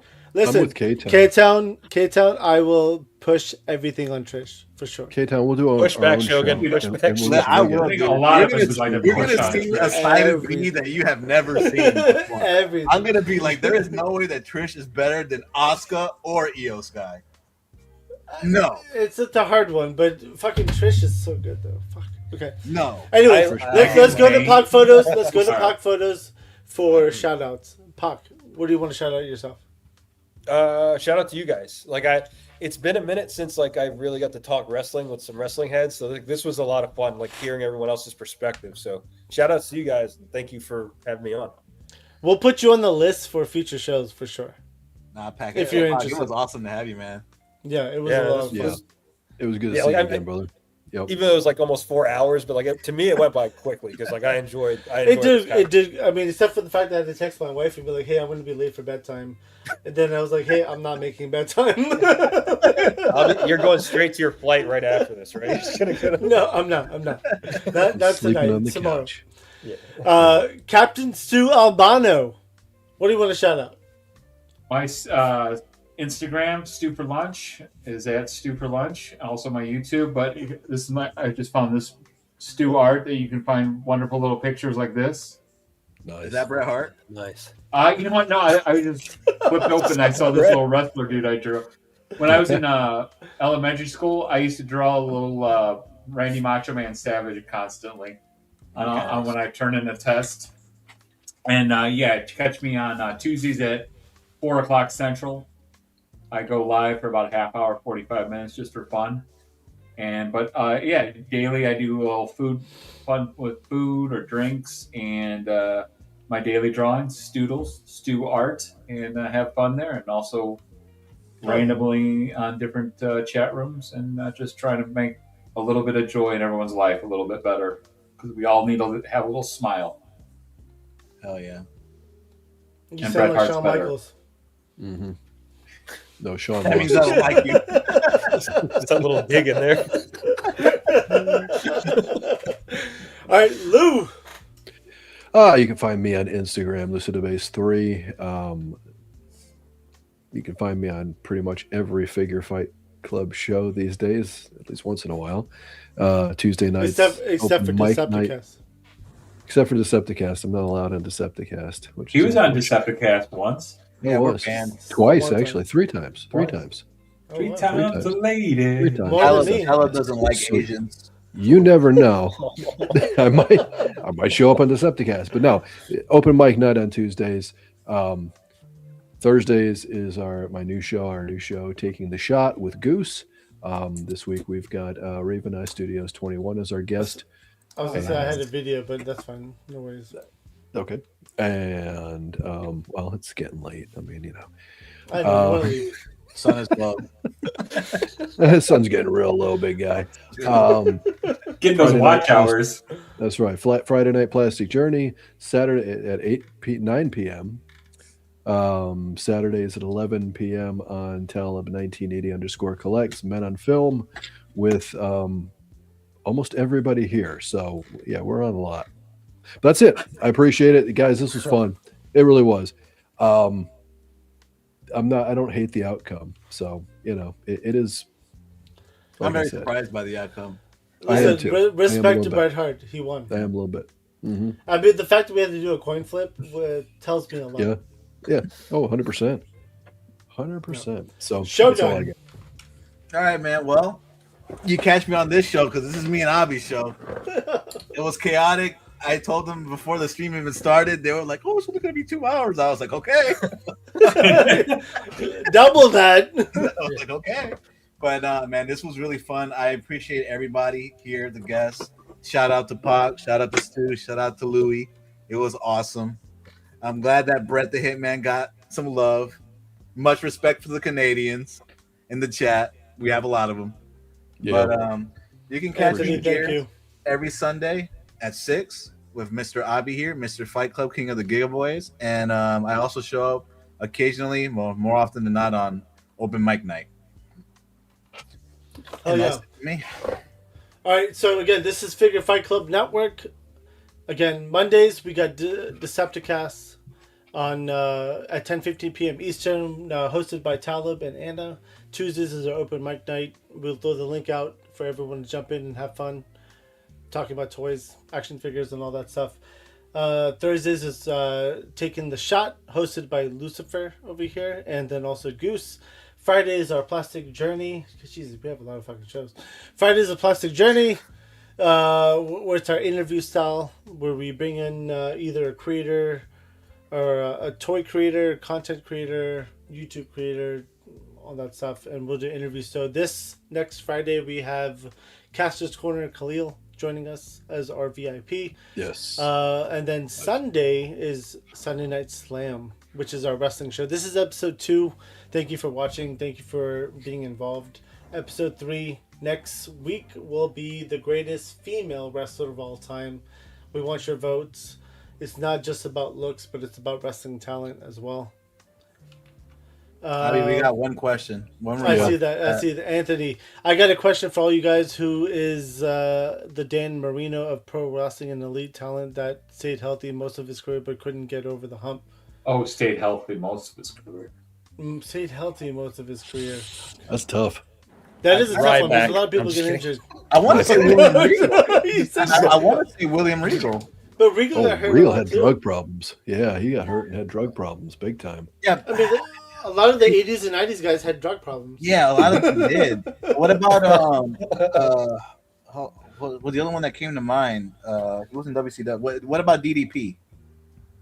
Oh, DDP was riddled with injuries because of And he age. started so late in his You career. know, too. I would actually say Finn Balor. Yes, but he was Oh, injured. Yeah, that's a good one. He did. We'll go with it. He did get injured, but not like for a long time. He was in. I mean, every wrestler's gotten injured, Yeah, but Finn, yeah. but not for a long time. But I would say Finn Balor in a way, because I feel like he Yeah, he made it to the mountaintop for like 20 seconds. Yeah, Yeah, first Universal Champion. Yeah. I'm with He you. got hurt. He did get hurt, but I'd say Dolph Ziggler. Early Dolph yeah, Ziggler. Dolph. Yeah, you're Yeah. right. Yeah, Dolph yeah. Ziggler would have been a good. Oh wait, hold up! I got a good one. Shelton Benjamin. Oh, He was always Shelton, healthy. Oh my God, that's my pick. I'm sorry I came up with it so late. Shelton was Yeah. also like one of the, again, phenomenal wrestler, great wrestler. He was also Olympian too, wasn't he? No, I think so, actually. no, he was a I gotta look Minnesota that up. I think collegiate. might be right. I'm Actually. He might have pretty been sure he as was a Olympian. collegiate champion. He was collegiate. No, I don't think we'll he's find in out the- from Shogun. We'll find out. Yeah. He's looking it That's up. fine. Or another one. Or another one to me is Bobby Lashley. Oh, yeah. Lashley He was got, phenomenal. he got to be a WWE champion though with the Almighty's thing. Yeah, Yeah, he that's was the true. W champion. Okay. He ran his own little group. Yeah. No, he was. Lou is right. He was Collegiate. He was trying to qualify, but no, he didn't make it. How about Yeah, I Piper? think Shelton Benjamin might be the one that would be a great choice because Kurt Hennig got injured. That was my choice. Mm. Like I guess if elite would be like champ. But multiple Shelton, champion. but again, a lot of these wrestlers have been injured. Shelton Benjamin, I guarantee you, has been injured too. If you look that up. Oh, he has, but Yeah. not as Not to the significant point where he's to the out of point where- action for like years, though. I Yeah. guess that we have to be a little bit more realistic. Years is Everyone's years, gonna be injured. years is a long time. No, that's what I'm saying. Like multiple. that's what I'm saying. Not years. Like he has to be like maybe out for like maybe a couple months. You know. Well, I go with Finn Balor. I feel like he was out for a couple of months and he came back. Yeah. No, Finn was but- out for a while with that from that Seth bomb. He was out for like Oh, the buckle bomb. yeah, the Dude, buckle everyone bomb was took out him from the fucking buckle. I know. All right, that's That's a what- different yeah. wrestling show talk, though. Yeah, it's been a great. Yeah.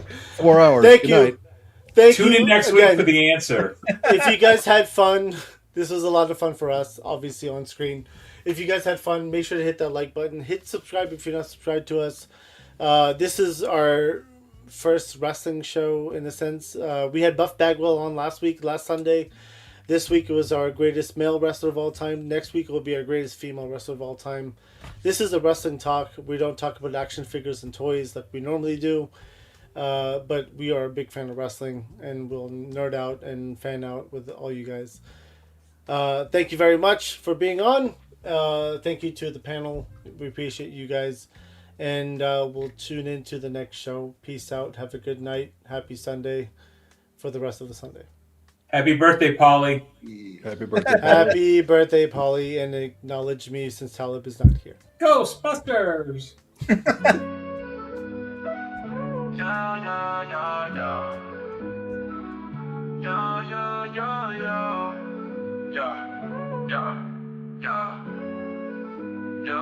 As we wrap up tonight's fun, the figures in talk, so we've just begun. Join us next time for thrills anew. In the world of Figure Fight Club, it's all for you. Make sure to subscribe and smash that like button. See you next week on Figure Fight Club, stay strutting. This isn't goodbye, it's just a see you later. In the meantime, go check out another creator. So keep your figures on display until we gather here someday. Remember the tales and the laughs we shared. Here at Figure Fight Club, you're treasured and cared.